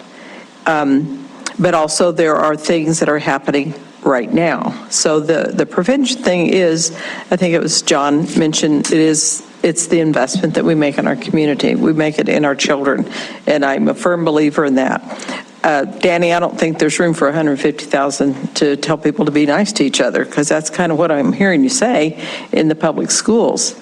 And the schools didn't really ask for any funding, and I think they get their funding. It may not be adequate, but I think that we need to sit down and come up with a plan of how much each group is going to get, because I think there is something for the winter shelter. I'm not interested in building something else. Can you clarify something? Well, after I finish. Sure. But I just think that we do need to spread this around a little bit. I don't know that we can fund what the Continuum of Care wants. I don't think we can fund what MRM wants. But I think we can help both of those organizations, but we need to figure out how it's going to be an investment in that particular phase of what we're working with, because that's an investment too. So anyway, that's where I would be looking, but I don't know how we're going to divide it up. I don't know how we're going to agree on it, and I don't know how we're going to move forward with it. Okay, thank you. Councilor Tricky, at 10 o'clock, you understand the need not to have too much back and forth, but if you had a simple, quick thing, go ahead. Yes, I am not talking about giving money to the public education system. I'm talking about the city of Billings using our PIO and all of our other resources to do public information campaigns and being nice is just a generic comment about it. There's a whole bunch of different things that we should be messaging on. Okay, internal use. Councilmember Rupsis, and then Owen and Neese. And Joy. And Joy, and Gillick. That's okay, everybody. okay. Dan, you want to get in here? So I'm going to probably say the most unpopular thing, and I apologize. You're going to want to throw something at me.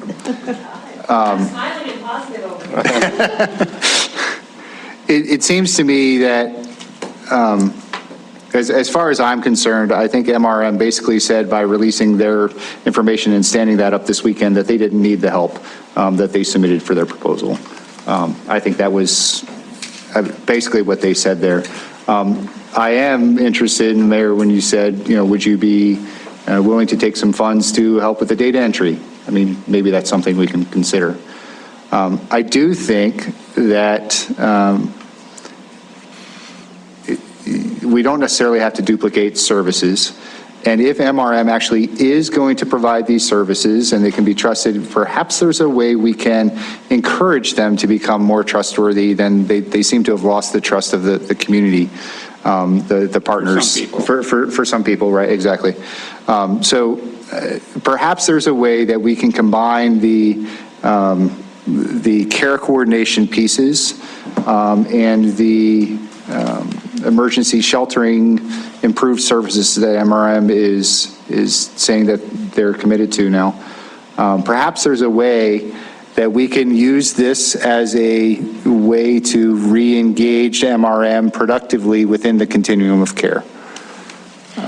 I know that's not a very popular statement given the history, and I've attended some of those meetings, but we, the community, will benefit if we have a continuum that actually includes our largest shelter. And I'd like to search for that. I, as well as Patty, am an internal optimist. I think there's got to be a way, right? So I'd like to see that. I understand, and I wish they were still here. I'd like to see something like that happen. And if there's a way that we could encourage that and make a proposal that can benefit everybody, and that could get give the MRM the opportunity to prove themselves and regain some of that trust, and also increase the resources that we're providing to the community for that care coordination efforts, I think maybe that could be a win-win. But I know it's pretty late at the night to throw something out there and all the history that we've had, but I'd really like to see something like that. Thank you very much.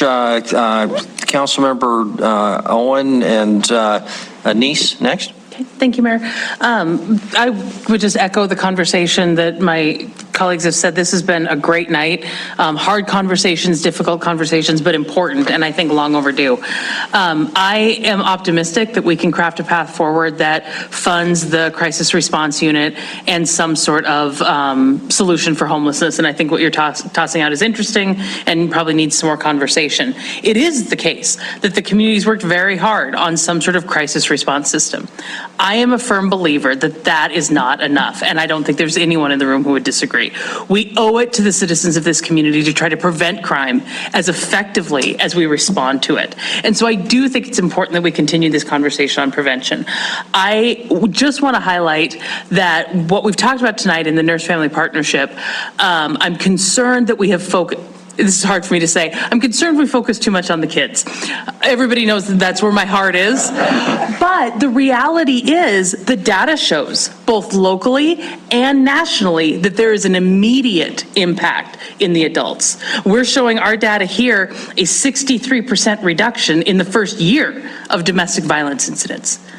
It's There were over 1,000 domestic violence incidents in our BPD annual report last year. It's our second highest category of crime in this community. And this is something that immediately goes right at it. So yes, it prevents juvenile delinquency in the future and dropouts and future crime, but it has a real immediate impact in our community in a way that is measurable and proven. And even if you want to say that this is a very small sample set, which admittedly it is, there is also a national data set that backs that up, that says immediate reductions in domestic violence and child abuse cases, more moms seeking mental health and substance abuse treatment. I do think that this is the type of prevention approach that has long-term dividends and near-term measurable outcomes. And I'm not alone. I mean, you all will remember that the governor has proposed his HEART initiative to address substance abuse in the state. And home visiting is an essential component of that statewide proposal as well. So I think we can, yes, and this. I think we can craft this crisis response continuum and begin the process of investing in preventing the crime before it happens as much as we respond effectively to it. And I hope that we can keep having this prevention conversation and not sort of write it off as too hard, too esoteric, difficult to measure, and not as well thought out, because the Nurse-Family Partnership at least has a decade in this community alone of working and proving its results. And so I'm a proponent. I think we can do this. Not all of it, but most of it enough to make a real down payment and show our citizens that we're not just going to perpetually come back and ask for more and more dollars to arrest more and more people. We have to control what we can in this county and in this community. And one thing that we can control is whether or not crime happens. We can't control the size of the jail. That's out of our hands. We have the ability to reduce the need for jail space. And I think we should talk about that more. Thank you. Councilmember Neese? You still awake? Thank you, Mayor. I am still awake. I'm still here, and hopefully not relapsing into COVID from staying up so late. Yeah, you know, Jennifer, you make some good points and good reminders that this is not just something that, you know, we have to wait 6 years till those kids get into kindergarten or to find out if it's actually working, but it is something that is immediate. So thank you for bringing that up again.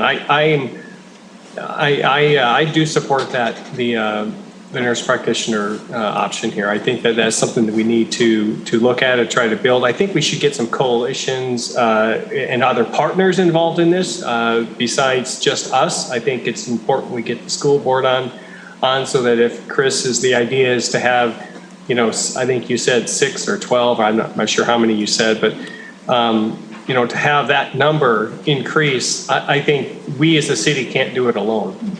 And so I think we need to work towards that. But I do think we shouldn't wait on that. I mean, I appreciate Patty's pause. And I think there is some good cause to pause when it comes to the shelter. The MRM has stepped up, and I think they mentioned why they weren't able to do it over this period of time with the COVID and things that are happening with them, but they've now stepped up. Tom, I really like your idea. I mean, one of the things that I was always concerned about was with the case management is really, you know, what is that going to do, you know, for really making sure these people, you know, get off of the system and are in the right services. And so I think, you know, one of the pain points of the MRM is the system and the way the system reports. And if we can fund some case management, just like the COC was going to fund some case management time for the HRDC and some of the other organizations, that could actually be funded over there. So I think that's a good compromise to try to develop that and have that system work better. But the mayor brought up something that I think that we haven't talked about yet. I mean, this cannabis money does impact our law enforcement. You know, we lost our dog sniffing dogs. 2 of them, I think, we lost, and I don't know how if they've had them replaced yet or not for the right type of drugs. But there's things that have changed in the industry that we want to make sure that the officers that are making arrests for the improper use of cannabis, that they're going to trial and that they're actually closing these cases without having to, you know, arrest people and then just let them go again. So I don't know, we haven't heard from our police department as far as what do they need in additional training, or what do they need in additional equipment that this cannabis money can actually fund for them. So I think we're missing some of the piece of where this money is coming from. And so although it's one more piece of the pie that has to be spread thinner, I think we need to have that conversation and hear from the police department and our maybe county prosecutors to find out what is it do we need to make sure this happens. So I'm all for moving forward on the nurse family practitioner and that. So I'd like to see us move on that. If we want to pause on some of the other things, I think we probably should, but the RFP's out for the community or the crisis response unit. I think we should follow through on that and move forward on that. Thank you very much. Councilmember Gillick. No, Councilmember Joy, and then Gillick. Oh, Councilmember Shaw, I'm sorry, we didn't see you. Do you mind if... add you into the lineup. Okay, so we'll put you in line after Councilmember Gillick. Thank you, Mayor and Council. I really want to thank everyone who came tonight. This discussion has been very different from previous discussions that we've had at council, and going back quite a few years. This has been a very good discussion, and I appreciate that Riverstone bringing forward information and having with them psychiatrists who really can speak to biology, which is really, I mean, in a certain way, you would say, well, all we're really talking about is behaviors, and but it's really not, because of the impact of trauma and the ACE, the experiences of children. Their brains are different, and they're not going to go back to what they could have been. So we're not really measuring, we're really missed opportunities for children to have the kinds of brains and the kinds of lives that would be productive that aren't going to be. And we won't be able to go back. We're not going to go back. So to have him really speak about that is really important. I don't know how so many good comments have been made, and I think everything that's really important has been said already, how we work out the details. I like the idea of trying to have everyone who has a potential for sheltering to get on board and to have that collaborative relationship. But I am an optimist, but I'm also a realist. I'm not sure that that's there. And so we can make and, try to further that or see if that's possible, but you can't. Reality is reality. I'm not a Pollyanna, I guess. Reality matters. So yeah, what I'd like to say is, I don't know exactly how to say this, but if you've ever heard a kindergartner scream and cry for 6.5 hours, you really don't want that to happen. There's not anybody at this table, professional teachers, professional administrators, professional principals, SNAs, we can't handle that. 6.5 hours of screaming from a kindergartner, and that's one of the 50, and I've heard more than one of the 50s. You are not going to go back to that 2-year-old, to that little 3-month-old and fix that. It's a missed opportunity. That child will have to grow up and go through extensive therapies to try and figure out how to rewire their brain so that they have coping mechanisms, but they will never go back. It will only be coping for the rest of their lives. That's a missed opportunity. Why wouldn't we want to have the best opportunities for our children to have those best lives that they can have? Thank you. Thank you. Councilmember Gillick and Shaw. Okay, I just Chris, tell you where I'm at, and I guess the rest of y'all too. So I think it's great that we have already got the crisis response units underway, hopefully closer to 200 grand for this first year. It's good to hear that maybe, we'll see, that Medicaid will be reimbursing in the future. So that cost, as well as some of the startup costs, goes down. So we have more available in the future. But anyhow, for a given for fiscal year 23, let's go through with that. I think we absolutely need to have a low barrier shelter right now to address gaps we've had in the past. Again, the whole continuum of care.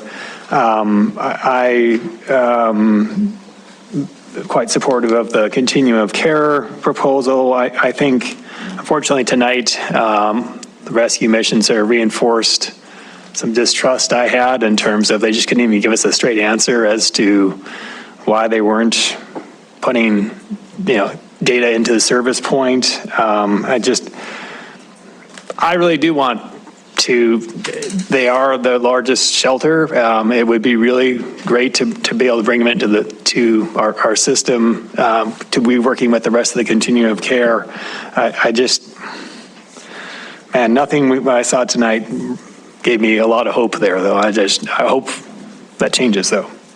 I think, so that adds up to about 800 or 660,000 if we 250,000 for the crisis response units, and then the COC at proposal at 410. That leaves about 205,000. I think the nurse family partnership, I think prevention is absolutely a great thing, and I'd love to see that grow in the future as our crisis response units go down. And I am very interested, Danny, in some sort of public information. I do want to see some sort of, I want to know the efficacy. So if we have some sort of research, and it probably needs to be more recent when there's such information overload and distrust and information as well. So I'd love to see something like that, if it can be really successful, and I hope that money can grow in the future in terms of, if we're making the efforts now to divert more of the Billings side of the 10 million, which is not all of the 10 million that's being spent in 93 individuals, but there's a portion of that. We're reducing the need to continue growing public safety in the future if we are investing these dollars now. So that's where I'm at. Thank you. Thank you, Councilmember Shaw. Thank you. So 2 points, and Chris, trying to answer some of your questions. I think, of course, I would love to fund everything. I think, as we probably all would, it would be great to be able to fund all of these programs. I was sitting here trying to do the math. One piece that would be helpful for me, for staff to come back with that to us with a delineation of short-term versus long-term investments, and by long-term, maybe 5 years, because that was the time frame thrown out for the Nurse Family Partnership Program. I think being able to see even a 5-year estimate of, okay, yeah, we think the crisis response unit's going to cost an extra $100,000 in the first year, the next year it's not, knowing that those numbers are going to shift would be really helpful. The second piece is I do come back to the trust issue, and I think lack of trust with an organization is a really big problem. And so I guess if MRM, I think they're not there anymore, but if I was speaking to them, I would say rebuilding that trust, I think, is going to be the best path forward of figuring out what that looks like. And certainly is something I would be looking for before I would be willing to invest public money. So I think that's just I think that's an important piece that we've heard in multiple ways tonight, but I didn't want it to get lost. And then I have one more. The third one is, could we ask the county for an extra $200,000? Would they go in on this with us, maybe? I think it might be worth writing a letter saying, what if the city is willing to invest $800,000? Will you guys put up $200,000 and we can do it all? So I would be willing to draft something like that if there's any interest from council in, rolling the dice, because why not? Very good. Thank you very much. I think that leaves me. As far as I'm concerned, I'm happy to have you draft that letter. I think we were all thinking the same thing, or at least digging into it. More of the details of are there any funds available there that could be used? Councilmember Neese, I think, or somebody asked the question: what percentage of some of these expenditures were in the county versus just in the city? So obviously, many of these people are also coming from the county. So I personally support that. Big picture, from my perspective. We've all done the math, and there just isn't enough money to go around. And so when that happens, I'm inclined to reducing the numbers wherever possible and reducing the term of the commitment. The crisis response unit, in my book, is the highest priority because it's the most immediately connected to our public service or public safety issue, people on the street, and I think our voters will understand hiring paramedics and trucks. But we need to keep that price down just as much as possible to free up dollars elsewhere. When it comes to the low barrier shelter, because the crisis response dollars are long-term commitments, we're hiring people. With the short-term or the low barrier shelter, although I appreciate Councilmember Rips's point that maybe the best bang for the buck is the long-term care coordination, those are long-term FTEs. Those are hiring people. The way the low barrier shelter was originally sold to us, concept was keeping people from freezing to death now.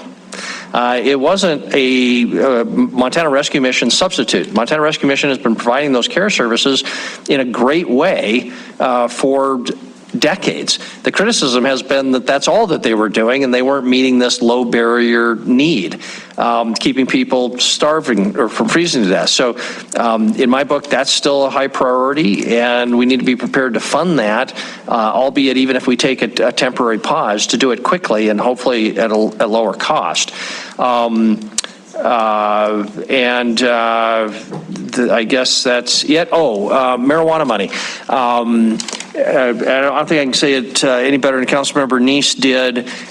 These dollars are, I think the public will assume, for marijuana mitigation, first and foremost. So if somebody comes forward from the police department or the community and says we need money for marijuana impact mitigation, I don't want to be the one who says, yeah, we're getting $432,000 of marijuana money, but we don't have $15,000 to buy a new dog. Or whatever it is. I think we need to keep some of our powder dry and not spend all of it, because it might be nurse-family partnerships today, but there's going to be a great other evidence-based solution coming knocking our door soon. Once the blood is in the water, the sharks, I don't want to denigrate the great people doing work out there, but they're going to be knocking on our door. So that's the reason I'm hesitant to make long-term commitments on any of these projects if it can be avoided at this stage that we know so little. And we haven't even talked about the cost of funding internal staff, which was part of our amendment. We said we want staff to do this who can gain that expertise. Those aren't built into these numbers even. But I think we all see the value of having, if not a staff person, a consultant who can really get their arms dirty, their hands dirty, and advise us in a more impartial way on a lot of these issues. So there's a lot of needs out there, unfortunately. Councilmember Owen. I just have a question, because I think your timing issue is really important, and I think Councilmember Neese or Councilmember Shaw talked about it too. Chris, I don't think I understood this equipment issue, that we might not get vehicles for the crisis response unit for up to 18 months. Does that mean we couldn't launch the program for 18 months? I mean, are we jumping a fiscal year here? We will find a way not to have to do that. Okay. Though what we face is we're not in the days of we sign an MO for a vehicle and it shows up 90 days later. So we're having to purchase used vehicle. We will piece something together, because the equipment is likely going to become one of the timing issues. So we're going to have to patch and then find midterm, longer-term solutions to get these units both on the medical response and crisis response out there on the street. So we're not looking at significant program delays on that because of supply chain issues? No. Okay. But we're scrambling. No, I'm not sure. I mean, what I'm saying is folks are working on those solutions. They're going to be more complicated than they once were of just ordering a vehicle off the police patrol unit and it shows up 90 days later. That just doesn't happen now. So we may, the grant dollars, all grants end up having different ties to them, so we might have to use more of our own cash to get something short-term to patch us together to long-term solutions. So for the 250 that we're talking about for the crew, when do you think we begin to launch that, to spend that, to execute? I mean, realistically, every one of these, we're talking about the numbers over a fiscal year. Well, maybe with the exception of low barrier shelter, you got that component broken out for CFC for the winter months. Everything else is being talked about kind of as a fiscal year, and we're already a quarter in. So yes, we're not going to use every one of those dollars, but we, I think, have to be conscientious that we not lock into things that we're overcommitted to in year 2, 3, which is why, I mean, your advice is sound and we're looking at it too, which is how does this stuff look 2, 3, 4, as long as 5 years out? And on the equipment item, Chris was telling me that he was happy to lend his Chevy Cruze, and there you go. Put a sign up on the side, and my daughter took it to Phoenix, so that's her cruise. Okay, cross that one up. New vehicles, I mean, you're looking at used vehicles, period. We're looking at the best value we can get, and so, you know. It could be an old police car, couldn't it? Yeah. Okay, council, it's now 9:25. There's people out there who would, or I'm sorry, 10:25, who would like to know exactly what they're going to be doing the next year. I don't know that we're going to be able to tell them, but we need to bring some resolution here. If it's only to say we're going to have to come back and continue to wrestle with this, but it's getting late. Some final comments, Councilmember Tricky and Ripsis? One comment that I do want to make is that I do not see money coming from these specific funds as being permanently used for anything. I think that whatever is done with these dollars, we need to find replacement dollars for it somewhere else in the budget or some other organization or something if it is needed to be, if whatever that need is it needs to move forward. In my head, it was like about 3 years would be the commitment. But I think it's really important that we not use any of these dollars for anything permanent. Okay, thank you. Except for the staff person. Yeah, okay. And I didn't quite finish my thought about the Montana Rescue Mission and the continuing, or the coordinated entry system. I think it's really important that the MRM be part of this solution. They've given too much to the community. They're too important of a player. One way to start building that trust, though, and serving the benefit or the needs of the community may be to help fund the coordinated entry system extra cost. I think they've probably just been doing what we all do, which is protect their own interests, and they just didn't see the personal benefit given the cost and given their scale. It was a significant cost. So I do think we should look into the details of that.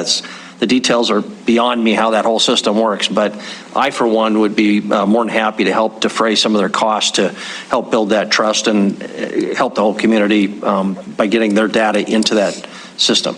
I'm sorry, there's some other hands. Councilor Ripsis. Actually, I kind of regret raising my hand, but I felt we kind of owed it to everybody sitting here tonight to have some type of guidance on what our next step is. And what kind of timing. You know, Patty suggested a pause, but we never really kind of talked about what that pause means and what we need to come out of the pause. And how do we move forward from here, Chris? So the simple one is the crisis response. We know what that timeline looks like. Nurse Family Partnership, our desire is to get moving because we want to see an impact, but there's nothing about a calendar or temperatures or things like that there. So I think we continue, I heard a lot of you supporting that concept.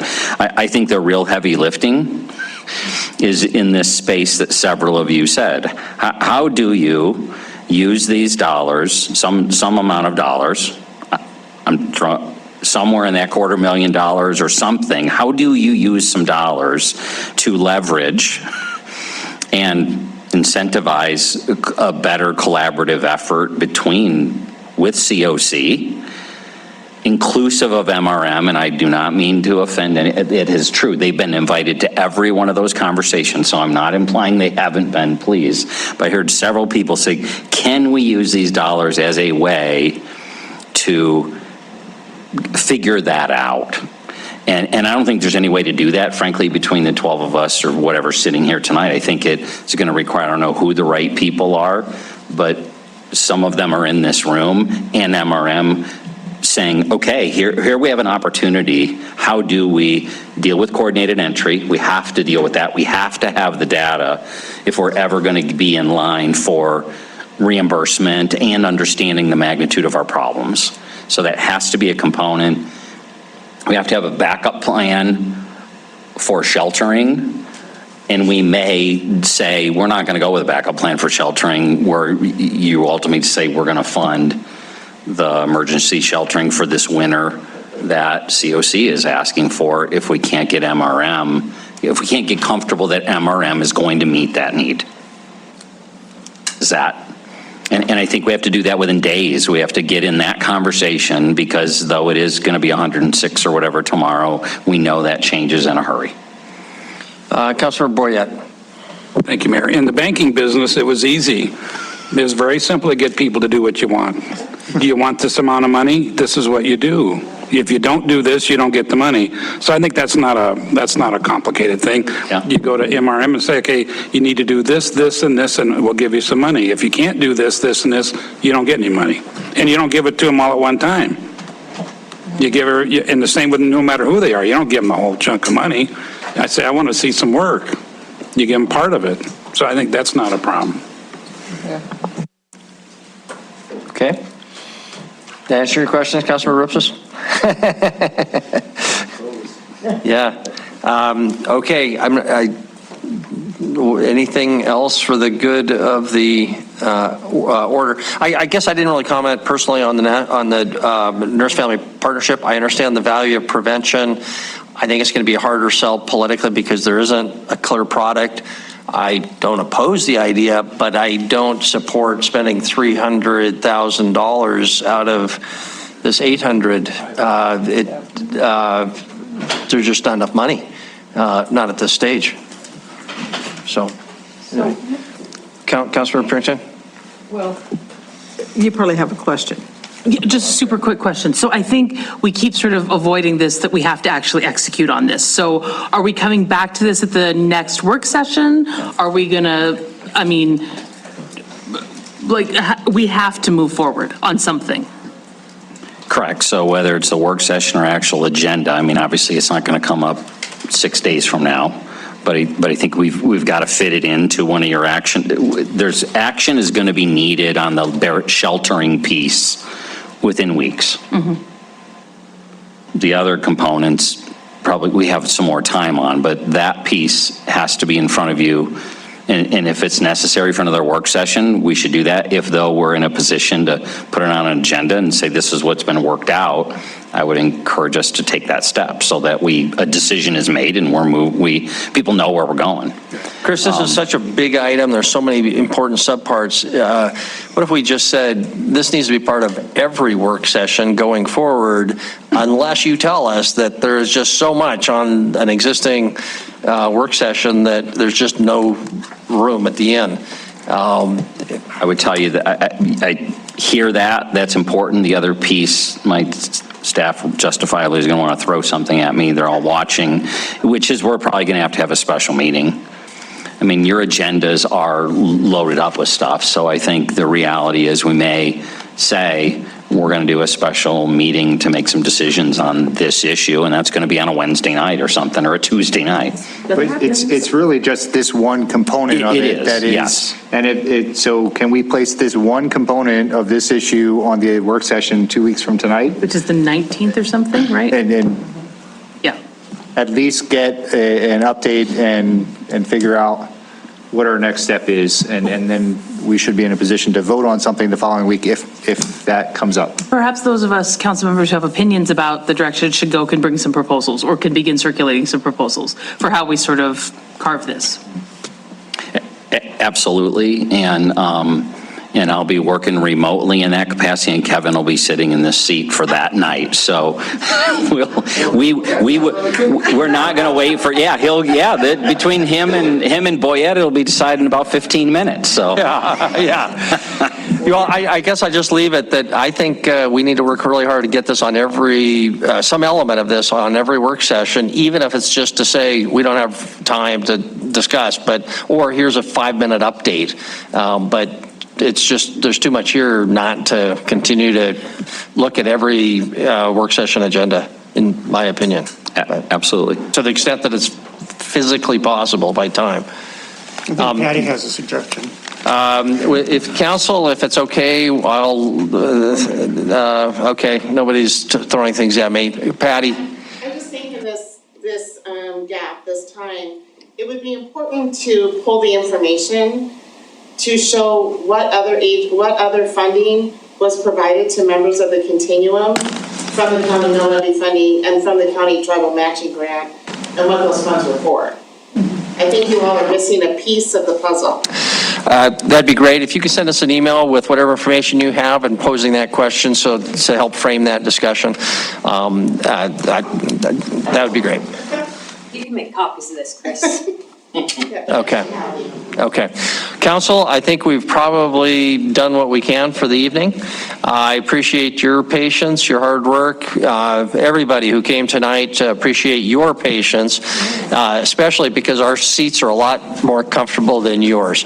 So I apologize. We still need to go through the technicalities of closing out our meetings, specifically item number 4, highlight upcoming agenda items of council interest. Chris, do you have anything? We've already had some discussion. Really, it's anticlimactic a week from today because you have all these public hearings relative to wrapping up, dotting I's and crossing T's on the budget process. So, and then one application, a really important one and a critical one for the downtown TIF for a really nice redevelopment of the boarded up building that sits at the corner of Montana and Broadway. So exciting there. That's your first item on your agenda, and then everything else after that is tied to the budget. Okay. Thank you. If there's an update even you have 6 days from today on that we can work into that agenda, do it. Yep, we'll do it during the administrative, report. Okay. Any public comment on item number 4? No, public comment is closed. Public or council discussion. Excuse me, Councilmember Denise? Yeah, this is back to item 4 with Chris as far as future agenda items. Chris, regarding the council procedures, is that going to be scheduled for the 26th? Do you know if that's going to be ready to move forward at that time, or will there be more? Will that be brought back to a work session for more discussion with council? This morning, we put it on both the work session and the agenda on the 26th to keep it moving forward. Okay, great. Thank you. Okay, thank you. Any items of general council discussion? Any public comment on something not on our agenda tonight that we haven't already discussed? Thank you. Then we are adjourned. Thank you, everybody.